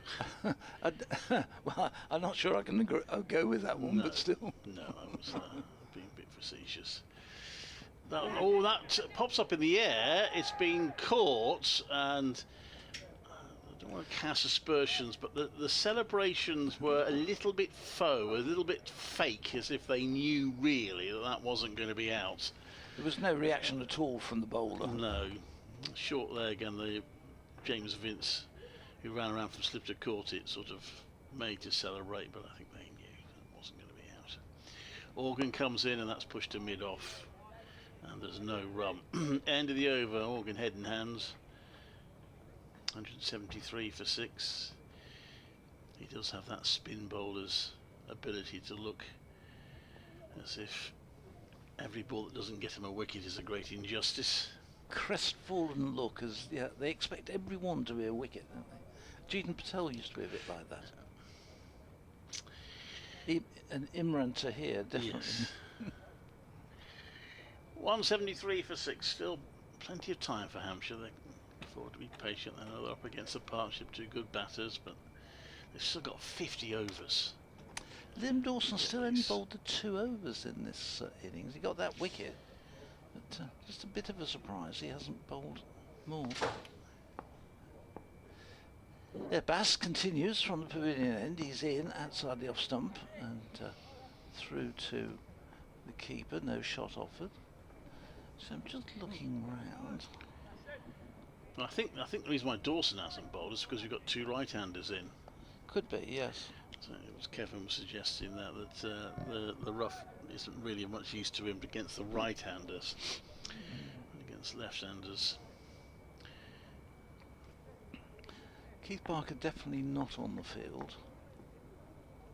As Abbas comes in again and bowls, and this is going to be 4 runs for Hayne. Sam Hayne, he just tickles it away down to fine leg, just drifting onto his pads and just helping it on its way. So Warwickshire move on to 177 for 6, and Hayne is on to 32 from 85 balls.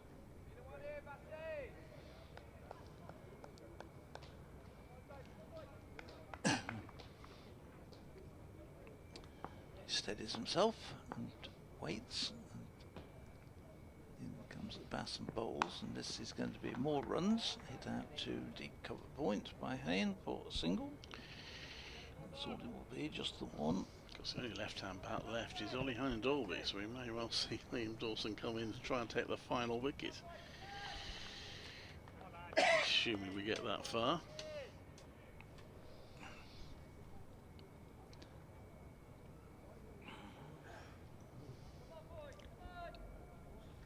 Shouting going on out there from the Hampshire fielders, encouraging each other. Abbas still get a wicket. He's in, bowls. There's going to be runs for Burgess, turning it down to deep backward square leg for 1. I'm almost tempted if I was Ollie Hine and Dolby to bat right-handed.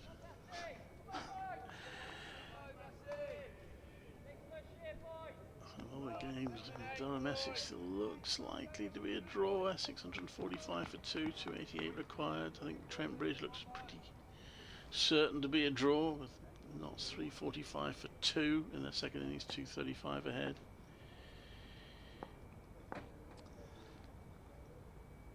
Bass in, Hayne is forward to that, runs it away into the offside. There's no run. Could be a good game in the second division, where Northants are 440 for 8 in the second innings. They lead Glamorgan by 229. And Middlesex just need 3 more wickets to beat Derbyshire. Need 272 to win. Yeah, they've gone down, collapsed a bit, Derbyshire, in the second innings, haven't they? So 3 results we've had today. Sussex beating Leicestershire in dramatic fashion in the second division.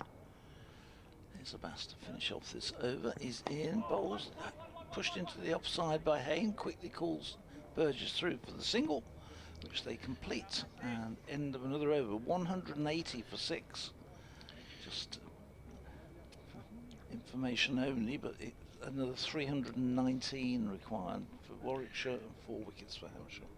Lancashire out of the relegation zone after beating Kent by an innings and 83 runs. Worcestershire drop into the bottom 2 after Surrey beat them by an innings and 5 runs. Of course, the one match to be finished ahead only. Quite gratifying to see that of the 9 matches, 8 of them went into a final day without any wet weather interruptions. The only exception being Yorkshire's win against Gloucestershire at Scarborough yesterday in the second division. Felix Organ, his 14th over, bowling to Hayne. Hampshire having to be patient now. Comes in the bowl, Hayne forward, plays that back to him. There's no run. These two certainly have played themselves in. Haynes faced 89 balls now, Burgess 65. Can they rescue things to watch? They've still got a very long way to go. Hayne plays back to that, plays it to mid-wicket for no run. We're not even halfway through the day yet. In terms of overs, it will be... get to, was it 96 overs in the day? No, 96 or 92? Which is 96. Yeah, so we need to get to 48 to go before we're halfway through. So at the end of this over, actually, will be the halfway point. So that's a forward defensive by Hayne.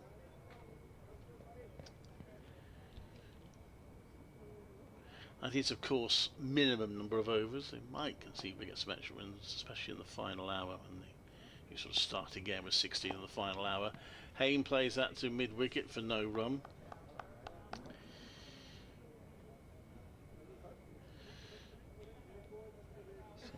with a long way to go, but these two are doing their best to give them a chance of saving the game. It's all about saving the game now, of course. Organ comes in to bowl, gives that a bit of air. Hayne leans forward, pushes it to the onside. There's no run. But not a huge amount of turn there, just occasional one on the rough. Which the left-hand is particularly vulnerable to, but really. But it only takes one ball, of course. To do something spectacular. We've seen that once or twice today. Two fielders now short on the leg side. As Hayne defends that, goes to one of those two fielders on the leg side. Another over ticked off, seen off by Hayne, 180 for 6, Warwickshire. Hampshire needing 4 more wickets for victory. Keith Barker is back on the field. So I'm sure there's nothing untoward there. It was a change of boots and maybe took the opportunity to have a little rest. He is 37 after all. We're just looking to see if Liam Dawson's on the field there.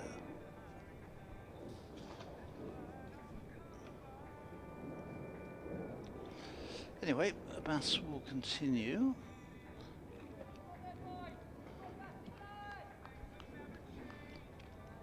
From this pavilion end, 180 for 6. So these two holding up the Hampshire charge.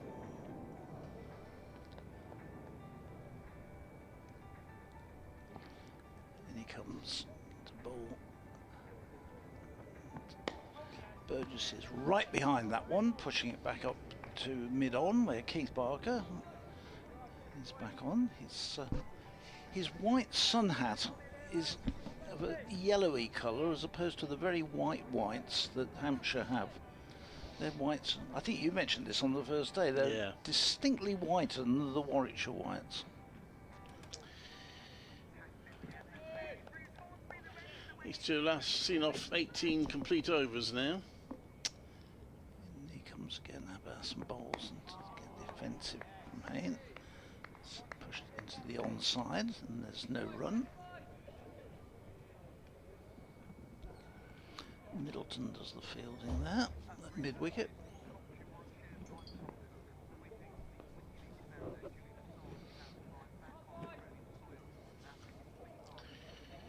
Just the one slip in place. No, there isn't a huge amount on that pitch. No point in having loads of fielders in the slip cordon because the ball ain't going to go there probably. The best bowls. This is well taken behind the wicket by Brown, standing up. We're saying to ourselves, just needs one to scuttle in low, like the one that Carl Abbott got Jacob Bethel with. That was from the Birmingham end. That's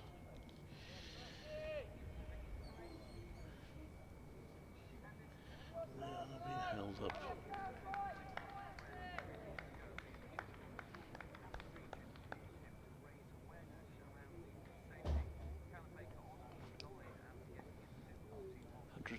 For 6 as Abbas comes in and bowls, and this one again is defended into the onside. And again, it's fielded by Middleton. There's no run.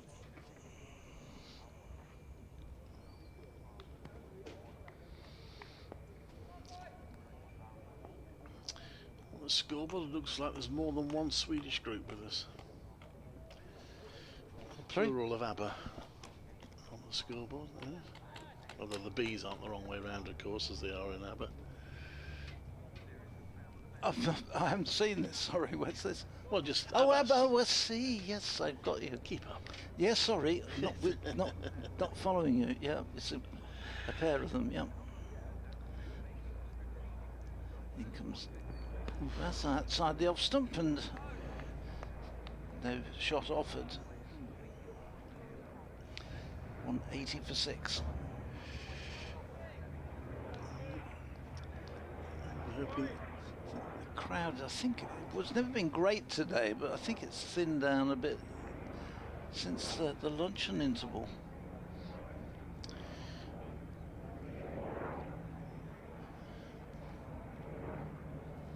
Just got a little quiet here over the last 10 minutes as Abbas is in and bowls. This is played solidly back by Burgess. End of the over, 180 for 6.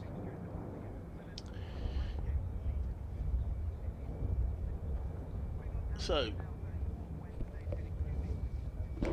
19 overs now these two are facing. We'll do an update on BBC Radio WM, BBC CWR in a moment.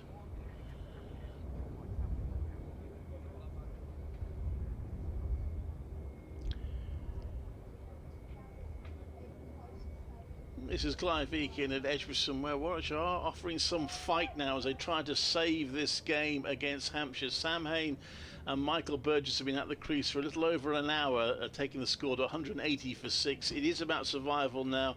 They've long since given up any thoughts of a dramatic run chase. So try and play the match out and get the draw. They were in real trouble. Jacob Bethel was the 6th out shortly after lunch. A bit unlucky with one that kept very low. But at that point, Warwickshire appeared to be heading for defeat. But it is a decent batting track, and it was always a case that one pair might be able to dig in, and that's what Hain and Burgess are trying to do. Hain on 34, Burgess on 36. They still have 47 overs to survive. They're 180 for 6. This is Clive Eakin at Edgbaston. One from Organ is played back to the bowler by Hain. 3 round the bat. Organ bowls. Hain is happy to leave that one. Extravagant twirl around as he watches the ball go quite wide. There's a silly, short cover, if you like, a short leg and a slip around the bat. That one is uppishly, that's why there was a bit of excitement. It's well clear of the fielders, but it just pop up on Hain a little bit, and he hit that in the air momentarily. He survives 180 for 6. And this next one, he turns around past short leg. They think about a quick run, but there isn't one there. England's women are trying to close off New Zealand's innings at Chester Street in the 50 over game. New Zealand 145 for 9 in the 32nd over. In comes Organ to bowl, and that's turned around to short leg at stop. There's no run. Warwickshire's Amy Jones having seen a decent day behind the stump. She's taken 3 catches and been involved in a run out. Charlie Dean 4 for 33 for England there. In comes Organ, gives it a bit of air, and Hain is able to just guide the ball into a gap. He's going to run back for 2, almost sprinting a second, which they get. And it's 182 for 6. Still they go on. We're beginning to think about tea. Still nearly 40 minutes to go, but if they can just get to tea, who knows? We could have a tense final session as Warwickshire try to hang on. 46 overs remain in the day. We're going to see a bowling change here at the pavilion end. I thought it might be Liam Dawson coming on to bowl, but no, still not. It's going to be Carl Abbott coming into the attack. He's got 2 wickets so far in this second innings. Well, he was the one that got the ball to keep low to Bethel, though that was from the Birmingham end. He's now going to bowl from the pavilion end. There's a conversation going on here with a couple of umpires now. The ball again? Oh, it's the ball, is it? Well, Warwickshire won't particularly want to see that. They don't want this ball changing, but it's being considered by the umpires. I think they are going to call the box of balls on. Well, how many times is this in this match? About 3 or 4, I think. Yeah. So that'll give Hampshire a bit of encouragement, because we are only 18 overs away from the new ball. That's another factor in this match. They will get a new ball. Plenty of time, Hampshire. So Warwickshire's still very much up against it, but these two are giving them some hope that they might yet get out of this. This current ball is 62 overs old, so find something which is akin to it. Well, while we're waiting, let's rattle through the other scores. Fewer and fewer games still on, of course. New Zealand now 145 for 9 in the women's ODI with 18 of their 50 overs to go. Essex 156 for 2, chasing 433 to beat Durham. So it looks, the draw still looking favourite there, I would suggest. Certainly at Trent Bridge with Nottinghamshire now 360 for 2. Leads Somerset by 250. And Northants have declared at 472 for 8. They have set Glamorgan at 262 to win. And Derbyshire hanging on. They're 130 for 7 now against Middlesex at Lords. Those are the only games currently in progress. It's taken quite a long time to sort out, trying to find the right ball. I think they're also taking the opportunity to have a little drinks break as well, in fairness. So. Yeah.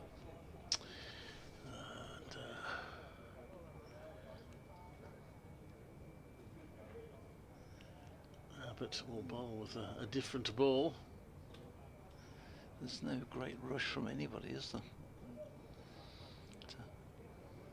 Well, it's hot work out there again for the bowlers, as it was yesterday for Warwickshire. I think it's got warmer as the day has gone on. This morning, in the morning session, I didn't think it was too bad. There was a breeze, but that breeze has gone.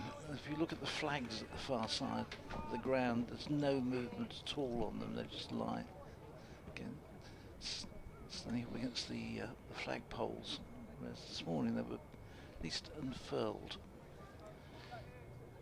Field just being changed over as we're getting another slip come into place. Fuller's coming up into the gully, so Abbott's going to have, well, he's brought him in the end to a third slip. So there's no slip, there's a second and a third slip, and then two guys catching in short in the short mid wicket and short extra covers. So this is the field that Abbott has got, and the first ball is played solidly by Burgess back to Barker, who is the straighter of the two short mid wickets. So I've got a short extra cover and a really short mid off, and I suppose Barker would be a short mid on. He's not a silly mid on, but and then we've got a short mid wicket. So there's four men in a sort of semicircle, all in catching positions. As Abbott's in, and this one Burgess plays again to Barker, and there's no run. Sam May at the non-striker's end has completed a century of sorts, and that he's now faced 100 balls. It is that occupation that it's all about now. Burgess and Hayne are doing that. Abbott has taken crucial wickets at crucial times in this match. Turns in this bright sunshine, moves away from us. He's in. Burgess is defending again stoutly this time out to Dawson, who's at the short mid-off position. So before, I think probably for the first day, Warwickshire were just about ahead in the game until it turned on those two wickets just before the close on that first day, when Abbott got Rhodes and Davis out in the same over. I think from then on in, Hampshire initially had the edge before pulling well away yesterday. But again, bowls.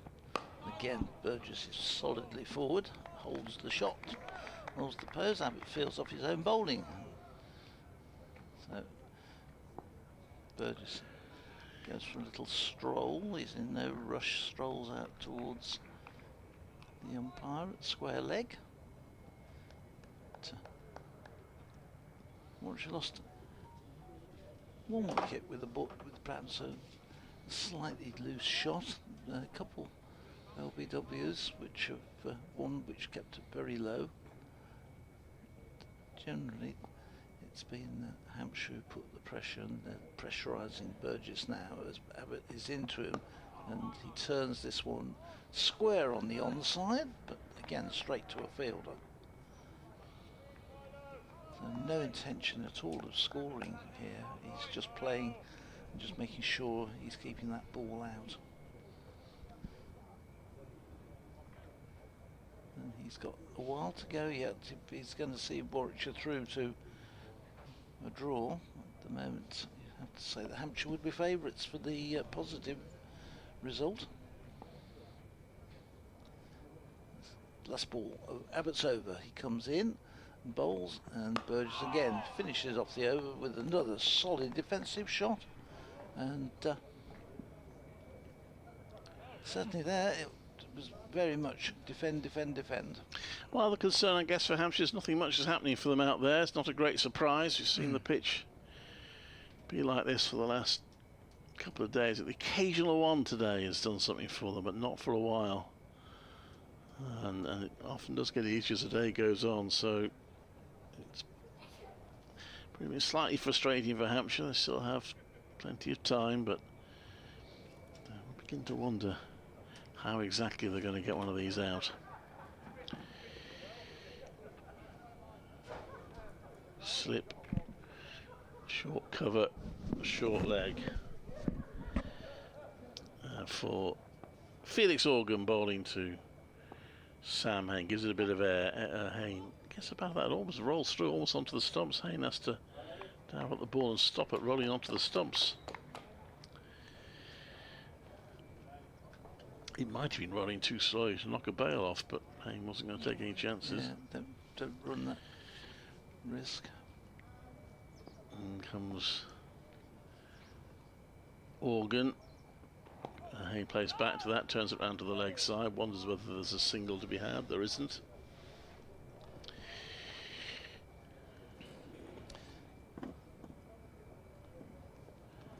Match threatening to go into its final session now. Could still be over before tea, but I need a bit of a flurry. Organ bowls that outside off stump, and it's just guided there by Hain, who hesitates slightly when being called for the single by Burgess, but they're there really without any dramas. Hain under 37, 183 for 6.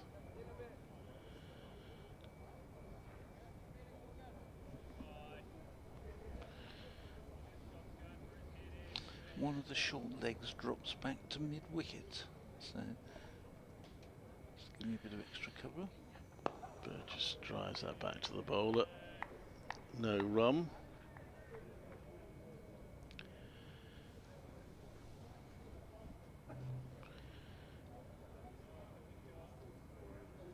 Organ into bowl, just on middle and leg. It's played to mid on by Burgess. Being very watchful now. Last ball of the over, and then 44 left. We've got about 25 minutes to tea. Organ bowls. Pitched a little short, a little bit of bounce, and it's pushed away into the onside by Burgess for no run. He remains on 36, 183 for 6. Warwickshire after 64 overs, 44 left in the match. Michael Burgess, very clear what his programme is going to be over the next remainder of this innings. He's just stoutly defending. They can't afford to lose either of these batsmen to get out. They have a little chat in the middle. But, it will be Hain this time who will be facing Abbott. Hampshire, I'm not sure who they're playing next week. Do you know off the top of your head? Another at home, but I'm not sure. Warwickshire away at Somerset at Taunton, which will be a tough game, I think, for them. And next cricket here then is back to the for Birmingham Bears or Warwickshire is the T20 games in July. Here's Abbott in, and that's a lifts off a length, and Hain snatches the bat out of the way as it lifts and goes through to Brown and immediately causes a change in the field. Fuller changes, and he comes out to square leg. And that one really took off. That's the first one that's done anything for a while, isn't it? Yeah. It did bounce a bit. That will give Abbott a little bit of encouragement. Well, it would have been so easy to have got a nick onto that one, but he managed to survive it. Hampshire play Kent next. Right. Oh, that's right, we were saying, weren't I think. It's Abbott in bowls and falls, and that's driven, and Hayne this time gets a nice shot, but good diving stop. Prevented any runs from Vince. No, that's Prest, isn't it? Who's on? And Prest is back on. Is Keith Barker off again? Then he must be. Must have gone off the field again. I don't see him around. It's Prest is on fielding at. No, Barker's there. So who's gone off? Clive. Somebody else has gone off. Don't know. Perhaps they're playing with 12. It's Abbott in bowls, and this one is pushed into the offside, and there's no run. 183 for 6. Burgess 36, Hayne 37. These two came together when the last wicket fell, which was Jacob Bethel. They batted through much of this session, so about 20 odd minutes to go till tea. Yes, one wicket fell almost straight after lunch, didn't it? Yep. And at that point, people thinking, oh, could be a quick finish, but they dug in well. This next one again is defended up to Prest at the short mid-off.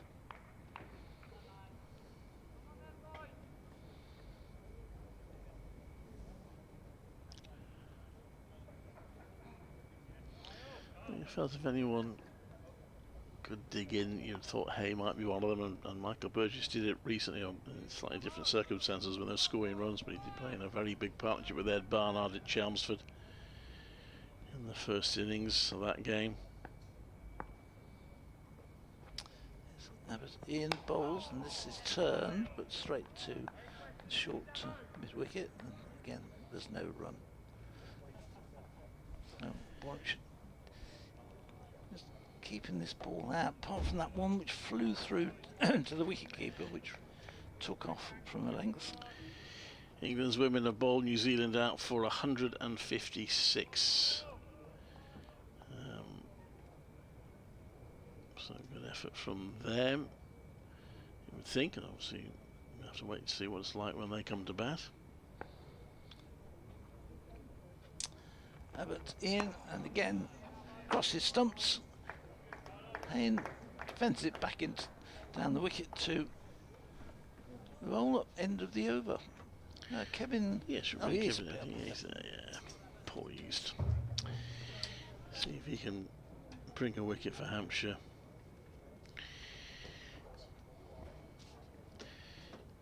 I'd say they need it. I mean, they still have time, 43 overs, but they'd love to get one before tea to get themselves back on top. Just been held up at the moment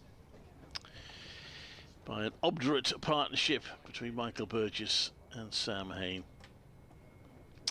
who are complementing each other in terms of run scoring. Burgess on 36, Hayne on 37.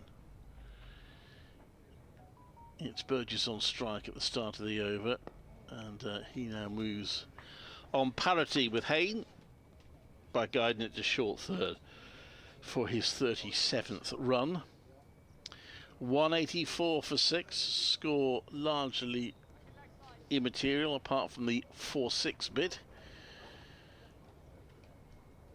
Anyone who believes that Warwickshire are going to get 315 in the last 42 overs is, well, if they were proven right, that would be quite a remarkable prediction, because I don't think there's any chance of that. Organ comes into bowl, and that's driven by Hayne to mid-off to Barker. There's no run. And some of the Vipers off-spinner Charlie Dean picked up 4 for 32. Yes, I mentioned it. I forgot to seen say her at the Vipers. week. Apologies, I should have remembered since I only saw them play on Saturday. Yeah, well done, her. Felix Organ. Two fielders in close on the leg side, but Hayne actually guides the ball past them for a single. 185 for 6. He's on to 38. A little frustrating for Hampshire. They don't get one before tea. They'll probably hope that the tea interval maybe can make things happen. Sometimes happens. The batters have to start again. Burgess plays that to the ground to the onside. There's no run. In fact, they have taken wickets early in sessions, haven't they, Hampshire? Yeah, I think the ball's pretty old now, isn't it? In terms, even for the spinner now, it's not doing anything, even out of the rough. Is that fact? A new ball will come into it before too long. That's a nice shot from Burgess. Drives that through the offside for 4. Michael Burgess moves on to 41, 189 for 6. Peter Chapman on the email, sunandcricket@gmail.com, says it feels like the game is meandering towards a draw. Well, it is A bit early to say that. Yeah, as you say, we're going through that spell. We can't be surprised, really. It's always likely that some partnership would hold Hampshire up. It's a question of whether they can do it for long enough.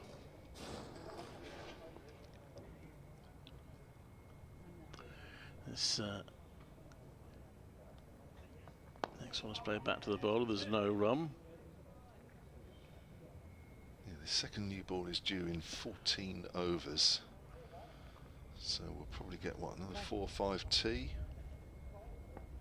And then 9, 10 overs after tea. So they'll have a full go, or a good go, with the second new ball. That might help a little bit from a Hampshire point of view. But these 2 people are allowed to play well, and we're surprised we've actually had to wait this long, actually, for 2 players to get in and form a partnership. But they have played well, Burgess and Hain. Combined nicely. Well, they still only put on, what, 66 between them? But of more relevance is how many overs they've bring that up. I've got it here somewhere. I think it's about 20 odd now that they've batted through. Abbott has been bowling a nice tight line, not just now but throughout the game. Outside the off stump, left alone by Hain. In fact, it's 24 complete overs they've survived now. That's what Warwickshire need. That ball barely carried through to Ben Brown, just to give an example of just how soft this ball is now on this most placid of surfaces. Sun-baked. That's what usually happens. Sun just takes the pace out of the pitch after a period of time. And to work hard to get it through to the keeper. Comes in again, Abbott, bowls to Hain. That's pushed through the 2 short men on the offside, and that may go all the way. It's a really strong push from Sam Hain. He moves on to 42, 193 for 6. Tea is fixed today, so we've got 15 minutes until tea. And then however many overs after tea is however many overs you play. Unless you can get a few more in.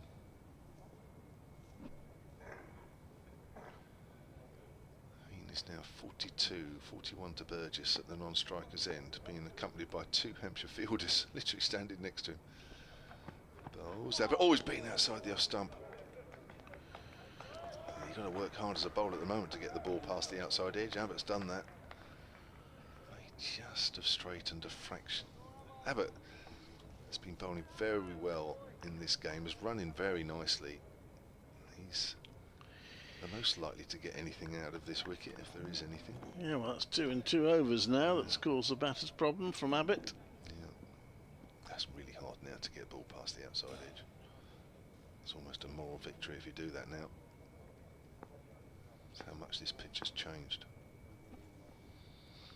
Abbott in again, bowls to Hain, flicks that away, square on the leg side. That'll go for 4. A bit too straight this time from Kyle Abbott. Hain picks that off nicely, moves on to 46. They've been quite sharp with their landmarks today. What's that one now then? Let me have a look. I presume it's Sam Hain.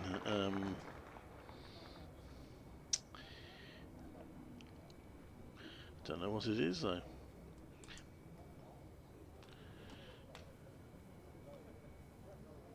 Somebody swallowed the Wisdom Cricket Yes, annual. I don't know what that landmark is. But again to Hain. Hain drives, and that's going for 4 more straight. Let's liven the crowd up a little bit. 3-4s off this over. A little bit over pitch from Abbott, even though there's 4 men on the straight. It goes through, and that's his 50. First 50 of the season for Sam Hay. Yeah, in the championships, only about his 4th innings, I think. So he now has 54. 50 plus scores in first class cricket. It's played to Barker, who's standing next to Burgess. That's short mid on. 201.46 are Warwickshire.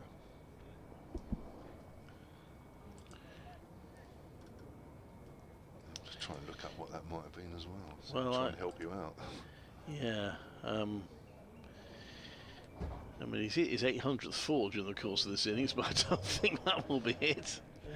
Well, I'm just trying to work out whether he scored first-class runs for anyone other than Warwickshire. It might be that he's reached a landmark for Warwickshire, because he's got 6,800 first-class runs. 6,448 for Warwickshire. 6,448. So I guess with runs in the first innings, and now that is that 6,500. He might have reached 6,500. Would be strange, isn't it? I don't know. I don't know. There we are. Perhaps he was just saying good shot. 201 for 6. We're going to see Fuller from the Birmingham end. So they brought the 200 up, these two. They now will be tantalisingly close. We've got 11 minutes to go to get to tea, and that would be a significant landmark if they're still 6 down at tea. It's probably been the sort of session that we expected in the first session, didn't we? Sort of 1 maybe up to lunch, rather than 4. Slip, leg, slip, short leg, Fuller around the wicket to Burgess. Bit of bounce, Burgess plays it into the ground, no problem, no run. I wonder whether Fuller coming round the wicket here might just bowl a few short deliveries, just try and mix it up, see what happens. Got a few runs to play with.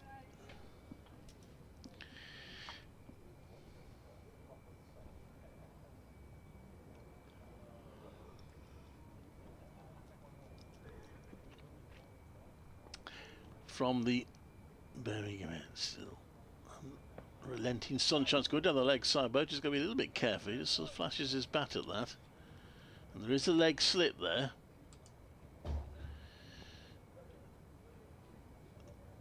Now, I wonder why they've done that. Why have the slip and the leg slip swapped positions?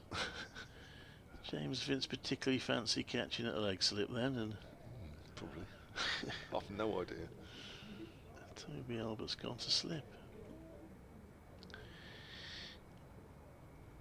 This next one round the wicket comes Fuller as short, and Burgess, wary of the 2 fielders who are about 3/4 of the way back on the boundary, turns his bat over that ball and plays it down for a single. He's on to 42. Played that well. Didn't get up that high though. It's got to be very short from Fuller to get it head high now. It's going to be very disappointing if either batter gets caught on the hook or pull, but it can happen. Doesn't bear thinking about it.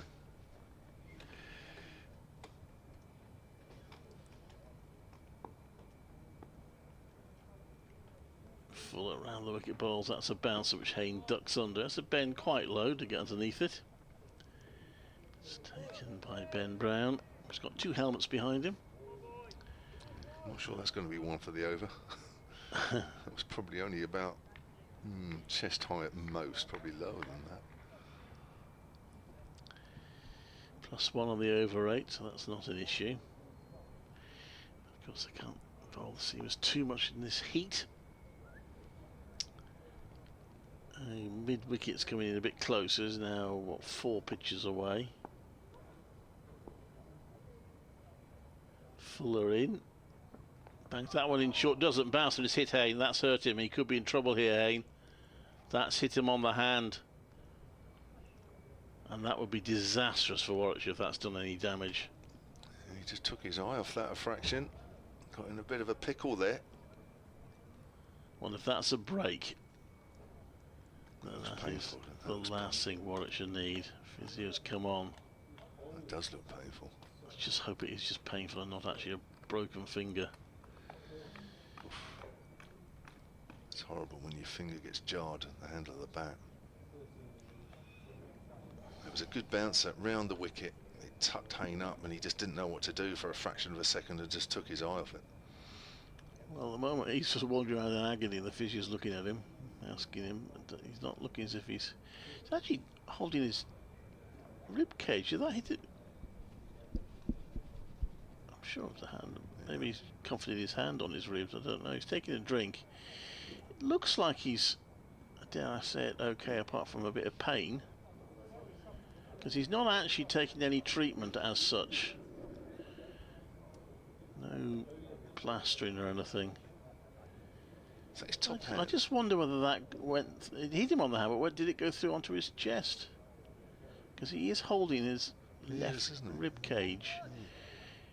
So he might have to nip to the local Chinese and get some spare ones. But, he's going to carry on anyway. I mean, if you could just writhe around in agony for another 7 minutes, we'd get to tea. But he's leaning, he's leant his bat against the stumps. And now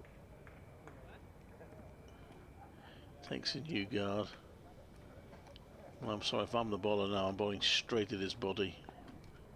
Give him the sympathies afterwards. Oh yeah, well, you just keep going. Hayne turns that one around though, away from his body, and we'll get a single. That will give him a bit of rest, but I know it won't actually, because it's the last ball of the over, so he'll still be on strike. 2:03 for 6. Well, another over seen off, although in some discomfort. He's having a chat with the bowler now. So what did I do to you there? Oh, it's a leg bye. Really? Okay. Doesn't really matter. But, well, that was yeah, maybe it just glanced off the glove into the chest. That'd be painful either way. Liam Dawson is into the attack. I heard somebody say earlier that he hadn't bowled that much. For me, it's probably because there are right-handers in. Well, I was going to say, Ollie Hand-Dalby is a Romanian left-hander, so he can come in to finish the innings off if I get that far. Yeah, so I think Dawson's just on really just for something a little different. There won't be anything. Get him closer to the new ball as well. Yeah. 68 overs gone with this one, although there was a ball change, but it's roughly 68 overs old.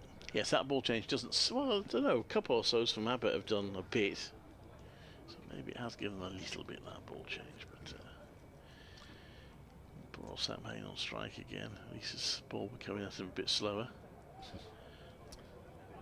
So Hayne on 51 to face Liam Dawson round the wicket. 3 men around the bat, 2 on the leg side. Shouldn't really be in play. They're just there for effect, as that's full. Turned away through mid-wicket by Hayne. Moves on to 52. Got an email here from Peter Chapman, who's in Penzance. I'm sure it's lovely down in Cornwall today, that's for sure. At sullencricket@gmail.com. He says, how is Ali Orr getting on in his recovery? I haven't heard anything for a little while. I know he had an operation 2 weeks ago where he'd broken his forearm, snapped the bone in two. Yeah, not very nice. I saw the x-ray as well. It's horrible. That's driven back to Dawson by Burgess. The word is, and I haven't had an update, as I say, for 2 weeks, is that he might start playing again towards end of August, September. That's pushed away. And then, of course, he's got to get fit. It'll be a single, 205 for 6. So by the time, probably, he wouldn't say that one of the options might be that we don't see him again this season.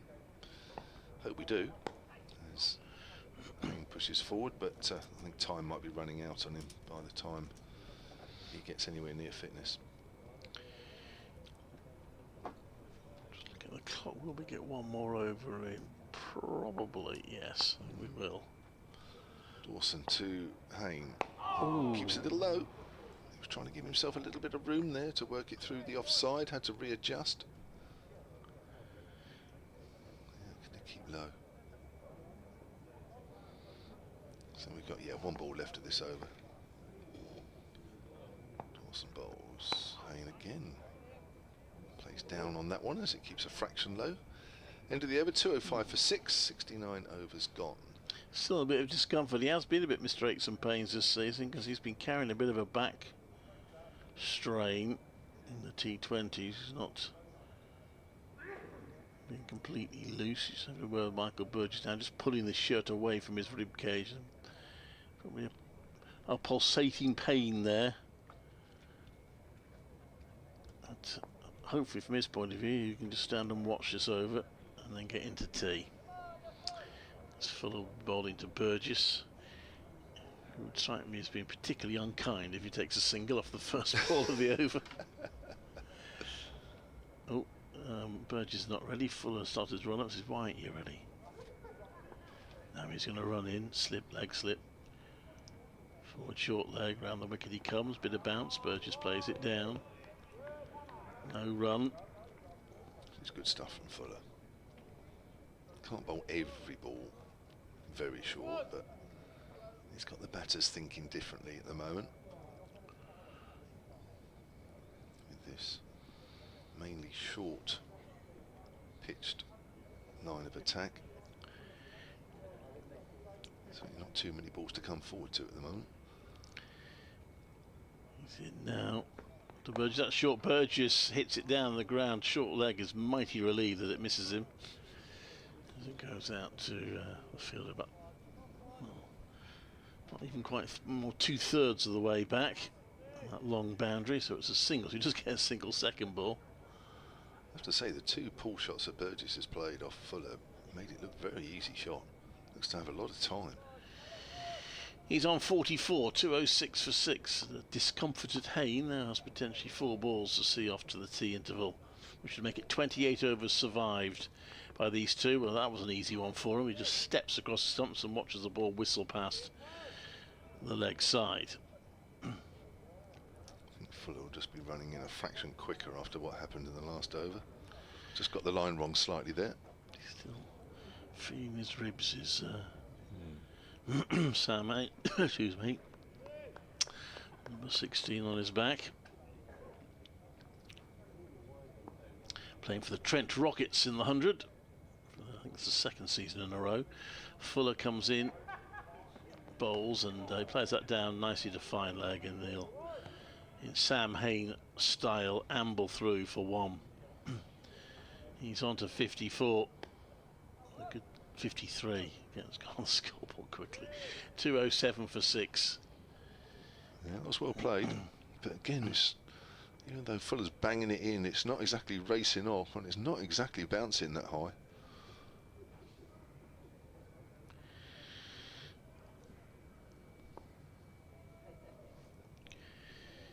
Fuller, round the wicket he comes. A bit of bounce there. It's played into a gap by Burgess for another single. He's on to 45, so Hayne will face the last ball before tea. Can he see it off? It's interesting to see what length Fuller bowls here, because if he does bowl it shorter, then Hayne does have a bit more time to just duck underneath. So he's probably somewhere around the same sort of length that he's been bowling, just hoping that one might just kick up a bit. But at the moment, it's just not bouncing that much for him, and there's no pace off this track. Well, Slip has moved away from Slip and now fielding at short cover or short point instead. Fuller into bowl, and Hayne plays that down well. So really good effort from Sam Hayne and Michael Burgess. In the end, it's just 1 wicket in that session for Hampshire, who need 4 more for victory. 208 for 6 at the interval. Still 38 overs minimum left in the day, so still time for Hampshire, but Michael Burgess on 45 and Sam Hayne on 53 have given Warwickshire some hope of saving this game, and it does go in. Yeah, Clyde.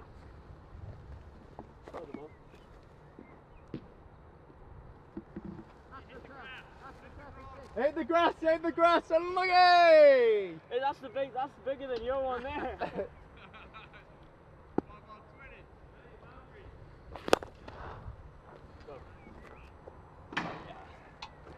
The one before was bigger than that. Yeah.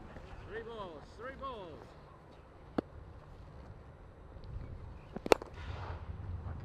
That's right. You always win these comps.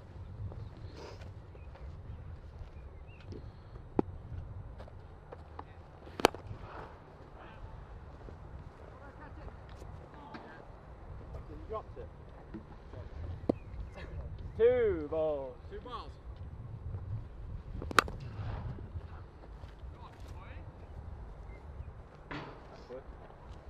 I don't even know how she did have 6. That was on the back foot.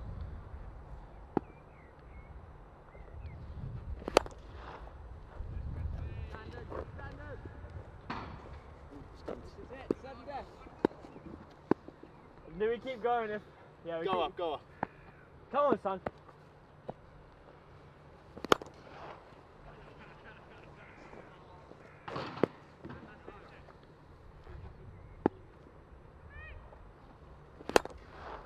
Hey, it's Monty! Hey!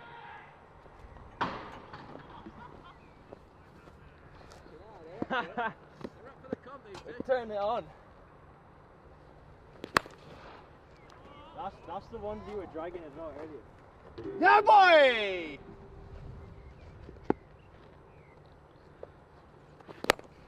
Go! Go! No! You can't, that's unfair, you yorked me. Sorry, mate, was the feed not good enough all that time? You stitched me right up. Cheers, sir.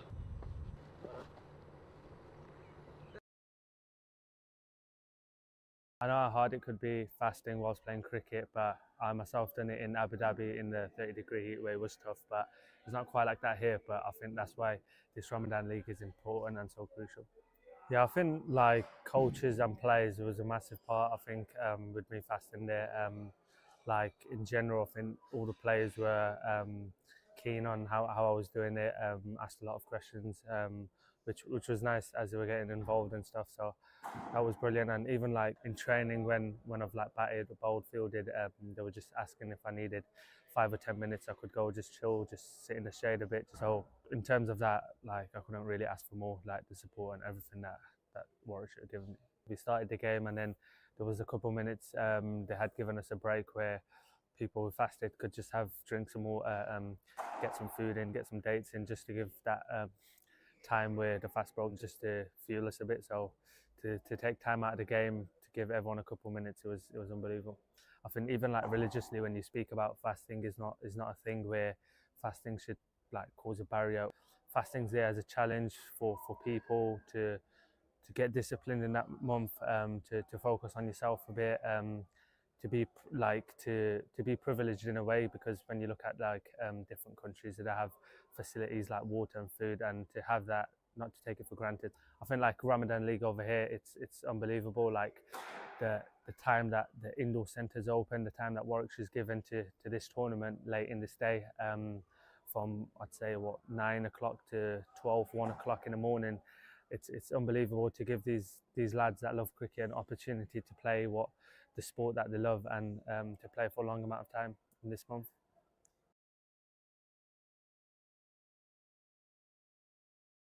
For almost 150 years, we have been Bears. Birmingham Bears have come through, the home team. People swarm onto the field here at Edgbaston. Birmingham batsmen are celebrating. Representing the city, the county. Birmingham is our home. Warwickshire is our land. A land we must defend. You Bears, come on! Easy as you like for Sam Hay.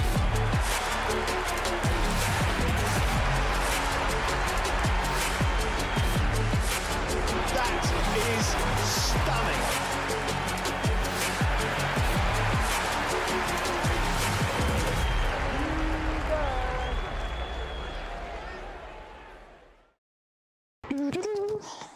How many hat-tricks you got now? 2. 2. I ain't got one. Ever? Not even in kids cricket. Well, you just want me to start talking about it, or? I'm the best there is. He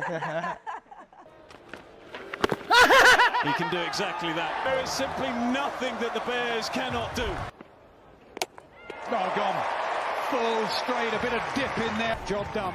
Making sure that every ball was different. I felt like that was probably where I was going to get extra. She was moving around a bit. So, yeah, went back of the hand for the first one. The second one, you can't really see it, but on the, like at Kent, obviously there's that slope, but on the leg side for Tash, obviously being left-handed, was like, it felt like about 40 metres. So I was like, well, I'm not bowling at her stumps because she's, that's pretty much in her arc otherwise. So I just pushed it wide. And yeah, managed to get her. She flat batted it. I think that's when you know it's your day, because those sort of ones either go for 4 or they go to hand. So, and then the last one, I feel like with a hat-trick ball, you probably don't want to overcomplicate it. So I just went top of the stumps and best ball really. And yeah, I think the slope obviously kind of helped me out a little bit. Balls to go as our lot continues, and would you believe it, she's got the hat-trick. She's bowled Rhiannon McDonald-Gay. Who was the first one against? Vipers. Here? Or? No, it was at Hove. Okay. So yeah, I think that's probably out of the two of them, I reckon that's my favourite one, because at that point, Vipers had not lost a game in any competition, and I think that was the second year of being professional, so I think that probably meant the most because we beat them, so I'd like to contribute to something like that. But it's quite similar with the Stars, so they'd gone unbeaten in the T20s, and obviously we'd lost here to Diamonds the day before, so it was obviously, we wanted to win anyway and we kind of needed to win, but it was nice to, you know, I always find like getting a hat-trick's nice, but it probably wouldn't have meant a lot if we didn't win the game. Yeah. So yeah, it was obviously good for the team and sort of gives us the momentum to go into tomorrow. Yeah, 100%. Hopefully another one tomorrow. Yes, hopefully. Yeah. Hopefully I can get my first tomorrow. It'll be my first hat-trick. Yeah, been close a couple of times, but not probably the one here at Worcester. I got Coxie out. He hit me for 4-ball before, and I was like, all right, I'm just going to just basically try and hit the top of the stumps. Miss, bowled. Then Sam came out to bat, and he showed me all his stumps, and it was tiny that side. Yeah. So I took a gamble, went for the stumps, and he missed it. Actually, I think my hat-trick ball was against Ed Pollock. Okay. I think it was Ed. And obviously bowled at Ed a lot because of his being here at Warwickshire, and then, yeah, I definitely didn't get it. But yeah, we were just concentrating on winning because they got off to a good start, and it was just trying to peg them back almost a little bit. Yeah, killing the game. Yeah, and that's exactly what we did, and we got a few wickets, and I think everyone else chipped in as well, so that was pretty good. I don't even know if I played in a game when there's been a hat-trick. Well, what was interesting with our game yeah, go on. Like, sorry, KG at the other end was on a hat-trick the next over, and I actually said afterwards I'd be interested to know how many games of cricket that had happened where there's 2 hat-tricks happen not only back-to-back but in the same game. Yeah. I'd be fascinated to know, but I don't know. I was involved in a hat-trick last year, wasn't I? Against Northants. Oh no. Oh no. So Rhodes's got out, and I'm in the shower at this point. Long story. I'm in the shower. I won't ask. Rhodesy gets out, Rhodesy walks in, and I'm like, oh no. So I need to quickly get ready. First ball, Haney out. Oh, Haney is in the dressing room, and I haven't even got my spikes on. And I get out there, 4 balls, like I reckon probably 4 minutes. I reckon I would have been timed, genuinely timed out. Didn't know I was on a hat-trick. Nicked it to 4th slip, out, walked off. Didn't know that was a hat-trick ball. Oh no! I was then sat in the viewing area, and I've got, I'll have a look at my dismissal. That's a pretty good ball, like. Yeah. It wasn't. I pushed it probably 6th stump. There's no surprise, like. And then it said Ben Sanderson hat-trick. Oh no! Like, nah, it can't be a hat-trick. Watched it back. Rhodes, Hayne, myself, and I was like, didn't even know. I won't be doing that again. Now I have my pads on all the time, just so I don't want to be late again. That was a horrible feeling. Oh. No, it doesn't. Not on camera. Not on camera, it doesn't. The boys in our dressing, like our lads know, but it's nothing weird. It was just I was just having a shower. I know you love a celly when you get a wicket. What do you reckon is going to be your go-to if you hopefully do. Yeah, hat trick. I'll probably jump in the crowd, take a booking. And I don't know. I don't even know. Like some of the stuff, like the celebrations are like it's usually me, Rob, and Bethel more just taking the mickey out of each other more than anything. Like Bethel started doing that when he's taking a catch. Yates is doing the John McGinn with his eyes. And it's usually, to be fair, it's more than just a relief of getting a wicket, to be honest. It was, because I've only really been bowling in the T20 stuff probably the last 2 years. I've always bowled, but actually now playing as one of the frontline bowlers as well, it's actually quite a nice feeling to get a wicket. It's almost like just scoring a goal, so it's such a nice feeling. Yeah, I just usually let it take over, to be honest. Usually the aeroplane comes out or something like that. But yeah, I haven't planned, but a hat trick, it could be in the crowd, to be honest. Could be with the hollies with the traffic cones at the back or something. Just go and naturally let it happen, to be honest. T20, you're more worried about not going for 20 off the over. So I'm just naturally, just let it happen. It's, don't often get on a hat trick. And to be honest, it's more just, just making sure he doesn't get off to a good start. I know as a batter, like even if they feel round the bat and they're on a hat-trick ball and you get it away for 4, the pressure's on them back on them. So it's very much just trying to, just keep the new batter in and obviously you are trying to get him out, but you're trying to keep the pressure on him as long as you can. Hopefully he'll do it tomorrow and hopefully a packed house at Edgbaston will be good. If you want it, you gotta dig deep.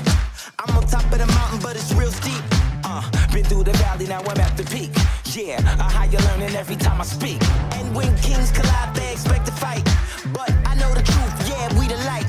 Don't believe the hype, nothing's overnight. Views from the top like a satellite.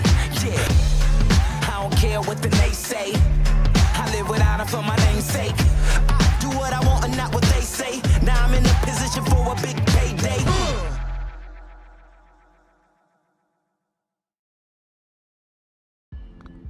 Talk us through. I can't talk through it. I'm going to try and hit it somewhere near the flag. It's going to go nowhere near. Hi, I'm Ian Bell, and this is the Unlucky Dip Challenge. Draw a club, get a ball closest to the pin win. H. Hockey stick, okay. I'll be careful there, this could come off slice. Thinking whether I go.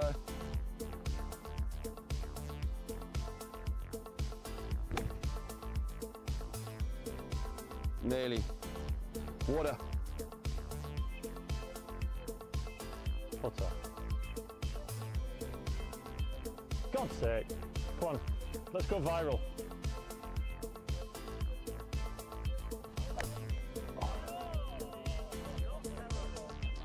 Can I have a quickie go?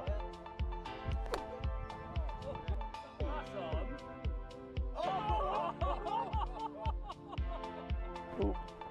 Go for the one at the bottom. There's a D. Take it.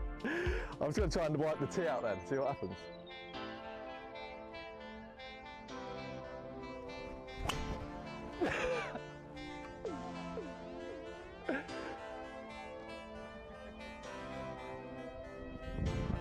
Cricket bat.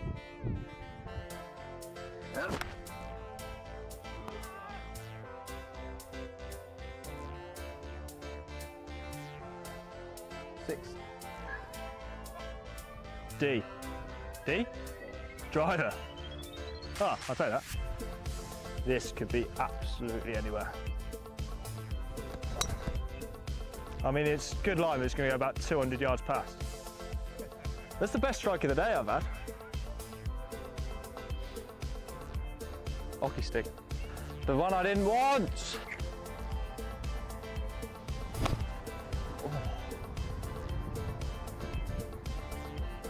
Wet. Big divot. P. Putter. Oh no. Actually, that's probably my best club. In the hole! T. Tennis racket. Perfect. Give me another ball. It's a C. Is that what's the C? What's the C? Oh, let's go, let's go. Yeah? Yeah. A bit high.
Welcome back to the final session.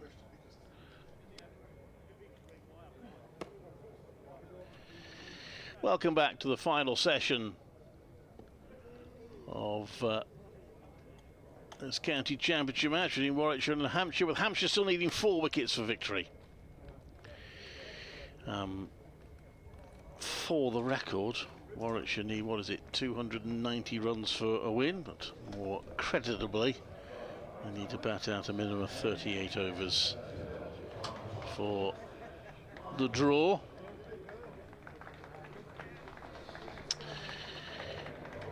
I'm Clive Eakin, Kevin James. One final session, Kevin. Only one to go, and our 5 days together will be up. And some say it hasn't been long enough. Yeah, absolutely. Others would tell the truth.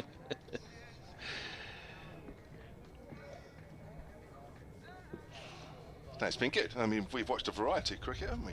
We have. Sean Edwards Cup Finals Day was good fun. This has been a good game. I know, and it's been hard for Warwickshire second half of the game. The first 2 days was a good battle. Yeah, it has been a good game. Oh, yes, it's had its slow periods, but, you know, 4-day match, still in doubt in the final session of the 4th day, so that's a good thing. Seen some good cricket. And Keith Barker's going to have one more go at trying to end up with 10 in the match. He's got 8 so far. He's going to alter. Well, the way these two played in the afternoon session, I still think these last 4 wickets are going to be a long time coming. Certainly this next one. If they keep playing the same way they've been playing, the second new ball will give Hampshire a bit of hope. Yes, that's going to be a key, isn't it? That's well down the leg side from Barker. 10 overs to that then.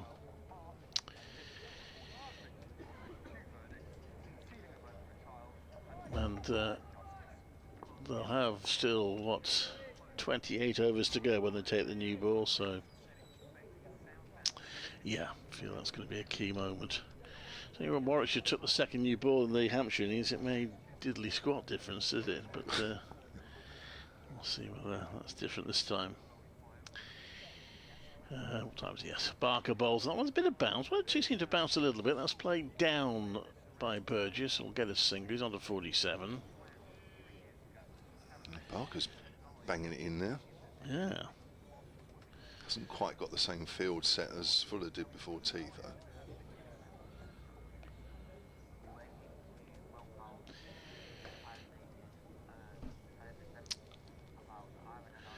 Two slips and a short leg.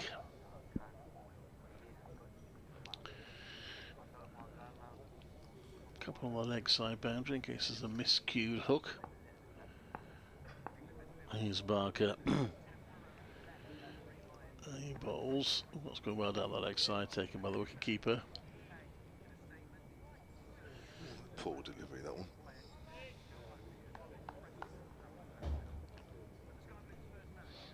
Two, 20946 Warwickshire. Not too many in the ground now, just a smattering of people really, very few in the members area. Those 3 Hampshire supporters, are they still here that you mentioned, Kim? Well, the flags here, they seem to have disappeared. There's about 5 or 6 of them that regularly make the trips.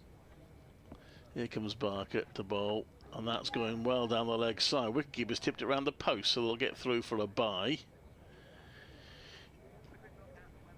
I'll do my update. In a mo.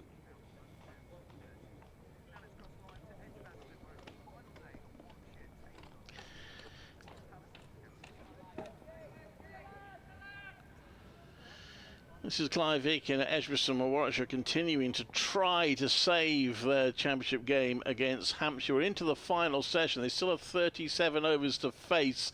They are 210 for 6, and Michael Burgess and Sam Hain have been at the crease for a long time now, trying to steer Warwickshire towards safety. They've been in 29 complete overs. Burgess on 46, Hain on 53. There isn't much in the pitch now for the Hampshire bowlers, but they do get the new ball in 9 overs time, which could be a key moment in the game. But Hain and Burgess holding Hampshire up. Warwickshire 210 for 6. This is Clive Eakin at Edgbaston. Barker into Burgess, who drives that straight to mid-off. That'll be fielded. There's no run. Yeah, top partnership between these two of 87. Been together since 1:45 this afternoon when Jacob Bethel fell straight after lunch. Batted well, these two. Very solid. Haven't done anything silly. Haven't chased after any wide deliveries. Not that I can think of, anyway.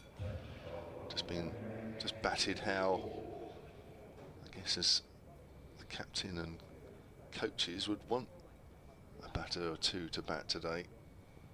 It's a shame it's taken a little while for two to come together. Still time to save this game, even though there's still quite a bit of time left in the game. But the way these two are going, and the longer these two can stay together, maybe the confidence in the Warwickshire camp will grow. They'll come away with this with a draw, but as Clive says, the second new ball will be very interesting. That's a little way off yet, only 9 overs, but here's Felix Organ, hit away by Hayne on the leg side for a single, moves on to 54, 2-11 for 6. In Warwickshire, we've got a minimum of just under 37 overs left in the day. I'm sure we're going to get any more in than that, do you think? Well, no, only when you get to the final hour. You've got 16 at the start of the final hour, haven't you? And so they might conceivably, I suppose. Oh, right, yeah. Again, I don't really know the rules as that's pushed quietly on the leg side. I don't know. I got completely for 1 year when we were doing Warwickshire against Lancashire at Blackpool. Was it Blackpool or was it Liverpool? Might have been Liverpool. Wherever it was in outground, and so the information was perhaps a little less than you normally get. Organ to Burgess, steers out off the back foot into the covers. And it'd be a close, exciting match, but in the end, Warwickshire were just trying to battle for survival. I think it was the last wicket pair or the 8th wicket pair or something. And watch the overs tick off. Last over, last ball. Organ again. A late decision to come forward from Burgess. I'm giving it. Oh, they've done it. They saved the game. It's all over here. They saved the game. Oh, we've still got 2 overs left, apparently. Where was it? It was Edgbaston, was it? Yeah, yeah. Kerrigan off the back foot, steers that out to point where there's a bit of a gap. And Burgess moves on to 47. So am I right in saying, so you get to the last hour, which I suppose if everything was the norm, it should be 5 o'clock, but it won't be. No. So you say you bowled all your overs to, was it with 16 left? So I think with 16 to go, the umpires will signal we're in the final hour. So that could be, say, 5:15, and then you get to the last 16. So I'm just trying to get this right for him, really. That's played into the ground, fielded at short leg, end of the over, 2-12 for 6. So you then start the last 16 from, say, 5:15, but actually if you get 18 in that hour, you can bowl those extra. Got you. Yeah, I suppose it's designed to stop the batting team in particular, or the bowling team, I suppose, deliberately time wasting near the end of the game. That's my understanding anyway. That sounds perfectly plausible. So, Keith Barker to bowl. Interesting, he's bowling now with the ball coming in, yeah. Yeah. Just feel get a bit of swing with the old ball. 2 slips and a short leg coming into Burl to Burgess, who drives that, but can't get it past point. There's no run. These two, to some extent, having to sacrifice run scoring.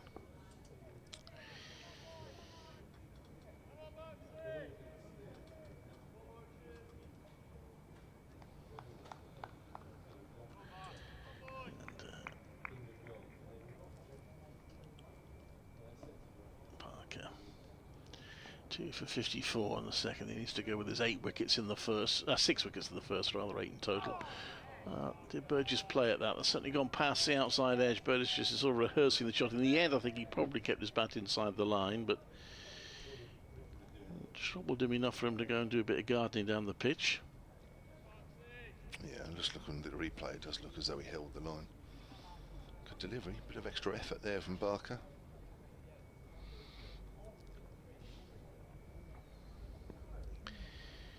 Yeah, well, Let's wrap up the story of Barker were to do it now for Hampshire. He comes into bowl. That's edged and drops short of the wicket keeper Ben Brown. There's a few head and hands. I don't think it carried. Slips to have head and hands though. It's difficult to tell on the replay. Short? Yeah, the reaction, Phil says the reaction did rather suggest that.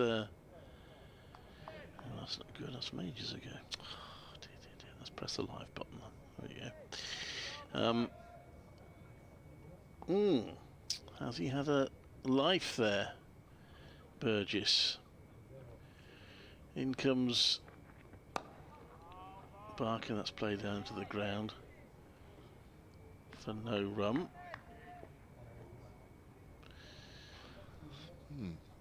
Do you reckon it might have carried? I must admit, I'm not sure.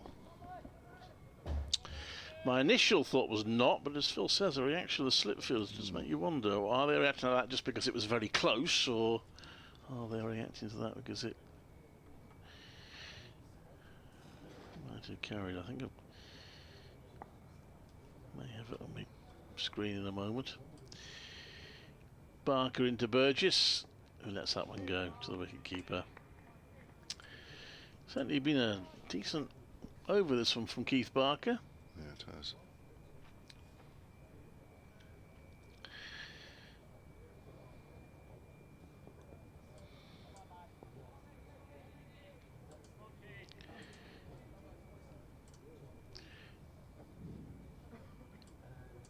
He walks back, does well. It's a bit of cloud cover now. Yes, please. Well, let's swing the ball suddenly.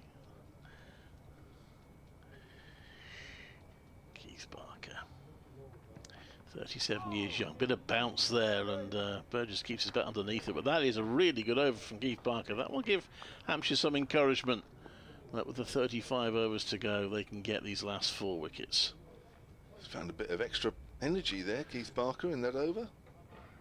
Oh no, I think it bounced in front. Seen it again. Did it? Just in front, yeah. I think it's one of those where you'd want that sort of edge with the second new ball, as that probably would have carried. Not with an old ball, which he's struggling to go through to the keeper anyway. Although in that last over from Barker, he found a little bit of extra energy from somewhere. I think the slips might be saying to the wicketkeeper, couldn't you got your gloves underneath that one? And Ben Brown saying, no, I couldn't, thank you very much. Yeah, it's getting to that time where you're looking at any half chance, anything, aren't you, really? Because a couple of batters holding you up, and you think you should be probably wrapping things up around about now. Outside the off stump, oh, that's bounced. Good leave from Haynes, start of a new over from Morgan. That's pitched in that rough. Just bounced rather than bounced and turned. Morgan again. Haynes comes down the wicket, drives up to Mo Abbas at mid-on. Presumably coming down the wicket to negate the potential for turn, but it will look a tad daft if he gets stumped. It's difficult when you've got 3 men around the bat. You don't really want to be just prodding away, but that's flicked away. That's a nice shot. It's going through the vacant mid-wicket area. Should be 2. Liam Dawson's running around from deep square leg. The batters aren't exactly exerting themselves between the wickets. And they literally walk the last bit for 2. 214 for 6 now. Felix Organ yet to pick up a wicket into his 19th over. Bowls and Haynes forward. Well forward, he's done that well in this innings. Get well forward when that ball looks like it's pitching on or around that rough. Left a couple when it's been slightly shorter. Just make sure he's got his body in the way just in case he really does misbehave. Haynes on the back foot, gets wrapped on the pad, that's turned.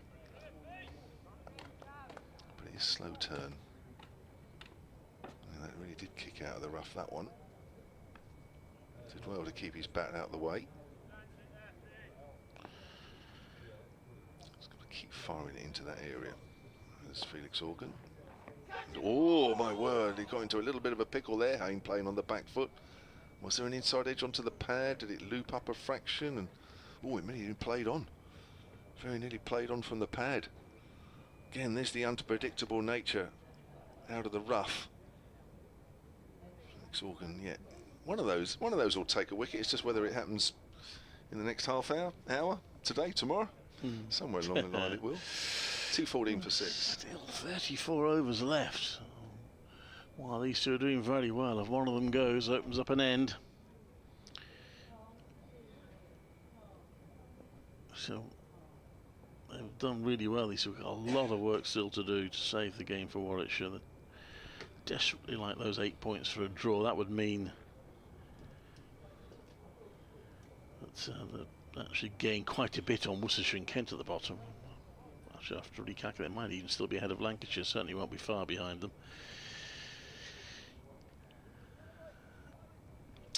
And it keeps Hampshire within reach as well, as we said. But there we are. So Barker to bowls of Burgess. 3 slips in place. It's a short leg. Good over from Keith Barker last time. What can you do this time? Left arm over. And that is a play and a miss by Burgess outside off stump. Suddenly it's looking impossible again. It's these clouds. Well, yeah. He's just angling it across the right-hander, and Burgess is just having a little fish at that. I mean, it's not swinging in, but he's sort of coming forward, and then he's just having a little play at it. I mean, he doesn't need to. There was a bit of carry, a bit extra carry for Barker in this spell after tea. I don't know what he's had for tea. Some sort of energy drink he's had. I think we'll all have that. It comes in now to bowl to Burgess, and gets bat on that one nicely, and that will get runs actually out to the offside because no one on the sweeping on the boundary now. There's no point, so they'll get 3 runs, and that brings up Burgess's half century. Good 50 for Michael Burgess. Could be a match saving 50. 108 balls.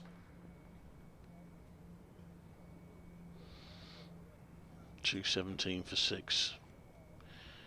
So he's now been at the crease for 22.5 overs.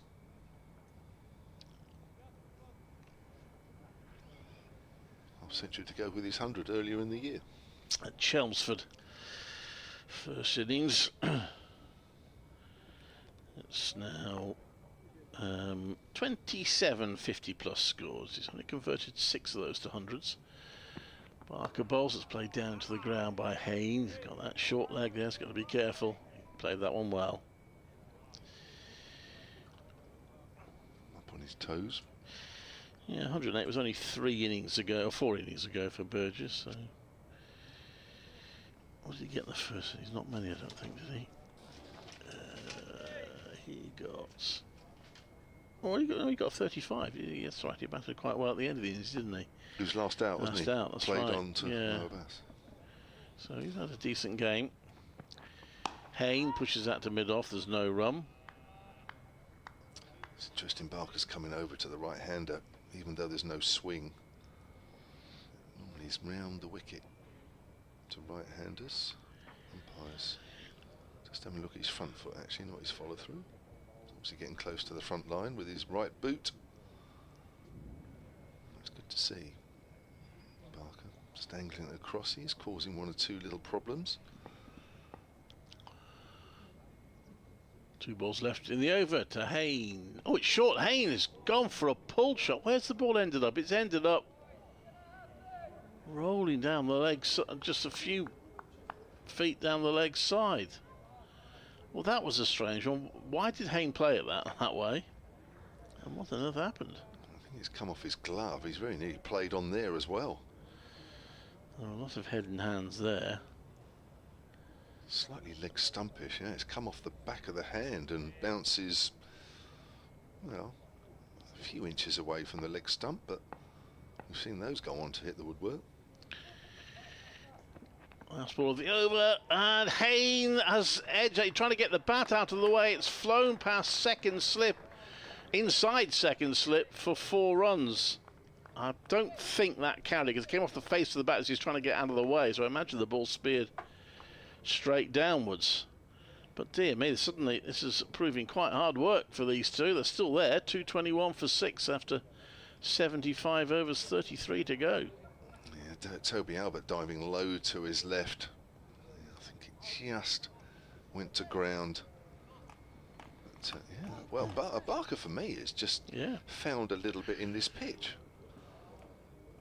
He did all the damage in the first innings with a little subtle bits of movement off the seam and in the air.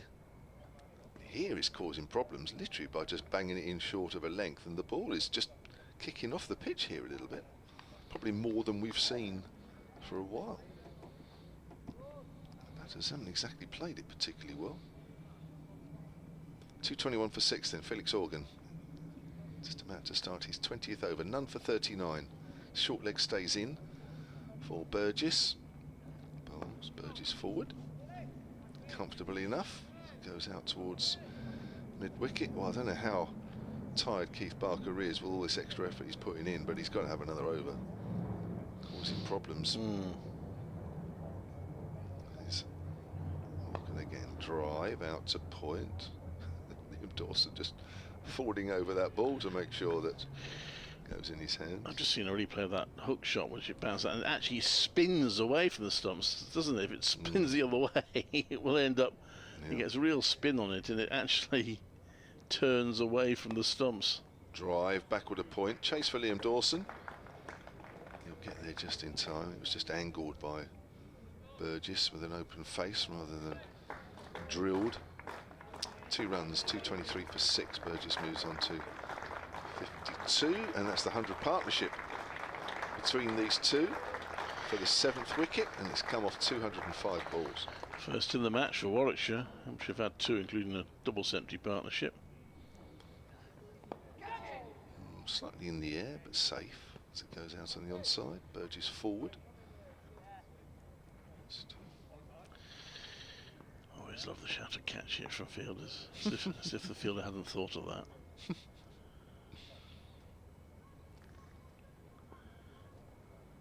So there's one on the leg side now, 2 catching on the leg side. Goes for the slog sweep there, plays it well. Along the ground, down to deep backward square leg where Fuller fields. Burgess, yeah, it was Burgess, yeah, 53 he moves on to. Scoreboard was a fraction of a second late that time. Second time this season Warwickshire have had a century partnership for the 7th wicket. Both have involved Burgess, the other one being at Essex with Ed Barlow, where they put on 209 for the 7th wicket. It's forward, that's the end of the over. And Burgess has 53, Hayne has 60, 224 for 6, 76 overs gone with this ball. Quite how they managed to lose the game from there is another story, but they did, alas. Here they are trying to hang on for a draw. Overs down. Column seems to have got stuck, still 32 to go.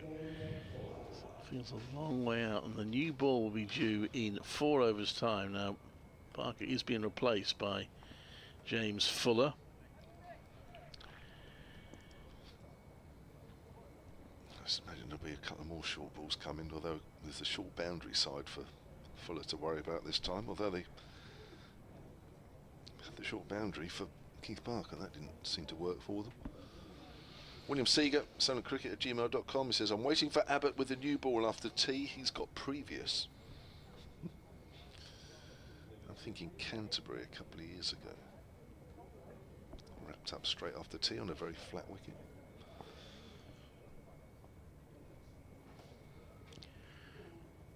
So Fuller round the wicket to bowl, and that's clipped out into the deep for a single.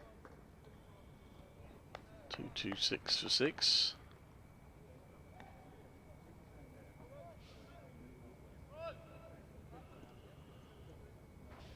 He's probably going to stay around the wicket, he is. Which does suggest that he's going to bowl some short balls. Legs slip in again as before tea. That's James Vince, short leg in. Square leg in, deep square leg. It does suggest some short balls. Yeah, comes in now to bowl to Hayne, who's whipped that away past a diving leg slip for 4 down to fine leg. Hayne's on to 64. He flicked that away hard, didn't he? He did. Blimey. That raced past Vince. Even before he'd had a chance to move.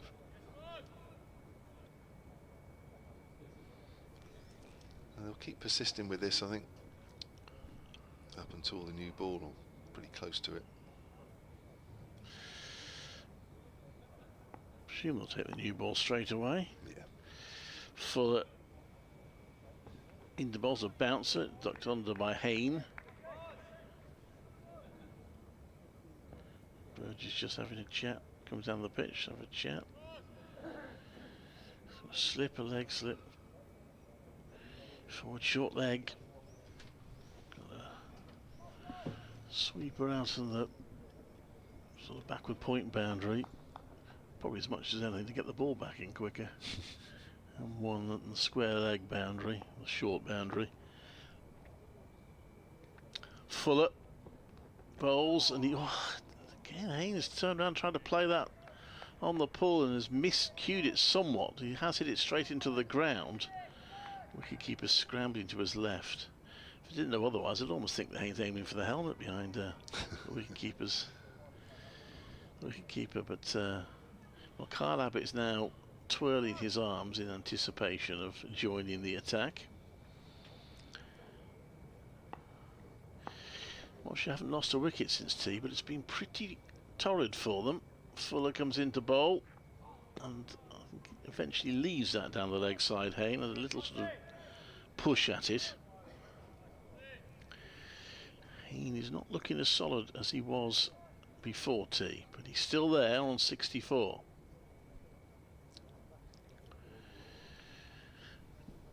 Batting to come Chris Wokes, Craig Miles and Ollie Hallandorby, who by the way will absolutely relish the challenge of having to see off a dozen overs or so.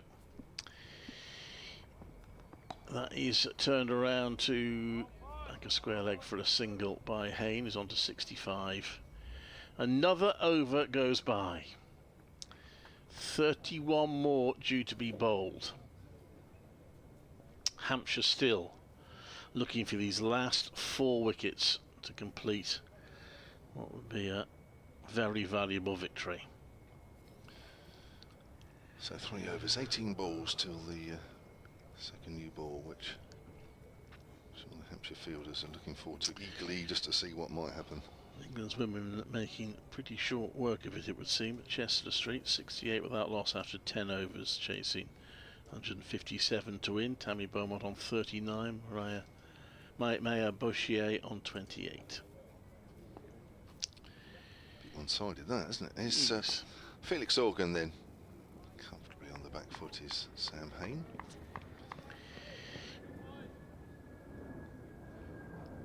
Two on the leg side, catching.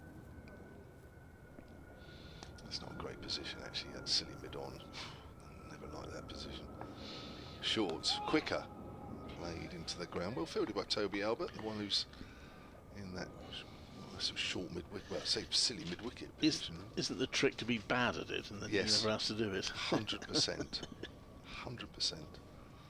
Although I'm not sure it's accepted as much now as it might have been a few years back. Morgan comes slightly wide of the crease this time, played into the ground on the offside. By Hayne, who's playing from the crease. Yeah, I don't think that's an acceptable excuse anymore. Mind you, to be fair, the way these two are playing, I've known those fielders be in more danger than in this current situation.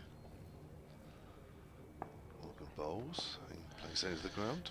Albert fields. I'm trying to remember whether Hayne was he was on the leg side or the offside when he got hit in the helmet at Chelmsford. It was an nasty looking, but actually he seemed absolutely fine, and he felt he was fine, but I think it hit him that hard that they had to take full precautions.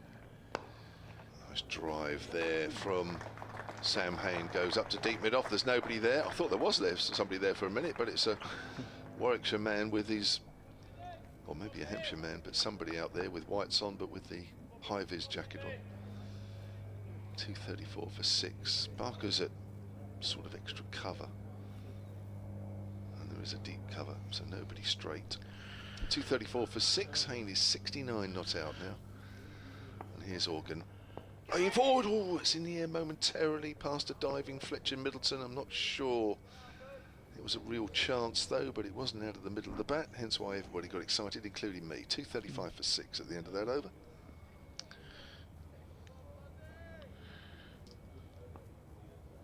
I suppose Warwickshire probably wondering if they'd managed to bowl Hampshire out for set themselves a target of 320 or something. They might have had a chance in the out 235 for 6. Hampshire opted to pretty much bat them out of the game rather than give them any encouragement, which is perhaps a legitimate tactic to go for. It does mean that Warwickshire from pretty much the beginning of their innings have been trying to survive. Sam Hay now about to face Fuller. Hayne on 70. And he's pulled that, that's in the air, and it's gone for 6. Over the head of a fielder. I'm not sure I understand cricket, Kevin, sometimes. I mean, it ends up being a good shot, but if he gets caught, and to be fair, he's nowhere near being caught. It's gone about 20 rows back of the stands. But if he does miscue that and gets caught down there... Well, that's the risk you run, but I think Hayne's backing himself here, that he knows the majority of the deliveries from Fuller are going to be short. It's a short boundary side, so I mean you'd have to really mishit it for it to be called. Maybe they're going for it now. Okay, maybe they've decided it. Well, I think, you know, sometimes you can get yourself into some bad positions if you just immediately duck or you fend it off. I think that's Hayne's first 6 of the season in the championship, and that's a good delivery from Fuller. A bit of bounce, and Hayne has to play it down by his toes, which he does. This is where your skills come in as a batter, and where your short game, how you play the short ball, comes into play. Even though Shaughnessy is just having a chat with Hayne to ask if he's all right, I'm not quite sure what that's all about, because it's not so short that it's intimidatory. But yeah, it's a difficult one. I don't know if Hayne's a natural puller and hooker of the ball, is he? He does play that shot, yeah. It's just if you just sort of say, well, I'm not going to hook because I don't want to get out, then if you look to fend it off, you know, you can get into some bad positions. So actually he has got a hit on the hand. Right. Just shaking it around, isn't it? I mean, it was a good shot, by the way. That one, he's gone for it again, and he's repeated it again. That might have gone even further. Well, Hayne was picking these up very nicely. There's about a dozen people on that stand, so they found the ball. I think it's bounced back down to the second row of the stand. So 2 6s for Sam Hay. Well, you'd be thinking 3 figures now. He's on 82. He's got a problem with his finger. Maybe, yeah. Well, maybe that's the thing. Maybe if his hand is really hurting, maybe he's had enough. So I'll just blast a few runs and. Anyway, Fuller, will he try and tempt him with another short one? No, he pitches that one up, which Hayne plays nicely past the bowler, who's making a fairly half-hearted chase of the ball. It's not exactly a critical chase for him. He does manage to pull it in before it reaches the boundary and restrict them to 3. And the 249 has come up. Although here it is, 250 is now on the scoreboard. The 250 has come up. Well, they're halfway there. 247 required. Well, that's a bit mean asking James Fuller to run after that, because runs aren't exactly. I know. No, absolutely. A premium. You would have thought somebody might have said, James, you stay there, we'll run it for you. The bloke's running in, trying to bowl his guts out, getting the ball up around head height in a pitch that's lifeless, and you then ask him to run after it after you've bowled. And he's got 2 balls left. He comes into Burgess. That's short, and Burgess has gone for the pulled shot. And that's gone just over short leg. Did short leg get something on that? If he played it into the ground. Yeah, probably. There was no excitement, was there? Yeah, played it straight into the ground, just bounced up. That's quite entertaining stuff, this now. Well, it is.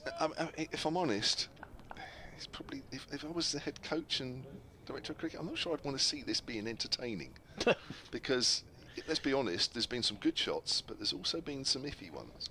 Well, 15 off the over. Carry on at that rate. I might just do it. Fuller into bowl round the wicket. He's gone for the big shot there, Burgess, and he's hit a 6. No, he hasn't. He's hit a 4, beg your pardon. Bounce in front of the ropes, he's hit a 4. Well, that was interesting. That's over. 254 for 6. 79 overs. You're always tempted, if you were allowed to, you're also tempted for Hampshire to say, "Look, we'll extend the match, we'll give you an extra 20 overs and see if you can go for it." Anyway, 254 for 6. It is still a battle for survival for Warwickshire, but they're trying to survive through attack at the moment. Hayne 85, Burgess 58. Does Phil, you up for a little stint? Yeah, listen, I mean, I can understand what's going on here. It's worth trying something different for a few overs whilst we're waiting basically for the second new ball. They certainly won't bowl like that initially with the second new ball, so there's no worries there. But they've got runs to play with, so they can afford this line of attack. And listen, as well as Haynes played, and he has played very, very well out there, but he's had a painful blow in the ribs. He's had a painful blow on the finger, which is getting treatment now. So, you know, this short line of attack, you know, is coming at a little bit of a cost, even if it's just on his body. It's a strange the way they're playing, because one of those could go wrong. I've got to do a quick update. Oh yes, sorry. Yep.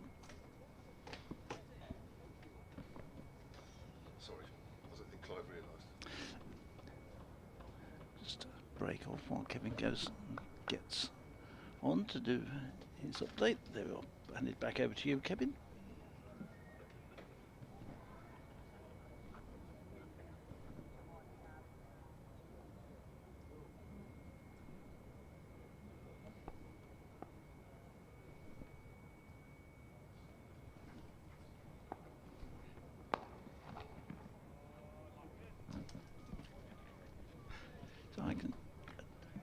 It's first ball from Organ. This is the 80th over coming in. So the new ball will be available after this one. And Organ from the Birmingham end, he's in to bowl. And Hayne is dabbing that one into the offside. 254 for 6. These two rescued Warwickshire, given them opportunity or chance of being able to save the game.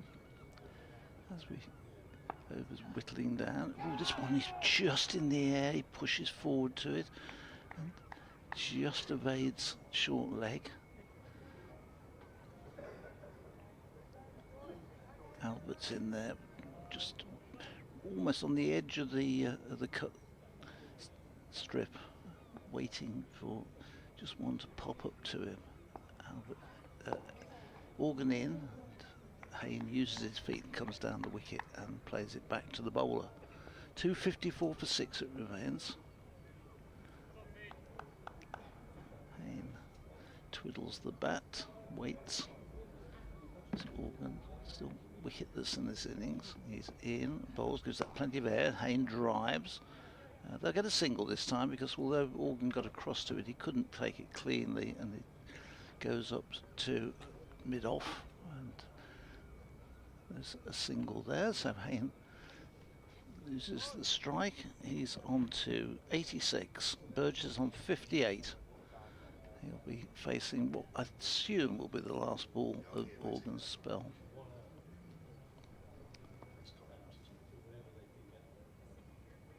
He's in and bowls, and back goes Burgess, plays it back down to Albert at short leg. There's no run, end of Organ's over, and I think the new ball will be taken, and we will see Hampshire playing one of their last cards here. So just waiting to see Abbott. Yeah, it is going to be Abbott to bowl.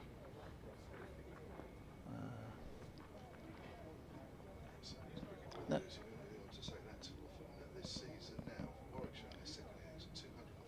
Sebastian were going to be bowling from this pavilion end.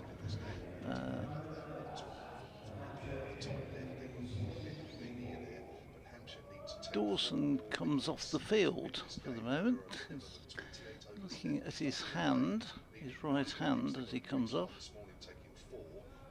So Mohammed Abbas will take the new ball from the pavilion end. He'll be bowling to Sam Hain. 2:55 for 6.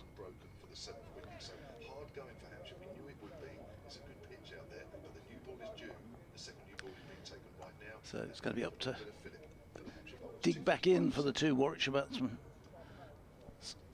Just tosses the ball between him and Keith Barker. I'm sure we'll be figuring again with this new ball before too long. As Hampshire go for the final push really into the last 28 overs of the game. And Abbas starts over from this pavilion end. He's on his way, he's in and bowls, and this is left outside the off stump, and there's no run.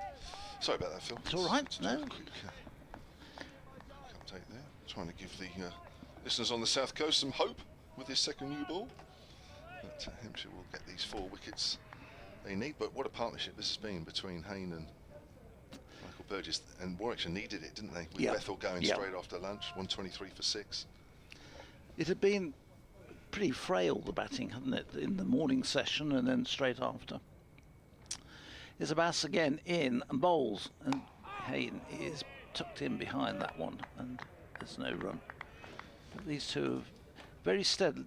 It's just quite surprising the way that they both then laid into Fuller's last over. A couple of sixes and almost a third 6 when Burgess pulled one down to the square leg boundary. But I think that the other thing, there's no point just pushing the ball back all the time. I don't think you want to take any risk. That's outside the off stump, and Hain has nothing to do with that one. Goes through to the keeper. 3 slips in place now. A short leg, a short mid wicket. So now's the time to really attack, because we've got the new ball in the hand, and also psychologically, when you know that you're counting the overs down, it's sort of, whilst it's helps in some respects, it also makes them very wary. If they make a mistake, it could, all that good work can be blown. MS bowls, and again, no shot offered. And that's what James Vince won't want his bowlers to be doing, is have that new ball and bowl balls which the batsman can just take the bat and not have to play at or do anything. He'll want to be bringing the batsman into play much more. They still got a good number of overs here. They have, but I don't think this new ball will stay hard for too long on this surface. It's gone very, very white, this pitch. Really has dried out. This one is played from the crease and just run back down to Abbott, who does the fielding at mid-off. There's no run. Yeah, so crucial, probably 10 overs here for both these sides. Warwickshire to get past this second new ball and settle down again, and then Hampshire to try and find a breakthrough, because whilst there's a lot of overs left in the day, you add another 10 on, 17 of the day, you start getting a little jittery. That's in and bowls, and Hain has turned that one away just past the short leg down to long leg for a single. They just walk the single. It's the final ball of the first over with the new ball. Warwickshire have survived it, and on come the 12th men, bringing all sorts of goods and messages from the dressing room, and they gather around. So 2:56 for 6. So 27 overs left in the game, minimum. I think that's, well, that's interesting. I didn't know, I still didn't know after all these years.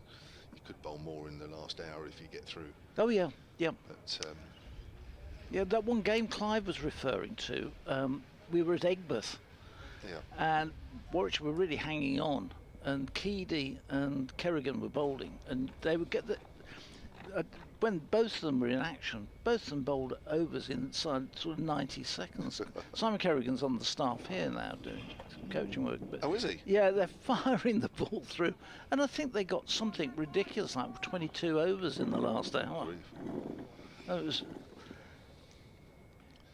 Yeah, we all thought, initially thought in the commentary, well, the 16 overs, but then there was about nearly 12 minutes to go over the hour. Abbott then with the new ball in his hand bowls, and that's turned away by Hayne down to fine leg for a single. Hayne moves on to 88. 257 for 6. Now Kyle Abbott took the last wicket that has fallen in this innings. Jacob Bethel LBW for 9. That was at 1:45 this afternoon.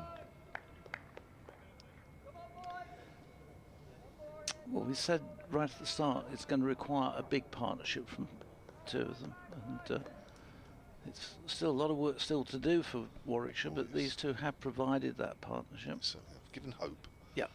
Abbott bowls, wrapped on the pad there, or maybe a little higher. Yeah, I reckon that was just a touch higher than the pad. Yeah. The way he bent over. Yeah, he's going for a little walk towards square leg. Just nip back there from Abbott. Stock ball. He's got Alex Davies out last night. One that nipped back. He's got dozens and dozens and dozens of wickets like that, Kyle Abbott, over the years. Well known for it. Comes in again and bowls forward. Well, forward is Burgess. Punching that up to... Assume he's on a season by season sort of contract, is he? With Hampshire, he's not. I don't know. I think he might have signed a 3-year. Oh, okay. Right. Don't take that as gospel, please, because I don't know. I don't know if his contract's up this year actually, or is it next year? I don't know. I think Abbas is up this year. Abbott looks very good still, though, doesn't he? Yeah. Well, both of the bowlers, him and Barker, both in sort of late 30s, look well. Ooh, driving into the pad. As the ball goes out on the offside. Yes, got an email here from Liam Dawson's mum. Oh yes. Beverly, who's on a sun lounger in Menorca. She was here actually on day 1. Oh, was she? Yeah, I'm sure there was. I know his dad was. Well, she must be here. Well, hopefully she didn't fly out of Birmingham, because she'd have still been waiting in the queue, I think. Is it that bad here? Oh, it's been terrible. I gather this year. When we flew out earlier in the year, it was fine, but everybody's been complaining about it. Yeah, well, maybe they were due to fly at day 2, didn't get out till day 3. That's pushed up to mid-on. Certainly full of that time from that. So she'd have missed his 100 then? I don't know. Hopefully she's still listening. She'll be able to email us back. solarcricket@gmail.com. Listening from a sun lounger in Menorca, says Bev. Willing these last few wickets to fall. Well, from the Dawson family, so it might be her email, and it might be his brother's email. That sounds like they're all there. Well, they all were here on day 1, because I saw them in the the Tom Dollery Lounge? Yep. Yeah. So perhaps they're all up here en route. Yeah. So they might have missed his 100 actually. I didn't see them yesterday. That's pushed up to mid-on. Good, accurate over there from Abbott, but hasn't produced the breakthrough yet. So we've had 2 overs with this second new ball, which, well, I suppose come through a little quicker maybe. I think Abbas got a couple to shape, but are a little wide of off stump. But other than that, the batters still look fairly at home. And they said Dawson is back on the field. He's just been off. It looked like when he came off, he just flexing his right hand, but he's back on the field now. So no, so far it just not caused too much problems. Michael Burgess had that one, didn't he, in that last over, which nearly got through him. Here's Abbas. Starts a new over. Into bowl to Hayne, who he is beaten outside the off stump. So he leans forward. But might be being a little harsh there. He may just have pulled the bat at the very last minute inside the line. Yeah, I think that's what he did. Ball going through to Brown. So 3 slips angled in. I've had a couple of emails as well mentioning other clubs whom we didn't mention when we were talking earlier on today. This one is played back to Edgbaston. He feels of his own bowling. Other grounds in Warwickshire, so I will mention Leamington, which the chap said, oh, you didn't mention Leamington, I wouldn't like that to go. And, so David, who did that, I know, and the other, I think I'd mentioned the Nuneaton one earlier on. Yeah, the Nuneaton one. Leamington, yeah, of course. Leamington, yeah. Better known these days for its bowls. Is it? Is it the bowls capital? Yeah, it's got really good rinks there. All greens. This next one is very wide outside the off stump. Hayden leans forward, has nothing to do with it, and it goes harmlessly through to Brown. Yeah, they played Commonwealth Games bowls there. Okay. Leamington. Victoria Park. Jefferson Park. Oh, I was going to say, you're not Victoria Park. No. There's been no first class cricket there. What's it called? Jefferson? Yeah, oh, not the ground. No, yeah. sorry, that's round where the bowls greens are. Sorry, Arlington or something like that, Arlington Road. In comes Bass down the leg side. This is flying. It beats Brown's dive and goes down to the fence for 4 byes. Rather hard on the wicket keeper that those will go down against him as byes, because I don't think he got any hope at all of getting to that. 261 for 6. Arlington Avenue. Arlington Avenue, there we go. Played 4 first class games there between 1905 and 1910, and 2 of those were against Hampshire.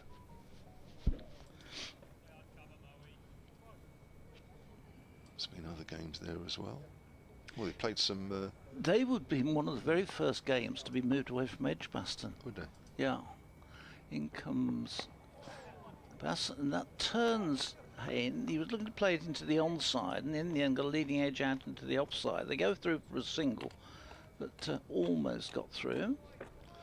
262 for 6. Why would they have moved away from Edgbaston then? Well, they moved to Edgbaston and started playing first-class cricket here in 1894 and played all their matches here. And obviously the committee and whatever decided that they... What was the first year they moved? 19... Oh, gosh, you've got me. Sorry. I'll have to look at it, but 1905 or something. Let me remember. Yeah, no. The reason I thought it might be isn't. Is a Bass in, and this is defended by Burgess.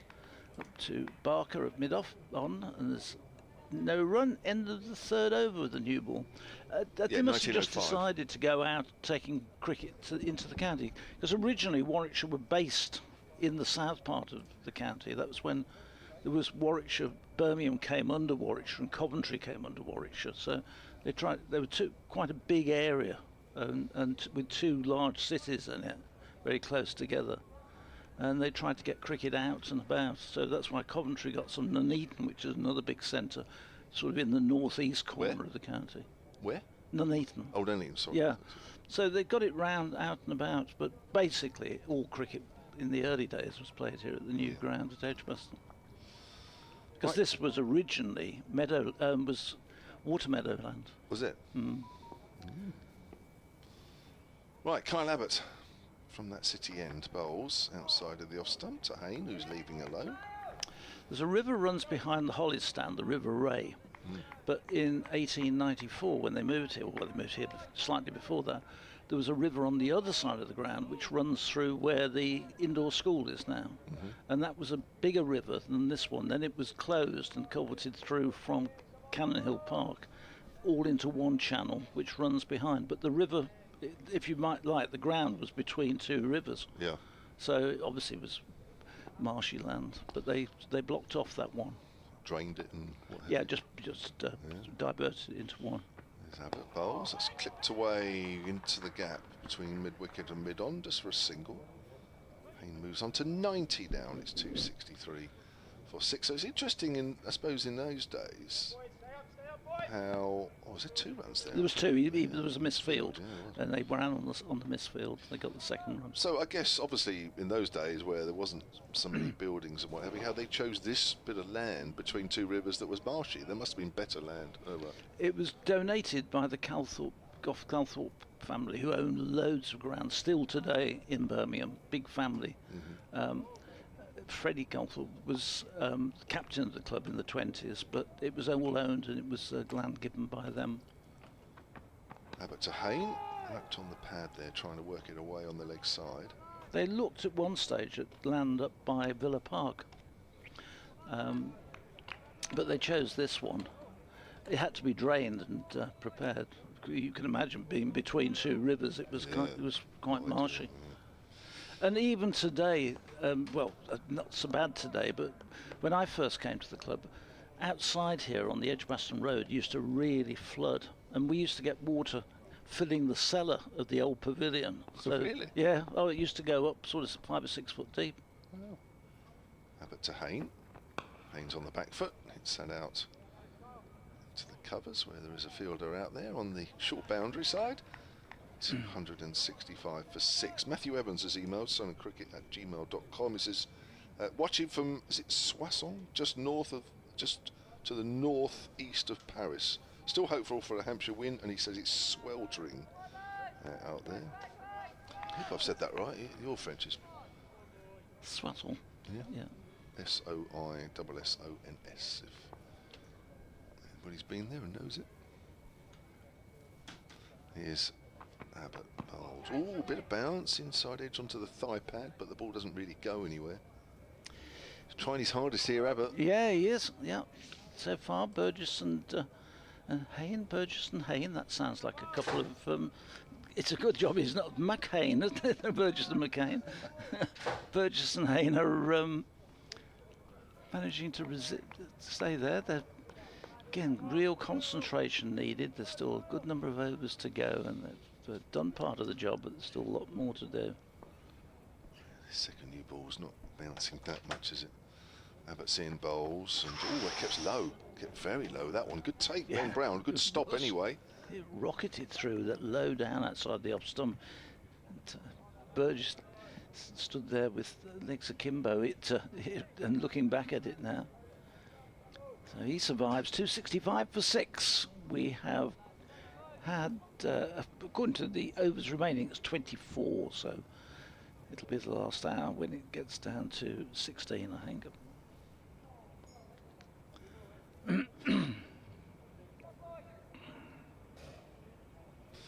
So, well, if the new ball's keeping that low, it shows how difficult it is to get any bounce at all.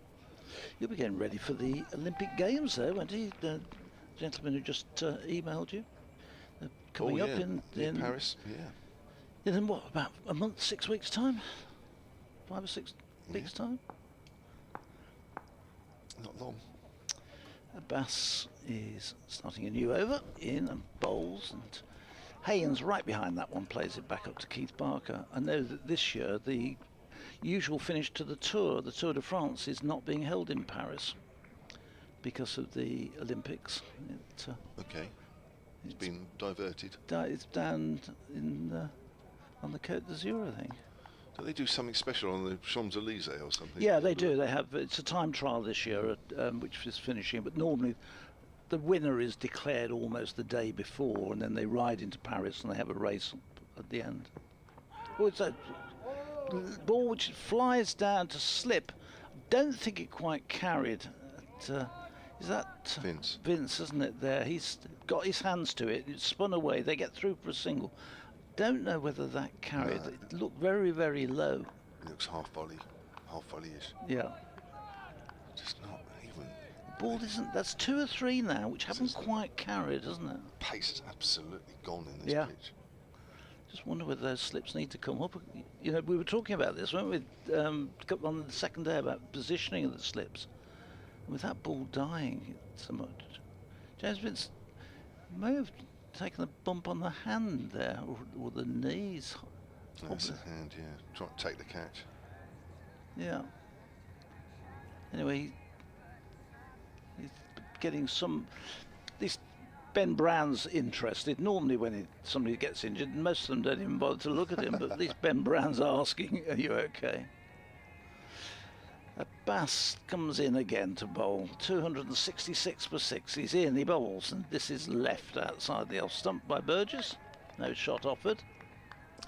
Yeah, there's been a couple of edges, isn't there? One with the old ball that didn't quite carry, that with the new ball that hasn't quite carried. It's just these little half chances now, because there hasn't been a lot to shout about from a Hampshire point of view for quite a while now. It's been hard work, as they knew it would be. Yep.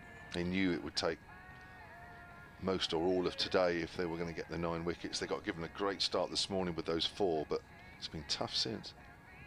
He's in and bowls, and again Burgess across, covering the off stump, and offers no shot as it goes through to the keeper.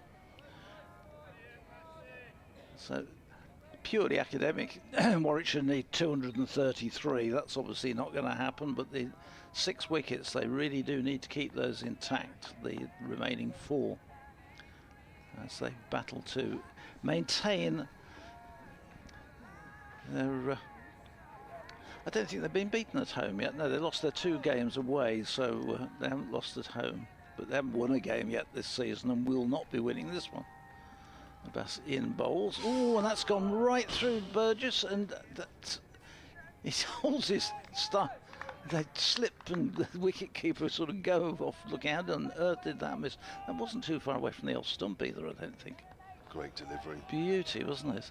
Angled in, comes slightly wider, pitched, straightened. Beauty of a delivery. He's well, but Clive on, because he's got update. So Abbas is into his 15th over, last ball of his 15th over. No wickets so far in this innings, none for 44. In again and bowls, and that's left alone by Burgess, and that's another over ticked off. Minimum of 23 overs left in the day. 266 for 7 then at Warwickshire, and this partnership continues with Hayne on 93 and Burgess on 58. They've not actually given a chance. There might have been a couple of oohs and ahs and a couple of sort of close calls, but other than that, there has not been a clear-cut chance that's been offered. Clive Eakin. Yes, they're having a drinks break. Sometimes strange things happen after drinks breaks. But, I mean, Hampshire, there's still 23 overs to go, so while a wicket is not looking all that imminent, if one were to come, then there would still be a chance for Hampshire. But a really good effort between Hayne and Burgess. What we always said, one, if one pair could get in, then they might be able to stay in for a decent length of time.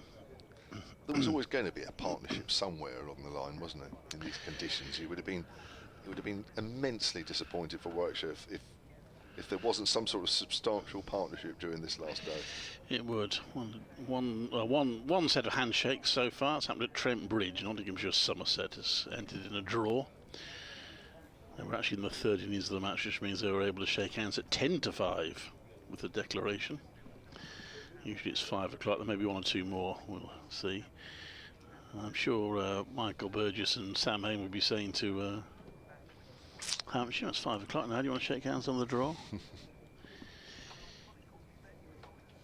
I don't think they're going to do that. They might at Chelmsford. I assume that Essex have ambitions of getting 225 more runs. So I imagine they may well shake hands there shortly. Kent, Essex v Durham. We're going to have Kyle Abbott bowling here. Good game though, still Cardiff, I think. Glamorgan need 132 more to win with 8 wickets left. They may carry on there, and Derbyshire are hanging on, but they're 8 wickets down against Middlesex. I'll do an update in a moment.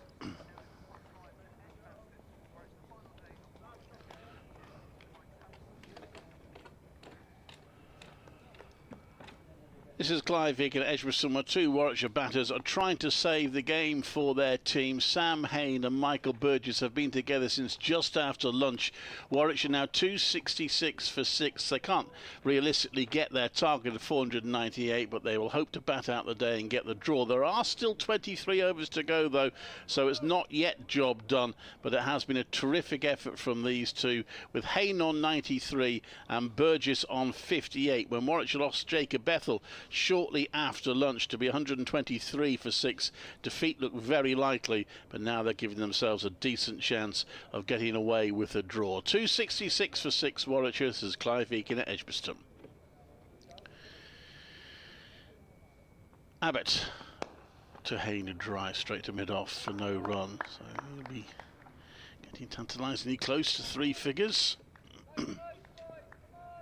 Yeah, they have shaken hands at Chelmsford. Essex v Durham, so that game's a draw as well. Yeah, I think we're going to be a little while longer yet, yet, yes. Even Yeah. if these two do carry on batting. Been a couple of games. There's one where Warwickshire were in the receiving end, and one where Warwickshire were the team sort of chasing the game as Abbott comes into bowl. And that's played back for the ball. There's no run. I think there's one where Warwickshire were quite surprised when the opposition shook hands. I think it was against Yorkshire. And I think Somerset were quite surprised at Taunton. Was it last season when Warwickshire shook hands when they did? But I don't think Hampshire will be... I would have thought Hampshire will go at least to the last few overs, really, won't they? I would have thought. 1 wicket.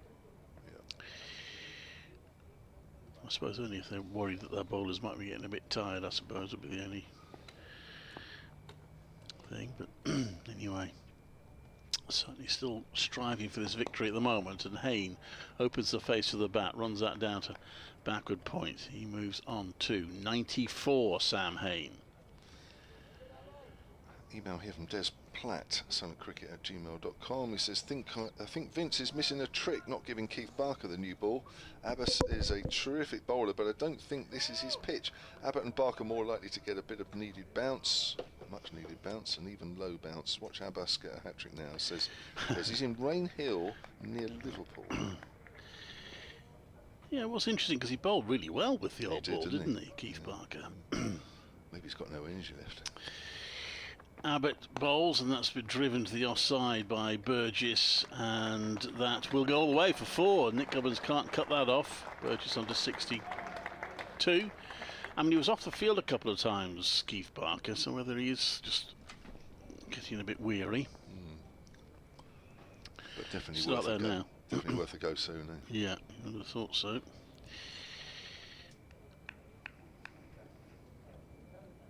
See the Hampshire supporters, either they've gone and left the flag, or they're just having gone for a wander. In comes Abbott. Last ball of the over to Burgess. Ticks another over off, although he plays it down to short leg and just has to get his bat back in the crease as Fletcher Middleton threatens to throw down the stumps, but he does so. So 22 overs scheduled left in the match. Warwickshire 271 for 6. Hampshire still need 4 wickets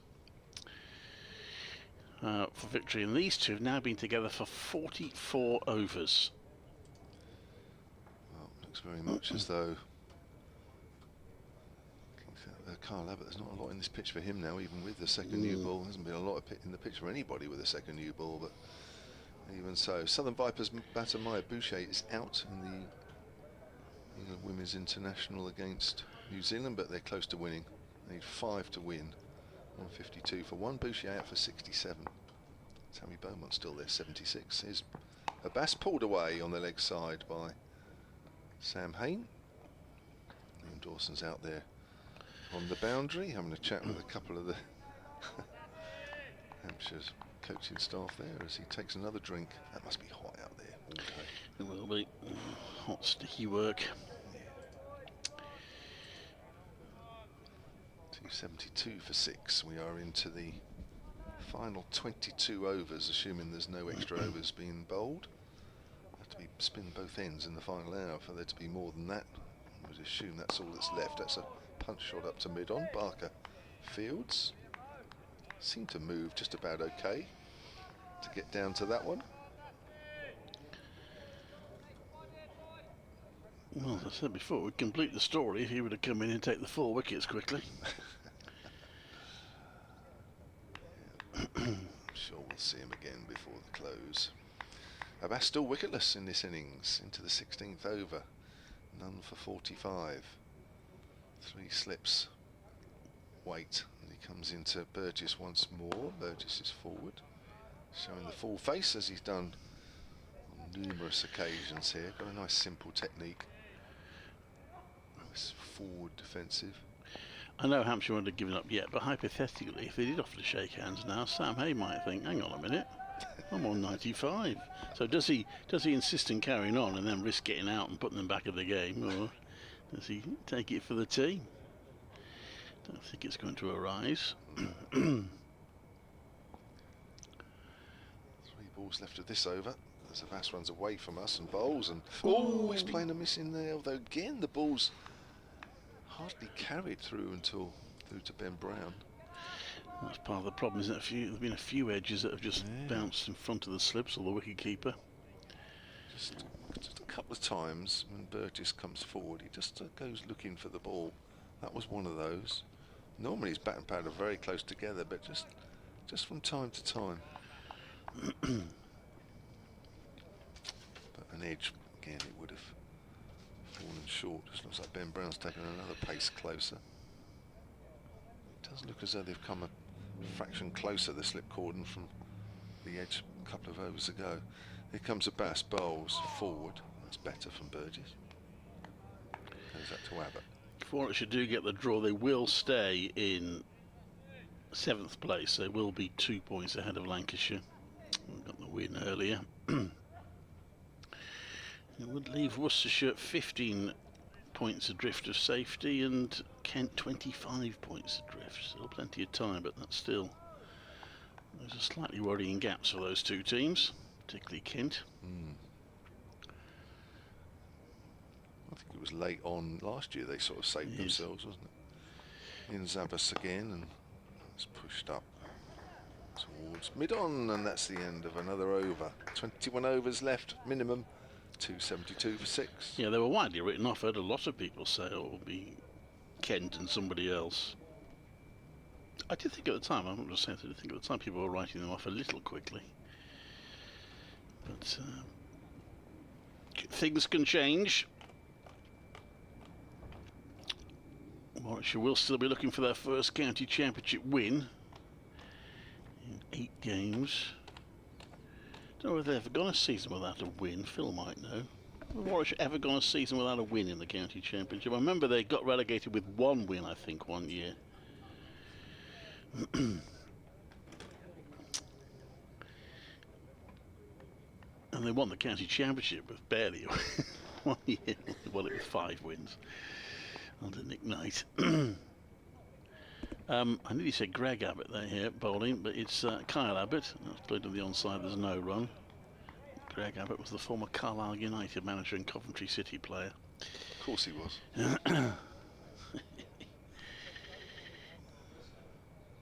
could hear everybody down south shouting that out. Yeah. 272 for 6.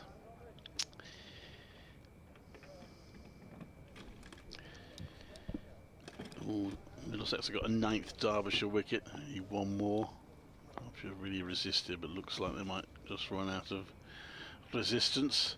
Abbott bowls, and Hayne plays that into a gap onto the offside to claim his 96th run and bring up the 150 partnership between Michael Burgess and Sam Hayne.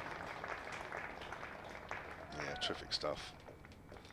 They've worked hard. They've really frustrated Hampshire here. But again, it just shows, isn't it, the last 2 days of this pitch really has. It's much more in the batter's favour. It also illustrates how difficult it is for Warwickshire to win games, home games. That's played to been off, there's no run. I think season they won the 2nd division title from memory. They drew every game at home. I think I'm right in saying. Or maybe they won the very last one, but certainly they drew the bulk of them. Won it by winning away a lot. But you're right from a point of view of winning games here. Because if the pitches are like this, I know they were like this for 4 days at the start of the year, but if they're going to be like this for 2 days, both sides bat on it, it's going to be difficult, isn't it? Yeah. Albert in, driven by Burgess, and Keith Parker delays chasing it, thinking there's someone else who might go for it. In the end, he belatedly does chase it down. It's 2 runs to Burgess. It's got a bit further away to go to get to 3 figures, and he might. Will he get a chance to get there? It may depend on how long Hampshire stick at this. It's on 64 now. Yeah, I think we'll be here for a while yet. Well, I would have thought so too.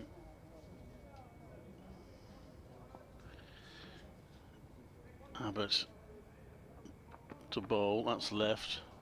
It would only be if James Vince felt there really is nothing in this. Do I keep flogging my bowlers to death, or do I let them get in the bath and get home? The ice bath.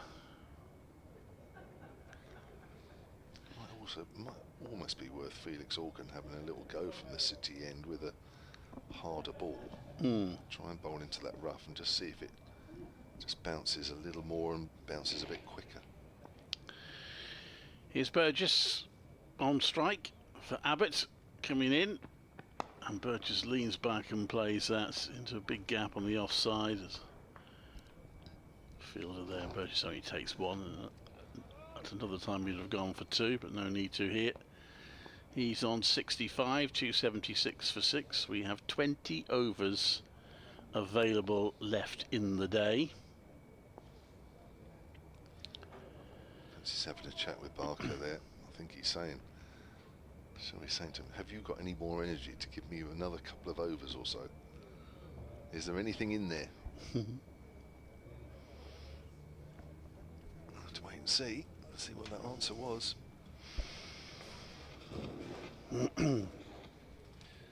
Barker so far has bowled 20 overs. Well, that was in the first innings. Well, 20 overs in the first innings. Has bowled 19 overs in the second. Here's a bass then to Burgess. He's forward and it goes out to Abbott. That's a mid-off. Score remains on 276 for 5, for 6 even. No wickets since 1/4 to 2 this afternoon. Blimey. Well, we knew there'd be gaps between wickets, but this is a long one from a Hampshire point of view. 5:15. I'm looking at the clock at the far end over the scoreboard. Zabas comes in and bowls and forward. Again is Burgess. Seemingly in no trouble at all. Brian got a gem for us. One for you.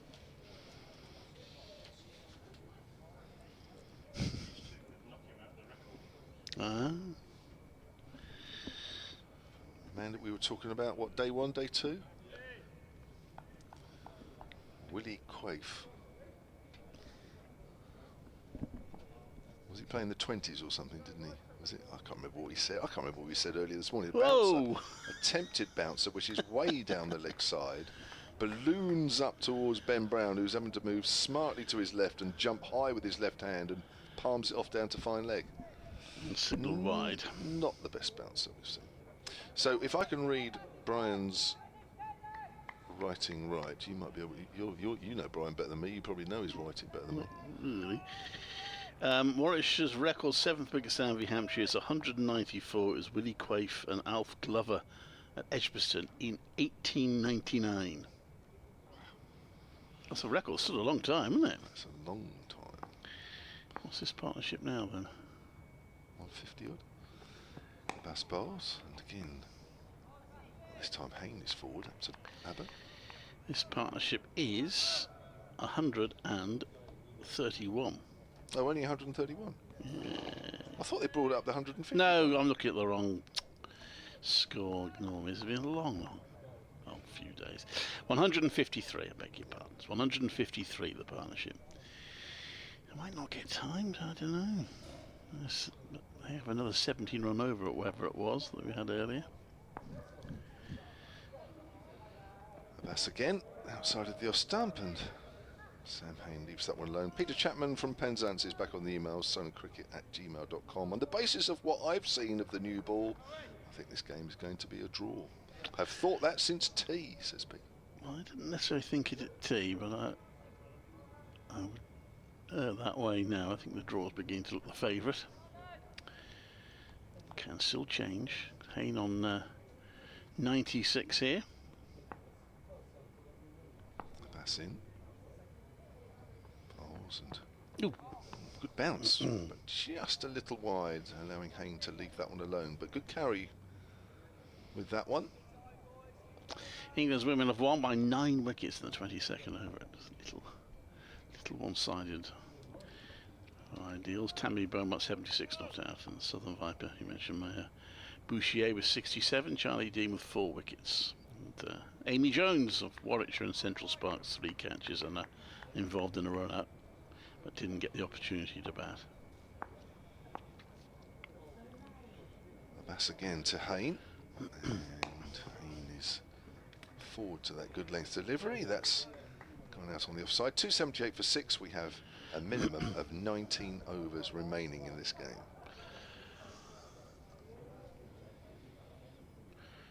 A couple of drinks coming out. Well, a drink coming out for Keith Barker and tin of spinach probably to Popeye style to give him energy. You going to have a bowl now? No, not just yet. Colin Abbott and James Vince are in conversation.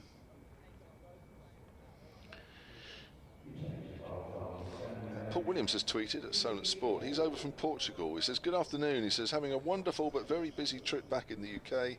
Sat with friends in their garden in Suffolk for the first time in the match and hoping Hampshire can get the result that they want. Well, they might still, but time is running out. 19 overs they have available to them. Felix Organ is going to bowl the first of those 19. Yeah, I thought he would take over from Abbott. None for 48 from his 22 overs.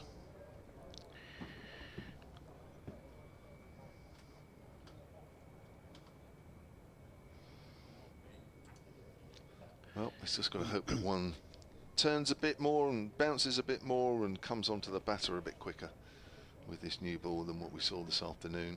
Couple just misbehaved, but not really enough. Keith Barker is twirling his arms slightly sluggishly, as if he's ready for one final push. But Organ comes in to bowl, and it's defended into the ground by Burgess. He's got 2 fielders. Yeah, he's definitely preparing to have a bowl here, Keith Barker. But he's got 2 fielders, one at sort of short leg, one at silly mid-on, you might call it, and there's a slip in place. Burgess plays that past one of those legs, well, both those leg side fielders, and claims a single. He's on to 66. So Sam Hain on 96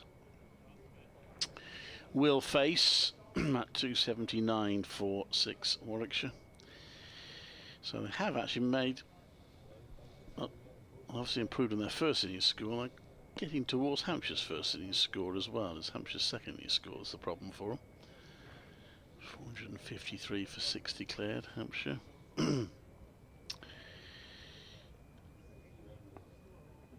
Organ hands in front of him, balls gives it plenty of air, and Haynes drives it down the ground for 4, and Sam Hain makes his 18th first-class century.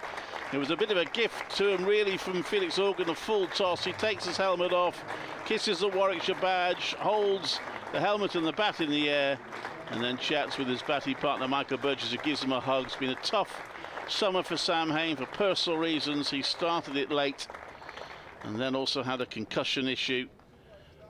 But having found some form in the T20 blast, he's now brought that into county championship cricket. And potentially a match-saving innings. He's 100 not out. Yeah, he's played very well. couple of bruises probably at the end of the day to show for his efforts in the ribs and one on the finger. In comes Organ to bowl to him. He turns that round his pads, and they think about one, they don't get it. This match will do his confidence a lot of good, I think, that innings. I need to break this to him, but one of the score things here's got him on 99. That's played down to the ground. There's an anomaly here that the Crick info page, with 283 for 6 on the board, he's down as 99. This could be a bit of a... If he doesn't get another run, I hope that's the one that's wrong. It's a scorer announced the... that's the end of the argument anyway. Well, he may have just scored a century without anyone applauding. He's played that into the deep for a single. The scoreboard has about 101. Elsewhere he's down as 100. Picture feed has him as 101, I think. Yeah. Yeah, but that's probably the... Well... They're normally all in sync, aren't they? Yeah. Ooh, ah. Well, it's something like 195 balls, 11 fours and 2 sixes. Or it could be 195. He's definitely 100 now anyway, that's the main thing. Yeah. And here we go. Maybe the final throw of the dice for Hampshire. Keith Barker. Mohammed Abbas is going off the field. And Keith Barker... I just wonder, Kevin, if he doesn't get a wicket or cause any problems with a couple of overs, whether that might... I don't know, for me, 16, 15 overs left in the game is still an hour's cricket. Yeah. Hour and a bit. Yeah. I think, you know, a new batter, you know, when you've watched two batters play like this, it doesn't necessarily follow that the new batter is just going to pick up where they left off. When you've been sitting around all day, it actually can be quite tricky. Middlesex have completed victory over Derbyshire in the second division by 194 runs. Derbyshire resisting today, but eventually bowled out for 202. Right, here we go then. Keith Barker into his 20th over in this second innings. Round the wicket. It's wide to Hayne, and also on the second bounce through to Ben Brown. Will be very soon the only game going, won't we? Yeah, so we got interesting one at Cardiff, where Glamorgan 162 for 5, need 100 more to win. So that one probably go down to the wire, but I think that might be... Oh, yeah, no, I think that is it now. Yeah, I think just this one and ours. Yeah. And again is Barker round the wicket. It's got a short leg in and it's turned past Middleton. Out to deep square. Hang moves on to 102. So to summarise what's happened in this round, in the first division, Durham Essex a draw, Lancashire beat Kent by innings in 83, Nottinghamshire Somerset a draw, Surrey beating Worcestershire in innings in 5 in the second division. One game still going on, but Middlesex beating Derbyshire by 194 runs, Sussex beating Leicestershire by 18 runs in an absolute thriller, and of course yesterday Yorkshire completed an innings and 22 runs victory over Gloucestershire. Now Barker is over the wicket here to Michael Burgess. Bowls. Burgess is forward, plays that on the onside for a single. So it's got a couple past the outside edge of Burgess coming over the wicket before tea, probably thinking the same. Burgess moves on to 67, 286 for 6 here. Warwickshire, there are 17 and a half overs left in the day's play. So we haven't quite got to the last hour called yet. No. Still got that to look forward to. There's Barker. Bowls and Hayne drives. Doesn't time that. Goes out to Barker, to Abbott at wide mid-off. Hayne does a little run after that shot. I want to see the job through now, obviously, Hayne. Yeah, you don't want to give it away now. No. I'm sure he won't. He's probably thinking there is absolutely nothing out here that I can't handle. Probably thought that for a while now. Comes in again, does Barker. Bowls and he pushes forward to that straight ball. Goes up to Dawson, who's now fielding at mid-on. It's been a Have a perseverance.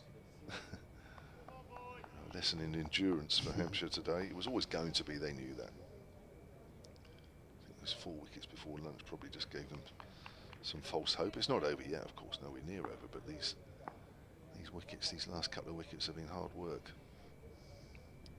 Barker in again, Hayne gets one, just comes back at him a fraction, plays it into the ground. Barker is 20 overs completed now, so it's 286 for 6. The over rate looks like it's +1, so that's good news, even though we are way over the time that you would start the last hour. I don't quite know how that works, but it doesn't matter. As long as the board's showing +1, it's showing +1. 102 to Hayne and 67 to Michael Burgess. How is it that it's +1 over rate? Because normally you'd start at 5 o'clock, wouldn't you? The last hour. Yeah, well. We're nearly 5:30.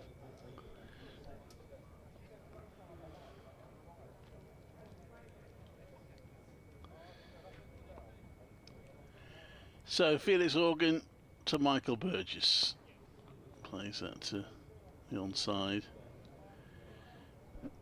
for no run.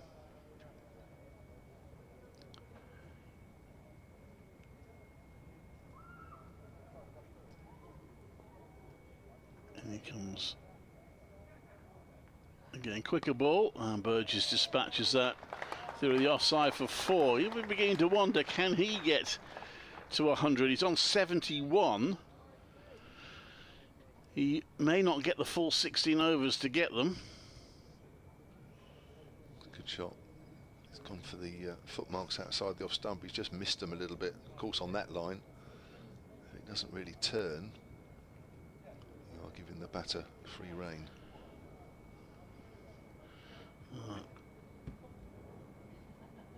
Silly pointer's gone in there now. Or short cover, perhaps, more accurately. Oh, he's had a cut at that. Burgess had missed it. Wicketkeeper Ben Brown standing behind the stumps. I thought I had a click for a moment, but evidently not, because there was no appeal. But he's taken a risk, because that's actually bounced in the rough. Might not have done a lot. I might just wonder if he's beginning to think about his century. He's got to be careful he doesn't throw this away. Pushes that one out into the offside. That's a more circumspect shot for no run. Whenever there's a player miss, it just thinks it just adds a few overs onto the day. Yes, that's right. Yeah. Organ to bowl. And there's no run. Yeah, there's just nothing there for Felix Organ unless he just keeps trying to hit that rough and just hoping for the best. Anywhere else, it's easy.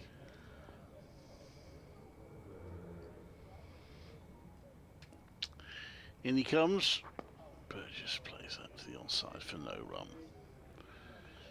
I think he perhaps after playing that shot he drew himself in there a little bit. Michael Burgess might have had a quick chat with himself. 290 for 6. 16 overs left. Well,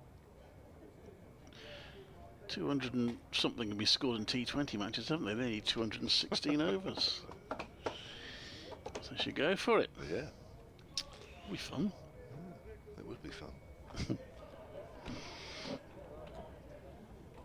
Is it 16 or 15 overs in the last hour? Very few of our games 16, I think. So 16, it is now the last hour. Yeah, in fact, I think the umpires just. Have they? I think that 12 is on in the last hour. So that means we will have at least 16 overs to be bowled, but we could get more. The key is the time. So it's 5:32, so we wouldn't finish before 6:32 unless both teams agree to a draw. 6:32, eh? I know, on the final day. Yeah. Here's Barker. Round the wicket to Hayne. Keeper standing up now. Oh, he's playing that very late. Maybe just an inside edge into the pad. Just watch them the replay there, whether that just came in with the arm from Barker. Oh, we did actually. Slung fairly late, that one. Well played, Hayne. Hasn't had too many deliveries to negotiate like that. Ball just about halfway down, just started to spear into the pad. So I bring Phil in for one final wee stint. Half a dozen overs or so. Hayne Might steer us to a draw. Hayne on 102 then, facing Barker outside of the off stump, and that's left alone. Still the 3 slips in. Hampshire have to now, really. Just hope somebody makes a mistake, but they haven't really. They haven't made very few mistakes, these two.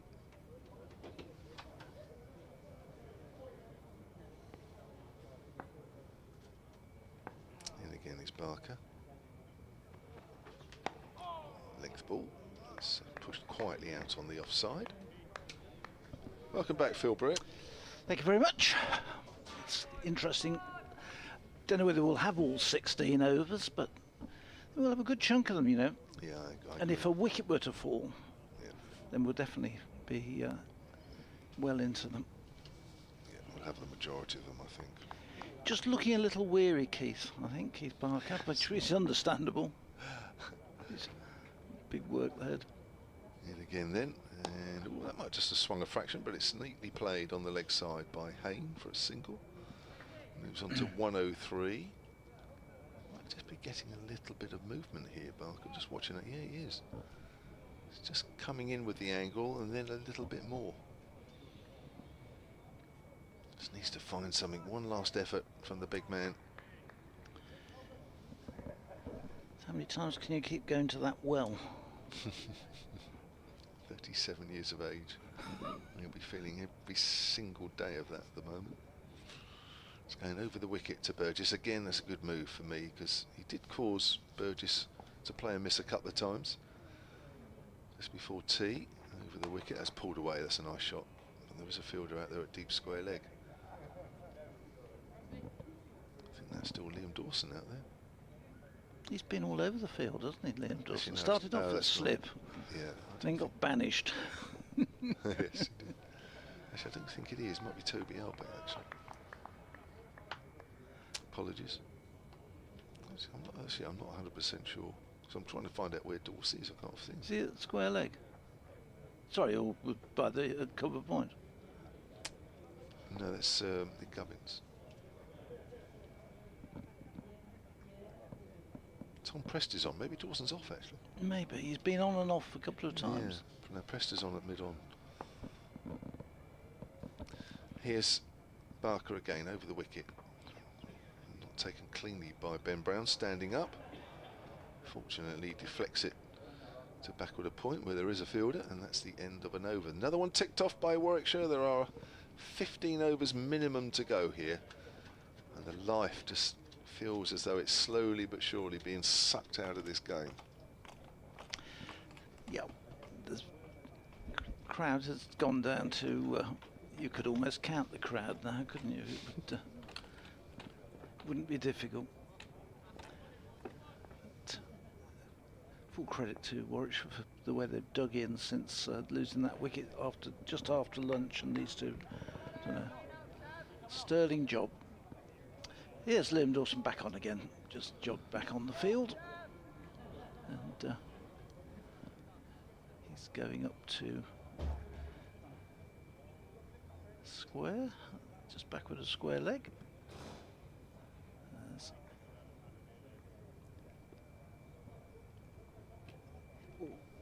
Starts a new, Felix Hawkins starts a new over to Michael Burgess, and the first ball is played back to the bowler, and there's no run. The sun's still out. We've been blessed with decent weather throughout the whole of this game. I think the whole country has to be fair, but it's nice that we've been able to get through all 4 days with no floodlights, no covers or anything. Oh, this one gets, I think that's come off the back of the bat in the end. It's going to be signalled, not signalled as buyers, so it was off the back of the bat, and it dropped down to a leg. It would have been perfect had a leg slip been in place for the catch, but as it was, he got away with it, and suddenly that one bounced a bit on him, and it turned. Did it get out of the rough? Yeah. Out of the rough. Yeah. I mean, it's there is still something there from time to time. Just got to be careful. Yep. If he hits that right spot, forward comes Hayne and just runs that one down to short leg. There's no run. These two still got work to do here. There's still 14.5 overs remaining, and only the 4 wickets. As Organ comes in the sunshine. Bowls, back goes Hayne, not looking at all convincing with that. That one runs out to Toby Albert, who's at City Point. That's in the rough, but it actually didn't behave too badly, really. But Haynes not to know that. Just starts putting a bit of doubt into the mind of the batsman, doesn't it? I think when he still bowls 1 or 2 balls and over into that rough, it's anything can still happen. Bowling going to have a fielding change here, bringing in another close catcher, which I think is absolutely right. The ball doing something, so we're going to have a second short leg by the looks of things. The helmet's just come out, or are they going to put a leg slip in place? It might be a leg slip where that one popped through before. It is, and Gubbins has come into leg slip. We've got a short mid wicket, so the offside is City Point and Keith Barker out at a wideish mid off, but that's it. So inviting Hayne to play away through the cover point gap. There's a big gap there, but also we've now got 4 men round the bat.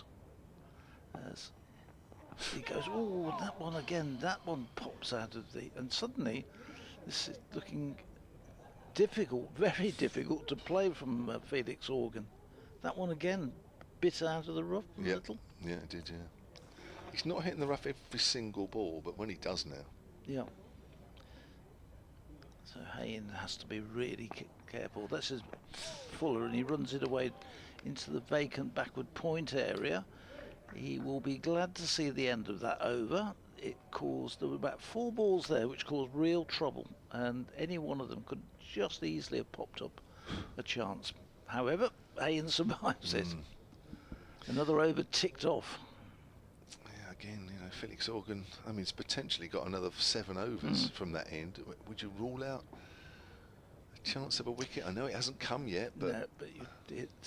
And then you bring a new man in who hasn't had a chance to settle on it, and it pops. That's right. There's still a chance here. I did smile because actually that last delivery, Michael Burgess dropped his bat at the non-striker's end just as Felix Organ was bowling. The 2 batters just nodded at each other once Hayne had played that. 293 for 6 then, Barker. Try again. Trying to find a way through. Bowls to Burgess over the wicket, and Burgess plays that solidly back for a single. Past Barker's left hand. No ball called by umpire Peter Hartley. Just what they want when they're counting ball. The deliveries down and put it back up to 14 again. Rewind that scoreboard. He's obviously enjoying himself, Peter Hartley. He just want to go home. But he's feeling the heat out there. I'm sure they all are. Yeah, you don't really give the umpires credit for what they have to stand through in the cold weather and the hot weather. They're out there the whole time. They are. They get no let up. Barker bowls down the leg side. Hoping a flick at that one is Hayne. Goes through to Ben Brown. There is a leg slip here. There is a short leg. There are 2 slips for Hayne, who's on 103 currently. Well, we started up the season here with Richard Illingworth with muffler around his and all wrapped up against the cold. Oh, really? Yeah, and now we've gone down to short sleeves, and we don't see Richard Illingworth very often. No, he tends to, I think, do mostly the Midland circuit, and the international, of course, he's on that. Outside the off stump, left alone.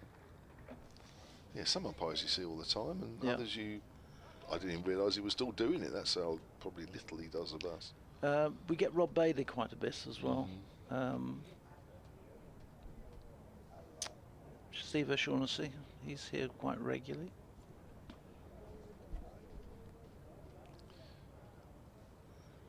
Parker at the top of his marks, taking his time, slower and slower between each ball, feels like. Comes in again to Hayne, and short ball. Hayne thinks about playing at that and then ducks under it at the last moment. Good bouncer, good line there from Barker. Tested Hayne out a little bit with the short ball, mainly James Fuller. A couple went into the stands on the short boundary side, a couple he got hit, but he's still going. Got a painful blow in the ribs, and then after that a painful blow on the finger. Just as a memento for his innings. There's Barker again. Haynes on the back foot, steers out to the covers. Have to hurry here. Yeah. I think he was a little bit slow taking off there, Michael Burgess, as Nick Gubbins came in the covers. I don't think he expected Hayne to run there. He played the ball, and there was Gubbins coming in on it. And Burgess, I think quite rightly, thought that was going to be just another dot ball. And then suddenly had to find some pace to get home. He did. I think he was in two minds initially, and then decided just to go. You wouldn't want to be run out at this stage, having done all this work, then lose your wicket being run out. Yeah. When you're still 202 away from victory. Ralph Brooker in France has emailed again, soundofcricket@gmail.com. Come back to that in a moment as Barker comes into Michael Burgess. Burgess pushes that into the gap, and that'll be a comfortable single this time, 298 for 6. He says, well batted Haynes and Burgess. I'm a Hampshire fan. This has D for draw engraved on it by Craftsman. Frustrating for Hampshire, who were peaking. I still think if we want a scare, it will be Felix Organ. I agree with that. He looks most likely at the moment. But let's not kid ourselves. This one's gone. A well-earned drill that should have been a loss, he says. Should have been a loss? Really? What a loss for Warwickshire. Probably means that. He just left the name Warwickshire off it. Yeah. Well, it certainly wouldn't ever have been a Hampshire loss. I don't think they were ever in that position. Short ball again to Hayne, who ducks underneath, and that's the end of the over. So 13 overs minimum left. I don't think we're going to get any more, indeed, if we get all 13, but we'll still go for a while yet, I think. What did we start? Clive said it was 5:32, I think, when they started. So, yeah, we've had nearly 15 minutes. We've just had the 3. I won't get any more than, unless Dawson comes on one end with Organ on the other, and they race through. But there doesn't seem to be anybody rushing about at the moment. I agree. They're not looking as though they want more overs in yet. Anyway. No. Dawson's only bowled 3 overs all innings. Yeah, he's only bowled 7 in the whole game, because he bowled 4 in the first innings, and really very lightly used. It's because majority of the right-handers have been doing the batting, which, yeah.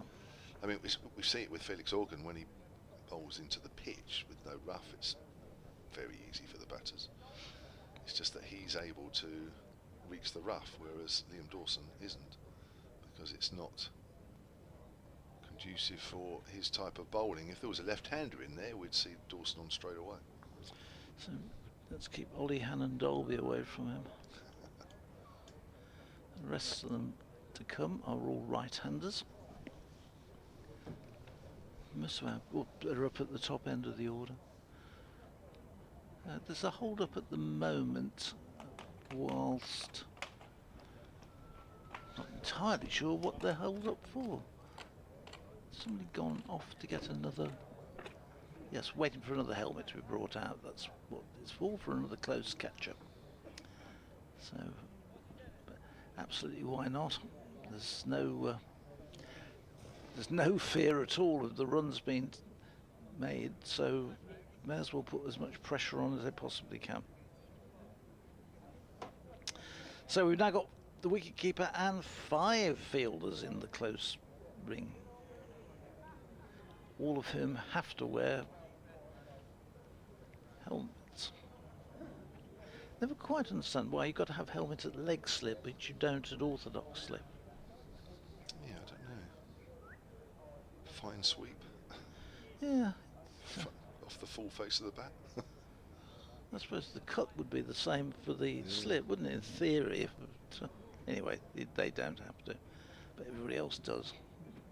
Good for helmet manufacturers. As Morgan comes in and bowls, and this first ball is cracked away through the off-field, but Barker goes down one-handed and makes a save. Great stop. Thought that was full. So it looked like it. Oh, switch of fielders. City Point has changed to go to forward short leg. As Organ comes in again and bowls, and Burgess plays across, swipes across the line. Ball misses the ball. It goes through to Brown, and that was a strange shot from Michael Burgess at this stage. But,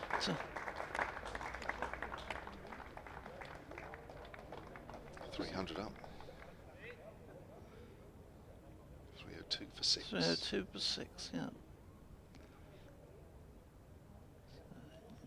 Again, Ian and bowls. Burgess turns that one to mid-wicket, and there's no run. Yeah, it kept a little low on Ben Brown. That's why it went underneath the gloves. But yeah, maybe a risky shot at this stage, but there's nobody out deep now. But even so, you've got to hit it though, haven't you? Yeah, I suppose with so many round the back now, it's maybe just changing the way they play, which is what Vince wants. In he comes again. Again, Burgess drives that one away. There's a effort to try and catch it, but it's gone up to the mid-wicket boundary. So another 4 to the total, 306 for 6. Yeah, you can't bowl it halfway down there. No. Not with And he hasn't done that much, has he? He's really kept that ball flighted, and he's bowled really well, but that one just almost like just trying a bit too hard with those extra fielders in. And Burgess doing quite the right thing. Just got to make sure he doesn't pick out one of the 2 fielders. He wasn't a million miles away there. So Albert and Fletcher Middleton won't be enjoying that. No. Any more of those?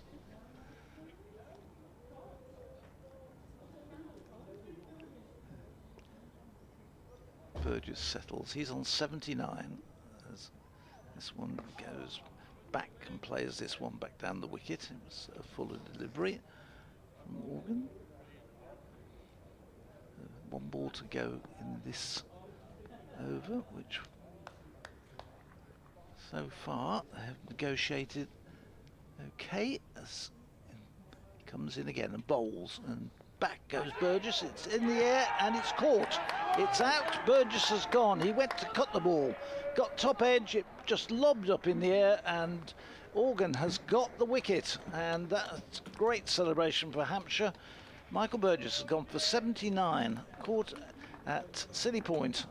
A ball in the end which was just lobbed up, and nice simple catch, and he walks off just wondering there, did I really need to go for that? He was looking to cut it away and be aggressive, but he's lost his wicket in so doing.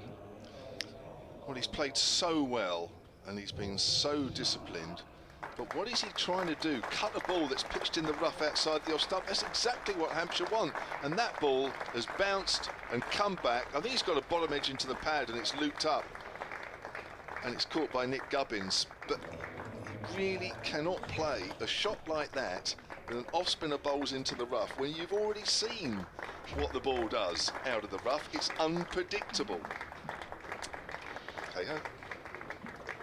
Yeah, no, really good innings and well done to them, but disappointing finish. They've been at the crease, he and Sam Hain. What was it, 1:45 when the wicket fell? It's now 10:06, so they batted for 4 hours. And if Warwickshire do get out of this game with a draw, it's obviously going to be down very much to Burgess and Hain. But just at the end, you do have to just question that shot. However, it's exactly what Hampshire were hoping for. It's the door has been left ajar. Now they've got to get through it. Yeah, Chris Wokes is the new batsman, so if you want somebody with experience, you've got it. And he's got a good record against Hampshire. But sometimes 1 wicket here at this stage leads to 2. And now Hampshire will be pushing to get through, and Barker will be get reinvigorated. 183-run partnership between Burgess and Hayne. Not quite the 194. No, Willie Quaife can rest easy tonight. His record still stands. Yeah, that's right, from 1899. Yeah. Yeah. Oh, sorry, W.G. Grace. Had to call himself W.G. because he had a brother, Walter, and they've got 2 W's, so he added the G to his name. Yeah. And he was a big follower of W.G. Grace, so the G went in. So Barker to Hayne. Bowls, and Hayne leaves that one alone. I suppose Hampshire now will be happy if Hayne takes a single. Yeah. Somewhere in this over. Well, yeah, I don't know. I'm still. I mean, it was a great innings from Michael Burgess. Absolutely no doubt about that. And you know, it takes some concentration to bat that long in a, you know, what is a difficult situation. You know, you're not trying to build an innings for the game. You're trying to save the game. And it's turned away by Hayne. That will only be 1. 307 for 7. It's a different mentality and probably takes a little bit more out of you. 79 off 162 deliveries, terrific stuff. But you always felt somewhere along the line Felix Organ was not always going to be unlucky. For me, he's been a little unlucky with balls that have pitched in the rough. Yeah. And the batters have generally played him pretty well, but whenever that ball's pitched in the rough, you always thought, ooh, and that was just 1 too many. He picked up a couple of, as well, he's had a couple of loose shots. He got away with one where he swung across the line and it went through down for 4 bars. Then he hit a 4 off a loose ball, and it almost like got him into the hitting mode, so it worked perfectly. So Wokes faces his first ball. It's wide from Barker outside of the off stump. Yeah, maybe, I don't know, maybe he was just starting to feel it a little bit in terms of maybe the concentration was just waning a fraction. It's a long time to bat. Yep. Especially when you've not been having those sort of innings. You know, there's been no championship cricket really for a month or so. Right, yeah. Maybe the mind was just starting to wander a fraction. Anyway, well done to him. Yeah, terrific. Here comes Barker, bowls, and forward is Wokes. Goes up to Kyle Abbott. So Hampshire have 11.2 overs now to take these last 3 wickets, if they can. How do you feel now that Felix Organ is the key? 1 or 2 people that have emailed over the last couple of hours felt the same. Organ was the most likely to take a wicket. That's been proved. Here comes Barker again, round the wicket, 4 slips, waits, and Wokes is forward, plays and misses. Ooh. Just nips away a fraction off the pitch. Yeah, super, good delivery, beautiful delivery from Barker. Continues to cause all sorts of problems. Just finds that modicum of movement. Had to play at it, Wokes. Just pitched in the right place and just left him a fraction. Barker has 1 more ball. He's only got 1 more ball left in him, but he'll have to keep going. That probably was spent a little while ago. Comes in again and bowls, and that's wide of off stump. That's the end of the over. So 11 overs to do. Warwickshire are 307 for 7. Mind you, on the other hand, he looks a bit like that at the end of his first over on the opening morning. Yes. You look at him and you think he looked worn out before we've even started. He's put real good shifts in this game, though, hasn't he, with the ball? Oh, terrific. Absolutely terrific. Even if Hampshire don't come out of this with a win, he's made a major contribution towards getting Hampshire there. He's going off, I think. We can possibly, that's the last we'll see of Keith Barker. He's leaving the field. He'll get another round of applause, you see. Yeah. I think they feel like he's left the field for the last time in this game. If that had been walking off up the road to Villa Park or St Andrews, he would have been booed and jeered. The next player. Another helmet comes out. They've got a few helmets in that bag, haven't they? What's that going to be now? Is that another one they brought in round the bat? 4 helmeted fielders. Yeah, that's the same as they had before. Yeah, they had that last time. They brought an extra one in. I'd be tempted with have another one. So it's going to be organ to bowl. Is it me? Yes, you do it, Kevin. Sorry. Yeah. Driven hard into Gubbins and sending it off into his boot. So Hayne facing on 105. We're into the last 11 overs of this game. Hampshire picked 1 wicket up between lunch and tea. They've only picked up 1 wicket since tea, just a few months ago. Michael Burgess. Need to get Hayne, do you feel? Bowls and Haynes forward. Smothers that one. Yeah, probably Hayne, from Warwickshire's point of view, best if Hayne now takes organ. Yeah. So 5 around the bat. As he comes in again and bowls, Haynes forward, again playing that into the ground. And there is no run. There is a backward square leg, and there is a mid-wicket and a mid-on and a deepish cover. Everybody else is around the bat. As comes in again, just slightly short there, short of the rough. Haynes easily playing that one off the back foot.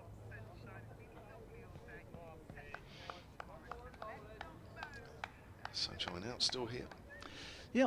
It's a lovely, lovely evening, as the previous evenings of this game have been. It's been ideal cricket weather as come slightly wide of the crease this time. It keeps a little though. Big shout for an LBW. He got the bat on that, didn't he, into his pad? Probably did actually, yeah. I think he did. He went back and I think it came into him, but he just managed to get the bat down on it in time. Yeah, Morgan didn't really shout. No. Came from the others around the bat. I'm going to make way, Kevin, and Clive will come in. We have 7 for 7, and the cover fielder comes in now. Maybe just to save 1. Yeah, not in close. Got enough out in there, I think. Hands on the back foot. Nothing there for Organ. End of the over. Fancy taking a wicket then. Haven't they got homes to go to? We're going to be here to the right. It's intriguing stuff, though, isn't it? So often you do see teams get very close to saving or winning the game and then just miss out at the end. And that's what Warwickshire should be hoping doesn't happen here. Are we? Oh no, we're not the only game. That's still going on at Cardiff. Bit of a thriller there. Glamorgan need 56 with 3 wickets left. And oh, well, they've only got 4 overs remaining, so obviously they're hanging on for a draw now against Northants. So we've got 10 overs to go. I think we are going to be the last game to finish here. Giving we're earning no money. We're going to see Fuller bowling to Wokes.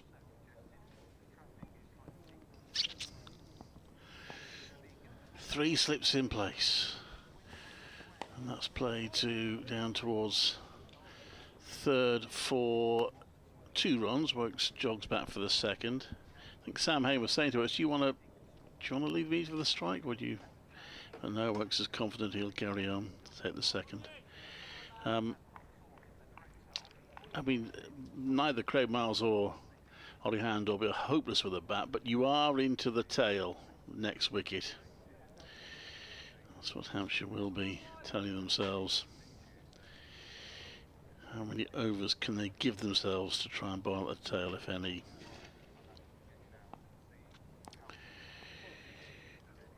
54 overs Burgess and Haynes survived. Oh, he's bowled him! Wokes has bowled for 2. And with nearly 10 overs to go, Hampshire need 2 more wickets for victory. That one may have kept low.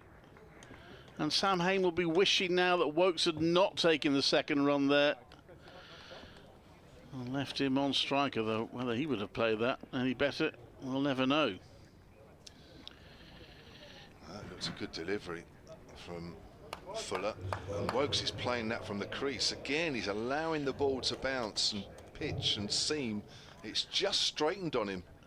You watch that again on the replay. That's straight. Just got to do an update in 10 seconds. Sorry to interrupt.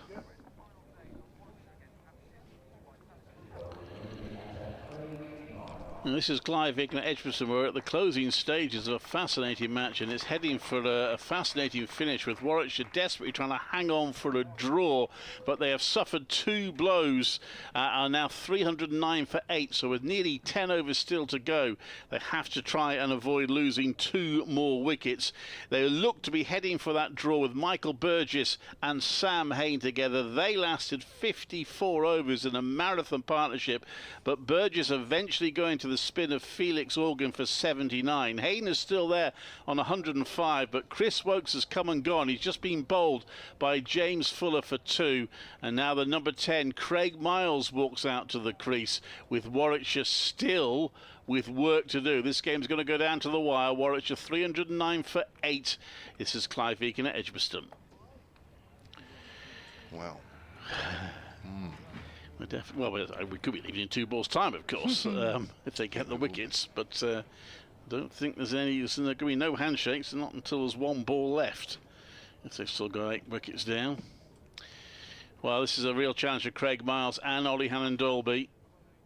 Both of them are capable of holding things up, but it feels like a lot suddenly. Fuller to Miles.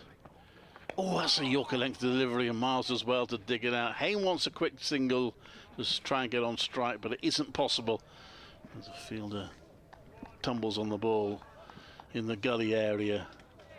So there's still 3 balls this over for Fuller potentially to bowl at the number 10, Craig Miles. 309 for 8. Played that well, Miles. First up. Having been sat around for all day. Yeah. Well, he has played as a night watcher before. So Fuller comes into bowl. Oh, that one kept a bit low. He's done well to play that, Miles. There was a curious match at Hove where Craig Miles actually batted at number 3. Because what had happened was it was a dreadful pitch, frankly, at Hove. And Ian Westwood had been injured, the opening batter in the first innings. And Warwickshire decided rather than make everyone move up 1, they just put Craig Miles in at number 3 so everyone else could bat in there. He actually did pretty well. They did lose the game in the end, only just. Fuller to Miles. Drives that down the ground to mid-arm. It's fielder's no run. He's got 1 more ball this over to survive, and then there are 9 more overs to go. Sam Hain will look to the sky and says, where's that storm cloud when you need it? That weather is not going to be a factor. We're certainly getting value for money in this match, Kevin. It's going to go good, right to the Yeah, it's been a good game. It's been fluctuated. It has. Game of 2 halves, isn't it? It really? has, yeah. Yes. Yeah, certainly. Fuller to Miles, then Miles gets plenty of bat behind that. Well done, Craig Miles. Survives 5 balls out over. But well done also, James Fuller, for taking the 8th wicket. 9 overs to go. I'm just looking at the time. Could they get any more in? Probably not. 6:32 would be the cut-off time for bowling any extra overs. 309 for 8. Wow. Now the 2 batters are having a chat out there. Let's imagine it's whether Craig Miles is happy facing Fuller and Hain takes the majority of Felix Organ. Maybe they're saying it doesn't really matter, we'll just see how it goes. This has really burst into life, this has, isn't it? Last. Well, Hain's got 5 fielders around him. Yeah. So it's going to be Hain then on 105 to face Felix Organ. Flighted, Hain drives up to mid-on, could take a single, doesn't.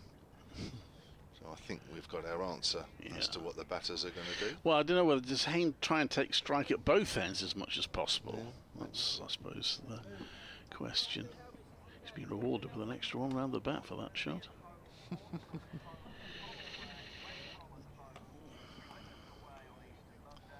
So there are now 6 around the bat. Nobody saving on the offside, and 2 on the drive on the leg side. So literally Mo Abbas is the only fielder saving one. So you would think there will be plenty of scoring opportunities for Hayne. He's forward, plays that into the ground. Just making sure he doesn't do anything silly out of that rough. That's probably a little too full, that one. It's quite a field, isn't it? Certainly is. Just taking a bit of time here, Hayne. It's in the next delivery. There's Morgan again. Haynes on the back foot, a little too short. That one gives him time to play there off the back foot into the ground. Just short of those foot marks there from Felix Organ. First one was a little too full, which went over the top. That one's a little too short. Hopefully this one will pitch in them. And we'll see what happens. Bowles and Hayne. Oh, my word, he's in front, is he? No. Not out, says O'Shaughnessy. He's playing back to that one. That has pitched in the rough. It's nipped back a long way, but he's well outside off stump. Yes, the umpires are going to have to keep their nerve here, aren't they? Because players will really be going for it.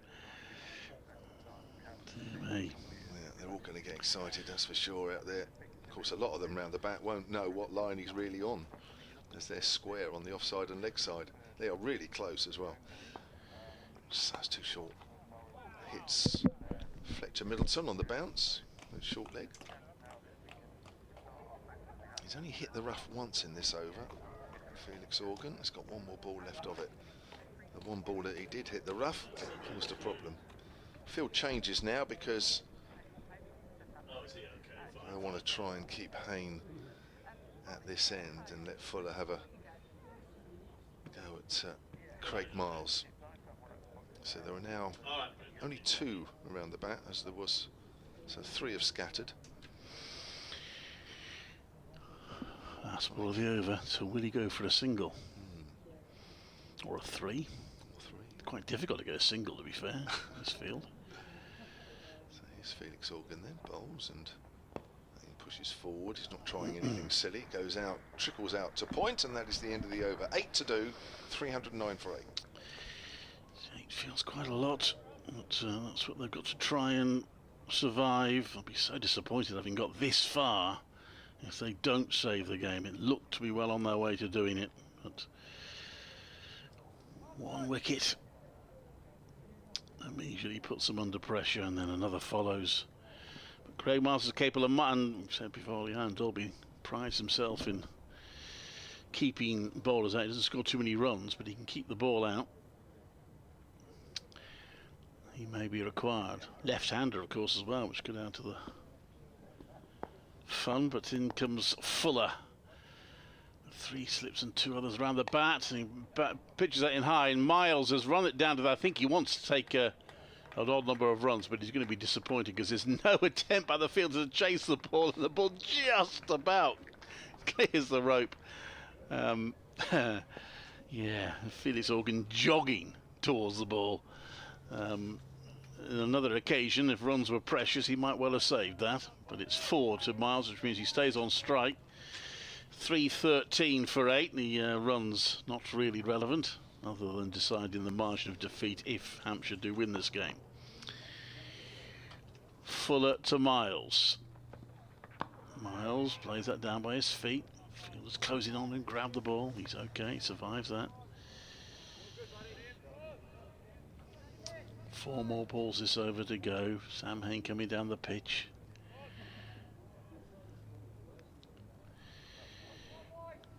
A few teams in Division 1 hoping Warwickshire play this out. Yeah. Oh, they're not the teams down the bottom, I guess. No, that's true. In comes Fuller. Oh, that's gone past the outside edge of Miles. Goes on walkabout. He survives. Delivery just straightened a fraction.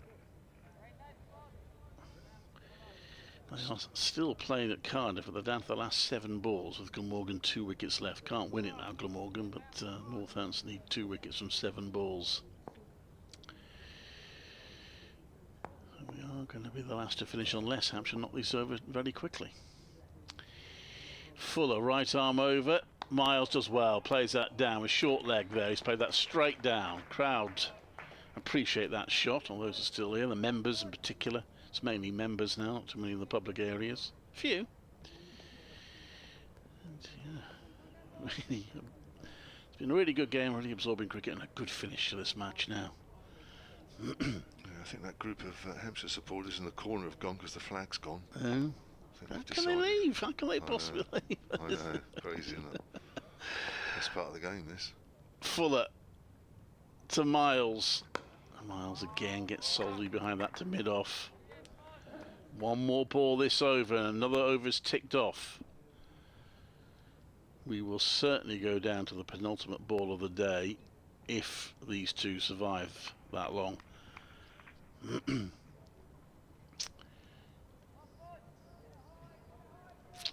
Hampshire looking for a third consecutive win. Dare I say it? No disrespect intended, with Kent at home next. I thought that Knocked four in a row. They smashed us. Okay.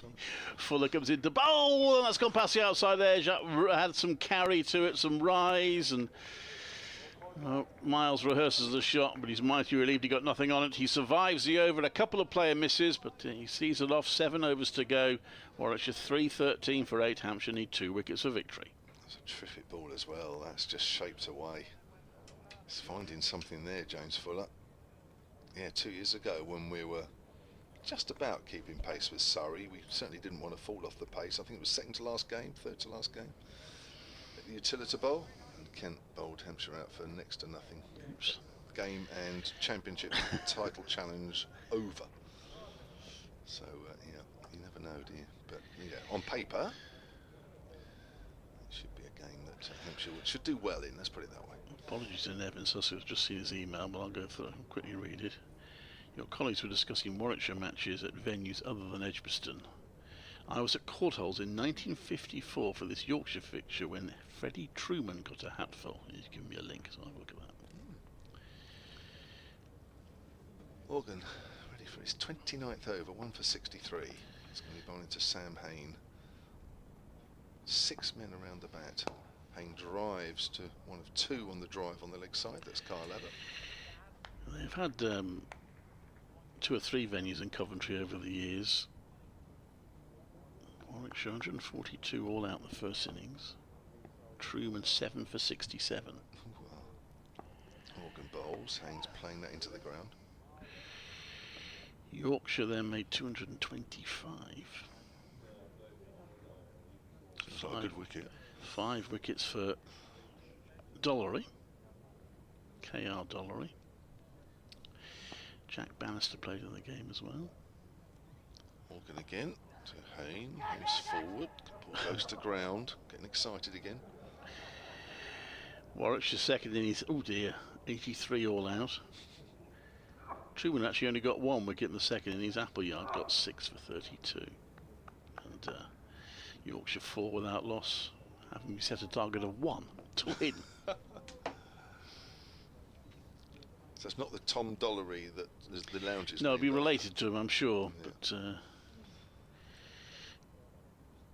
Morgan again then to Hain. Hain's on the back foot, just turns it away behind square on the leg side. No run. We had Abby Dollery for a while, working as a media officer here, whose I think granddaughter of Tom ended up marrying Jonathan Trott.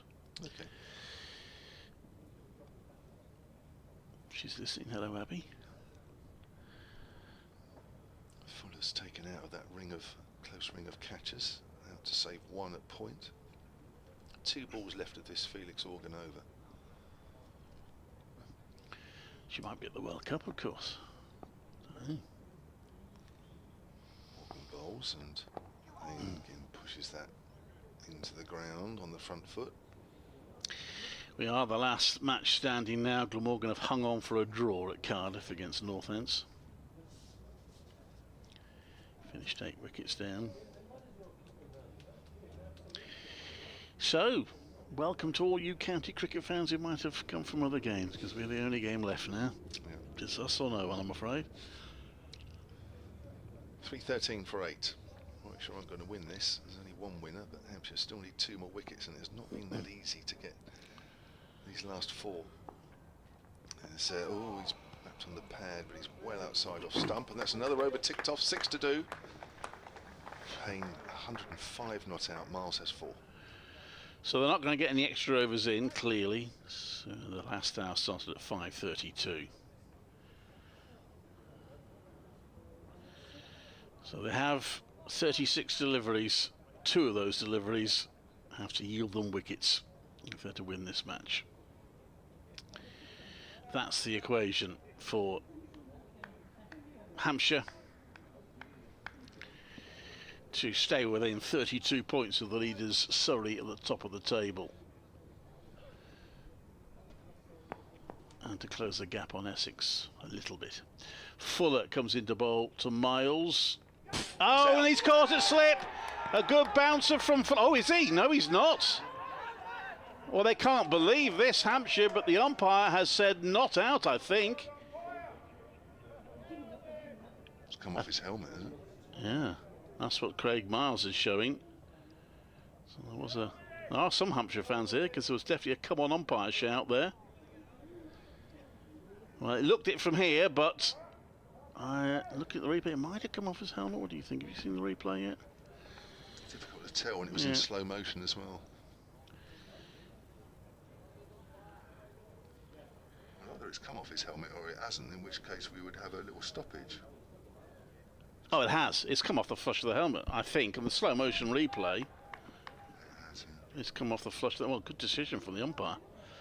In which but case, you're right, it's slightly surprising. Well, is that Miles has just checked? Maybe Miles has just checked. Yeah, you're right. It's surprising they haven't brought the physio on. When you look at it front on, it looks like it might have come off the bat, but there's an angle which seems to show it come flush from the top of the helmet.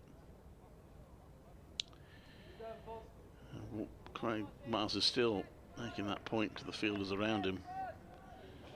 Bit of chat going on there. Yeah. Well, drama. So Miles survives it. That's the first ball of the over, though. Fuller will be powering in now. He comes in the bowl, and Miles plays that down to the onside. I think if he does get out now, he might get a bit of a send-off. Yeah, well, of course, they haven't got the benefit of replays like we have. Yeah, the one from behind him does look as though. But I can't believe why we haven't had a stoppage. That is the odd thing, isn't it? Maybe that's what the Hampshire fielders are saying. Hang on, if it hits you in the helmet, why aren't you? Yeah, can't be both things.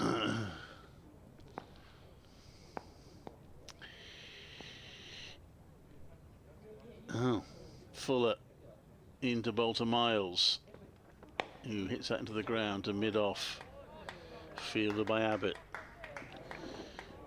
Warwickshire supporters beginning to applaud every delivery that survived. There's still 33 left, feels like a lot. What was a test match where Moeen Ali and somebody else survived till the penultimate? It was against Sri Lanka, wasn't it? I forget what it was now. They got to the penultimate ball of the match before losing the last wicket. Having survived a good long spell. So Hampshire will keep going, keep believing right to the end now. Fuller in, and that's it down to short cover. And if they do get the win, of course, it'll feel particularly sweet. I mean, all wins are good, but to win it in this sort of dramatic fashion late in the day would feel pretty special for Hampshire if they can do it. Whereas for Warwickshire, of course, it will feel a bit like a win if they hang on. Notice the shadow now of Silly Point is onto the pitch. I think probably need to come off then, don't we? The shadow's there. In comes Fuller to bowl to Miles. When he ducks under that one, and drifts away, and wicketkeeper Ben Brown takes it. Let's have a look at Fuller as he goes to the umpire. At the end, it's not the end of the over, actually. The umpire's just warning him. They're a bit late to warn about follow through. Maybe he's saying he's getting close to the front line.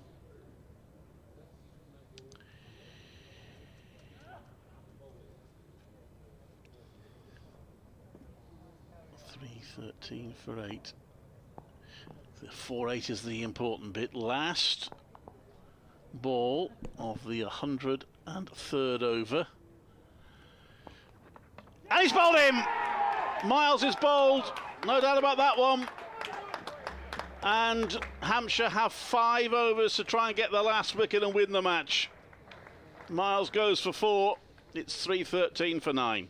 Wow. Do you know what? My first thought there was because he'd looked so solid and so confident out there that I think he was expecting a short delivery. He wasn't completely behind that initially. That's a length ball there, and he's a little bit late on that. I think he was expecting a short one. Yeah, knocks over his off stump, and, well, big job now for Ollie Hannon-Dolby and Sam Hain. God, this game's really opened up, hasn't it, in the last half hour. Michael Burgess and Sam Hain seemingly taking Warwickshire through to a draw, even if they hadn't stayed together. But Michael Burgess's wicket, Wokes and now Craig Miles gone. It's, I have to say, Hampshire favourites here. I know he has a reputation, Hannon-Dolby, for hanging around, but Hain has a job to do here now, trying to protect him. He has 30 deliveries to go, 5 overs, with the number 11 walking out to the middle. He won't have to be on strike. It was the last ball of the over. That's 3 wickets for 7 that have fallen. Yeah. Having had a 183-run partnership between. Yeah, I'd be so disappointed Warwickshire without Michael Burgess. Will be feeling a bit sick, I think, if they lose this. Yeah. Wasn't a great shot, if we're honest. He's done such great work. It might be to no avail.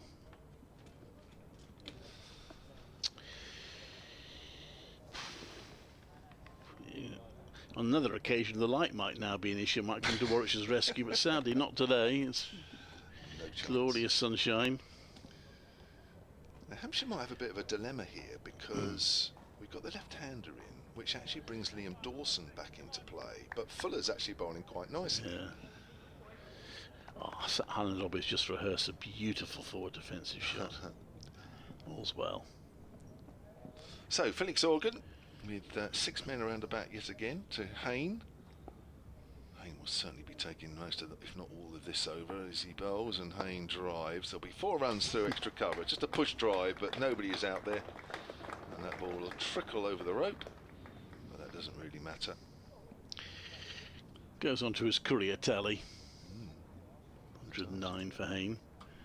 Make the most of it. He's got to be thinking, does he look for a single, and if so, when? For the record, 181 runs needed from here, but that's why we haven't mentioned it much, in case anybody's wondering. I mean, it's going to be a big defeat margin if they do lose, in terms of runs. Won't tell the whole story, of course, but that was quite a heavy defeat. Here's Organ again then, 317 for 9, Hain on 109. Just whips that away on the leg side. They will take a single. That's surprising.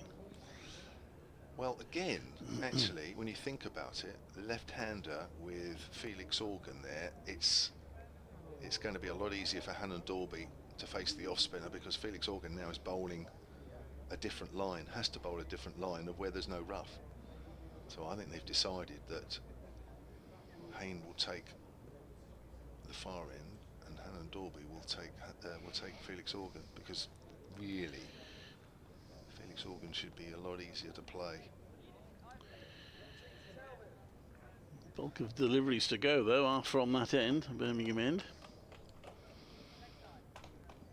Still, what is it, 16 deliveries to come from that end. Yeah. Just are we going to get another helmet? Are we going to get another helmet? They might as well put that pressure on Hannon-Dolby. I mean, he won't be hitting them, he'll be just trying to keep them out, just getting his bat in the way of them, trying to make sure he hits them down.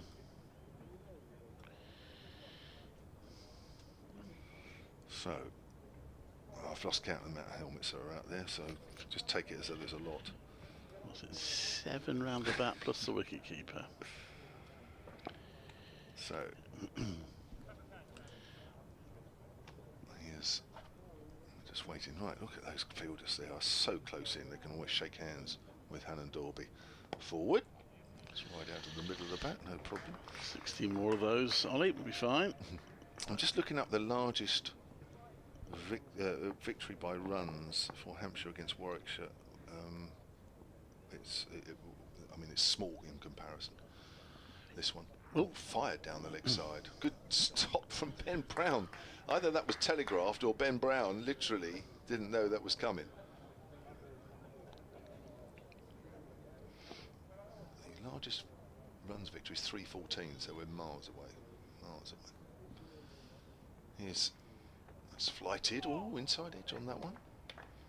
Goes out into the outfield, but nobody's running. One more ball this over. I think you'll find Hayne now will just take root down that far end.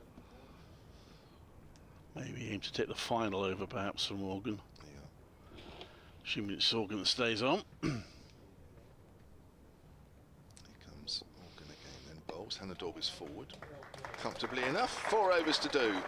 318 for 9. My guess is that if Hannah Dorby's facing the first ball of the over the far end, Dawson might come on.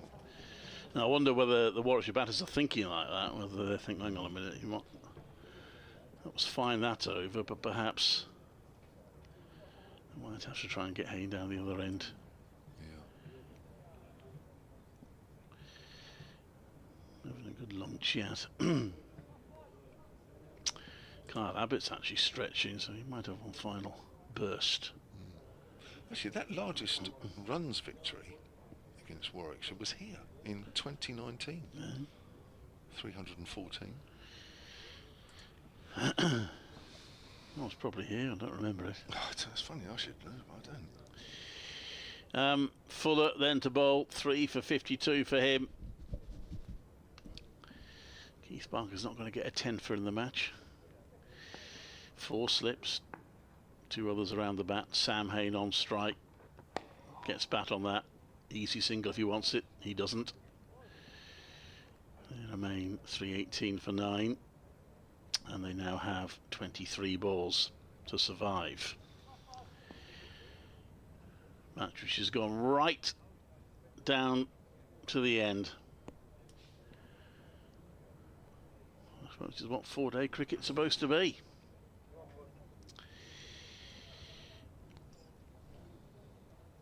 Fuller comes into bowl. Hayne into the ground to short cover. Of course, inevitably, if Hampshire don't get this wicket now, and they well do, but if they don't, I suppose there are going to be questions about how long they took to declare. Well, that's the obvious one, isn't it? I mean, let's be honest. But I mean, just looking at it negatively for a while, that what they weren't doing in the first 5 games or so, they weren't getting themselves into winning positions. Yeah, you might look at reasons as to they probably went on too long, whatever. But it's 2 victories and a winning draw, really. So they're going in the right direction. Fuller, now that's hits Hayne on the hand, and yet again he's already been hit on the hand, and he's whipped his glove off. He can't afford to retire hurt, but that has got him on the hand again. Might be the same one. I think it is. He's called for the physio, so this is a big concern for Warwickshire. We've got still 3 balls of this over to go. And Sam Hayne is in a spot of bother. Ollie Handoby helps him off with his other glove. Certainly remember this innings. He's got a sore rib. Well. And a couple of sore fingers, I guess. I think that's the most painful one, I think. Yeah. He's going to get strapping on it. Of course, the worry for Warwick is if he has done something like break a finger, he might try and brave it for the remainder of this game, but it would put him in doubt for the game against Somerset.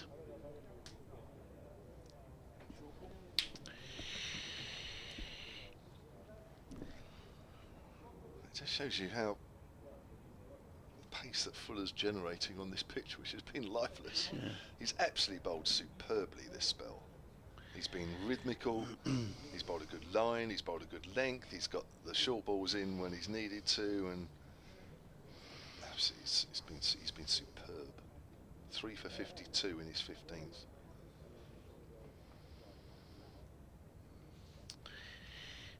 Let's see if they've updated the table. So, yeah, this table has been updated. So at the moment, Surrey are top with 137. Essex are 125. If Hampshire win this, they'll be on 105. They'll still be 9 points behind Somerset. They'll be in 4th place, 9 behind Somerset, 20 behind Essex, and 32 behind Surrey. Durham are currently on 99, Notts on 92. A draw for Hampshire would lift them to 5th place, so just be behind Durham, but they'd be ahead of Notts. Lancashire in 6th. Warwickshire, if they lose this, will be on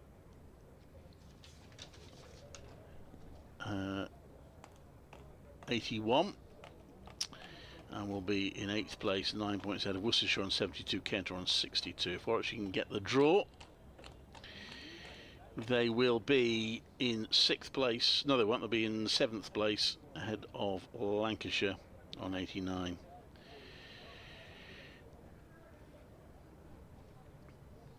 So that's how it's looking. Sorry, still out on top. Just 12 points ahead of Essex. So this 8 points for a draw. For me, Essex have got too many points in that game against Durham. Surrey have won, and Hampshire may well win, and yet they've only gained about 4 or 5 points on Essex. Doesn't seem right to me. Second division for the record, Sussex top. I mean, eventually got the win against Leicester, 8 points clear of Middlesex in second. And Yorkshire further 25 points behind. So the top two, and we need to open up a little bit of a gap. And Morgan are further 2 points behind Leicestershire 1. It's very close after that, actually. There's only 7 points between 3rd and 7th, with Derbyshire alas down at the bottom. 17 points adrift of the rest. Things carrying on. Well, he's got no choice, is he? I was going to say, it's like his bottom hand, actually. Yeah, he's going to get a few more, that is for sure. It doesn't seem as though there was too much sympathy for him from the Hampshire camp. No. And of course, the worry for him is if he gets hit on that again, my word. Fuller in. It's bat on that one. He looks a quick single. I wonder if he's trying to get himself off strike now. If it's hurting that much, maybe he has to try and get Helen Dobby to face all the rest of the deliveries, which is not ideal, but anyway, he survived that ball. He's just going down the pitch to talk to Ollie Handorby. Is he saying to him, look, this is just... Well, his hands are all right for him to touch gloves of Hannon Dolby at any rate. 2 balls left, so maybe they're discussing whether they go for a single now and leave Hannon Dolby with 1 ball of the... Because Hampshire have spread out and made it, so they fancy 1 ball at Hannon Dolby. So that's interesting. Fuller comes into bowl to Hayne, who ducks under a bouncer. That's harsh. No ball.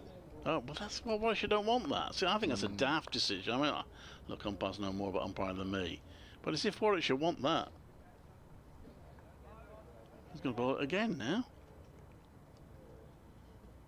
And you're right, I thought it was harsh anyway.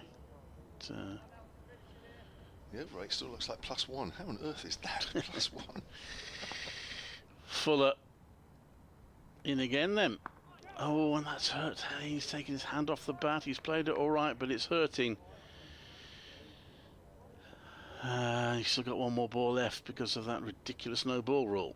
Good delivery that from Fuller again. My word, he's on song here. Getting every ounce of life out of this pitch. Life that we didn't think was there.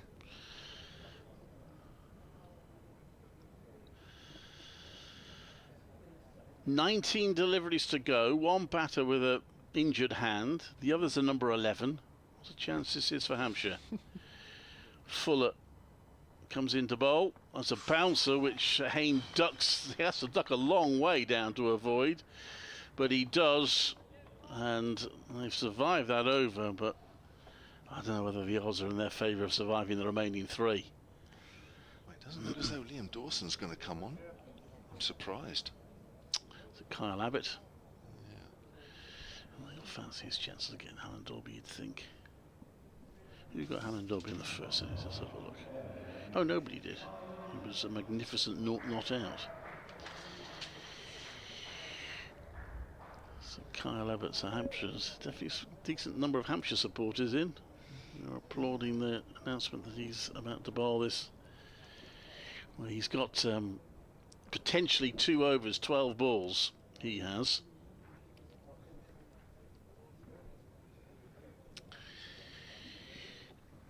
Two for 56 from 17, Kyle Abbott.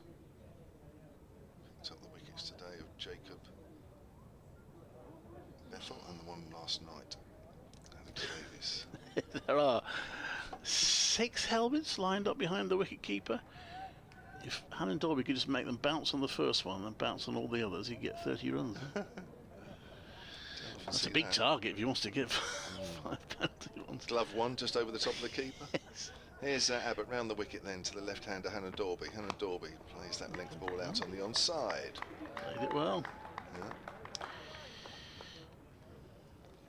5 more to go. Sam Hain coming down the pitch, offering his 2 pennies worth. Don't overcomplicate it, Sam. He knows what he has to try and do. Yeah. A short one coming soon, and I'm sure Hannah Dorby's aware of that. I don't think it'll be too long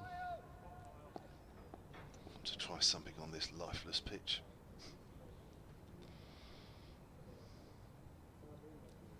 Three slips and a short leg. Abbott's in, and Hannah Dorby safely prods that out square on the offside.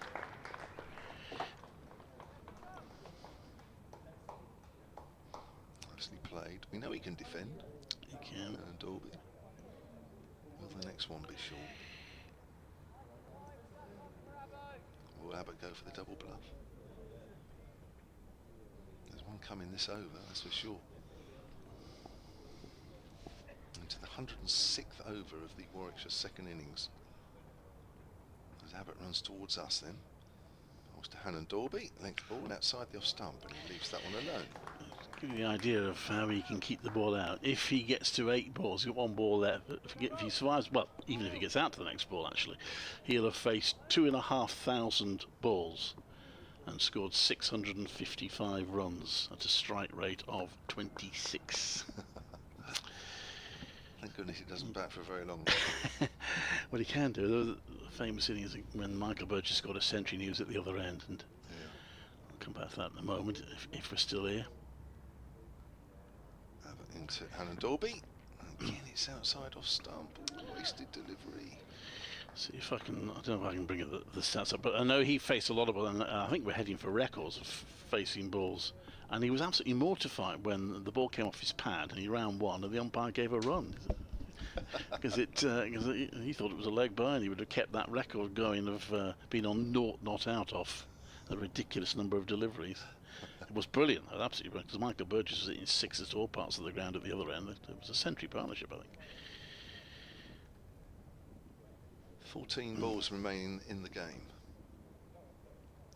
Abbott into Hannah Dorby. Bowls. Hannah Dorby's forward. It's gone back to Abbott. Well, there hasn't been a short ball in this game, in this over yet. Well, there's one to go. Yeah. I suppose in a way. Obviously, Hain will face the first ball of the next over, so it won't really matter where Abbott bowls it. If he's going to bowl it short, it needs to be up around the chest, straight. Well, he's put a field at short cover, isn't he? Maybe for that'll be fending him off his chest. Yeah. The field's coming in. Next slip as well now as well. Gully, 3 slips. Here's Abbott running in and bowls, and there's the short one. And, well played, just sways inside the line. Good pace, but Hannah Dorby played that well. Yeah, a bit of concern for Hampshire how easily Hannah Dorby played that, but the pressure will be on with 10 balls to go. It's one thing to get close to the line, but actually get over it in terms of saving the game. That'll be the big test. Hampshire will feel so frustrated if they don't get the final wicket now, having got so close. Well, they've made a terrific fist of it. Gave themselves a day and a bit to try and bowl Warwickshire out, and they may still do that, but they've only got 2 overs remaining. Definitely no extra overs in. We've gone past the hour now. James Fuller will have one last go, bowling to a clearly discomforted Sam Hain, who will hope everything's off target and he can leave it, because every time he plays the ball it's hurting. So Fuller's got to get these on target, make him play, which he does there. Hain defends that. And just crouches down. Has he got a touch of cramp as well? Crikey. Well, he's certainly he's been in the war zone, hasn't he, Sam Hain? And if he does get his team to the draw, then it's a really heroic performance by him. Warwickshire will hope it's not too costly in terms of his availability for the next game. Fuller, 4 slips, comes into bowl. Hain solidly behind that onto the onside. 10 deliveries to go for Warwickshire. 1 wicket needed by Hampshire.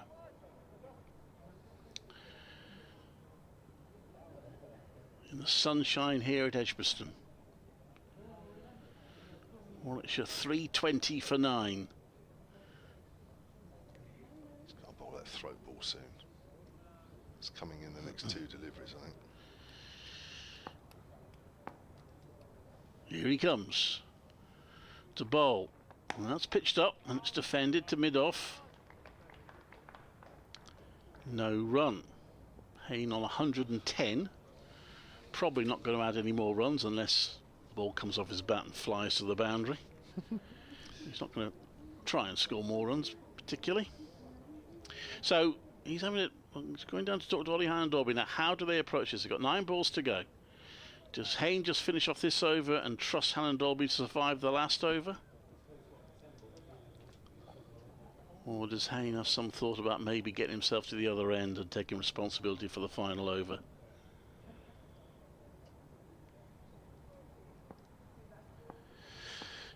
Fuller from the pavilion end. Hain defends that to mid-on. There's 1 more ball left this over. That would have been me out there, expecting the short delivery, that one. Oh, there's 2 more balls left this over. I think that's gone, went on pretty quickly. So still 2 balls left. It's a balance now, isn't it? You've got to make sure the batters play every single ball now. Yeah.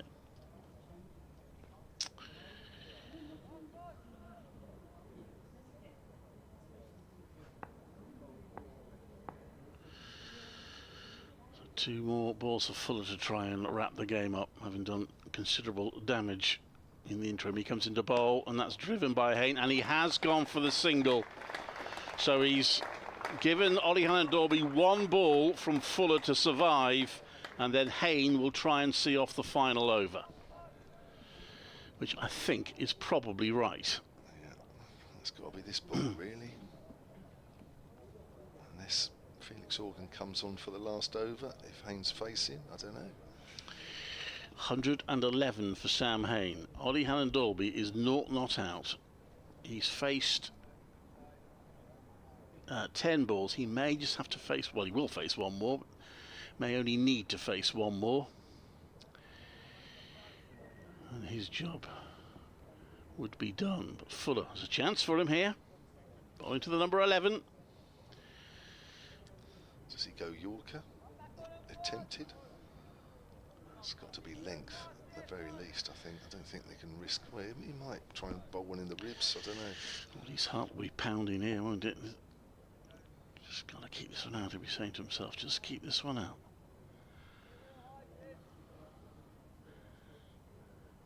Well, 1, 2, 4, 5 slips. Short cover. Short square leg, full around the wicket to the left-handed Hannon-Dalby. He's hit on the pads. They're appealing. They're still appealing, and the finger does not go up. And there's a big round of applause from the Warwickshire supporters. Hannon-Dalby has survived the ball, but how close was it? I'll let you have the first call on that one. Well, I haven't seen it properly yet. Well, I've seen it from behind now. No, it was a good shout. It was a good shout. If it's hit him on the front pad, which I think it probably has, I think it's probably a good call. Yeah. It is close. Well, if they could review, they would certainly be doing so. I think there's millimetres in it. I think it's actually probably a good call. But that is mightily close. Yeah. Well, Felix Organ is on with the right-hander facing, and Felix Organ has just got to hope that the majority of these balls land in that rough and one just misbehaves, or 2 or 3 misbehave. Well, at least shouldn't hurt Sam Haynes so much. Yeah, he'll be desperate now. Hey, I mean, got this far. What a heartbreak it would be for him. I'll tell you what, I'll do the first 3, you do the second 3. How's that? No, you take that. It's fine. You sure? Cause yeah. Sure? Yeah. Well, you should take the last one if they're still batting. Well, what happened to they get the wicket? Well, I'll tell you a story about that. Well, I listened to it. I thought it was hilarious. It's Richard Ray at Leicester, who, of course, doesn't get used to, let's be honest, commenting too many wins for Leicester. And they were playing Glamorgan. Yeah. And Glamorgan needed, I don't know, something like 60 for the 9 wickets down. So Rich is doing all the commentary. And then they get to within about 4 or 5. So he says, well, I better hand over to you, to the Glamorgan commentator. And of course, the inevitable happens. The wicket falls next ball and they win the game. So, yeah. Well, let's be honest, I mean, anything can happen here. It could. So you go ahead. Okay, that's very kind. So everybody round the bat, I think, apart from Mo. Mo Abbas, who looks fairly close in at square leg anyway, but not as close as the others. Kyle Abbott's on the sort of drive on the leg side. Everybody else is mightily close to Sam Hayne. Well, Mo's being moved. He's on the drive on the leg side as well. Sam Hayne's taking his time. Yeah. Wow, 10-7 here. Yes. We thought at one stage it would be over in 3 days. Give the agent a call, make sure we get there. Here we go then. Last 6 balls of the game. 3:21 for 9. He's Organ. Hayne drives out on the offside. He won't run. I think they're going to get 4 actually. Or will it? I don't think the ball's going to make it. It's not. You could have got 2. That's a dot ball. Felix Organ has to field it. 2 of the fielders are on their knees. That sort of Marcus Jascothic style. Is that Felix Organ that's gone out after? It is, yeah. What? He's just bowled that and he's had to run out to deep extra. Yeah. 3:21 for 9. 5 balls remaining. Sam Hayne 111 not out from 249 balls currently. Got bruises all over his body as a memento of this. Might not be fit to do the interview at the end of the day. Here we go then, and he's on the back foot, plays that into the ground safely enough. 4 balls remain, and the umpire Peter Hartley can't make up his mind whether to go. Can't see either way. Square on the offside, square on the leg side. He's going back again. What's he saying? Somebody Sam Hayne? Maybe he's saying. Perhaps he's saying to the fielders, look, there's no chance I'm giving a stumping because I can't see. Because you're in the way. Fletcher Middleton looks very square, doesn't he? Not that Haynes likely to charge down the pitch. He's saying, he's holding his hands up, Peter Hartley, saying I can't see. Well, it shouldn't matter because you wouldn't have thought that Hayne would come out of his crease, unless it's to negate the spin, of course. Yeah. Oh no, he's happy. He's just giving a thumbs up. I don't know what's happened. I didn't see anybody move, but he's happy. 3:21 for 9 then. 4 balls remain. Here's Organ again to Hayne. Haynes on the back foot, and he's played that into the ground again. Just watch that ball again. Has that hit the rough? I'm sure it has. Oh, actually it did. Just did nothing. I suppose the one thing the square leg umpire does have to watch out for is a low catch. You could have a controversial low catch to rule on. 3 balls remain. Organ again. Everybody's waiting. And Haynes forward. Again, he smothered that one. 2 balls remain. Well, this could be Sam Hayne back in the county championship for Warwickshire if he can pull this off. Michael Burgess did very well, but it's almost been a single-handed effort from Sam Hayne. Yeah, it's been brilliant.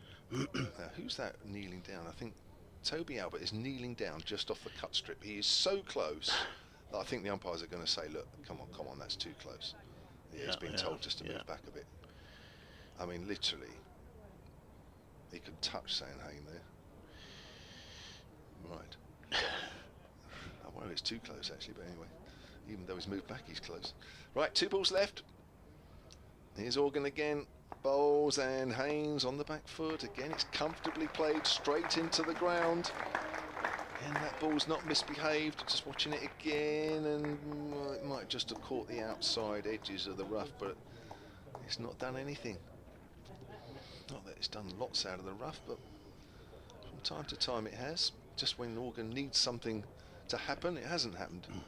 Will it happen this very last delivery of this game? Here we go. Taking his time. He comes in. And bowls to Hain, and Hain's on the back foot. And he's played it into the ground, and that is a draw. Much to the delight of the people that have stayed behind here at Edgbaston. 3:21 for 9, and Sam Hain has got his side out of a potentially difficult situation, and the Hampshire players, to be fair to them, all going up to Sam Hain and congratulating him. It's been a terrific innings. Well, a clenched fist from Sam Hain at the end to celebrate, and got a hug from Kyle Abbott there.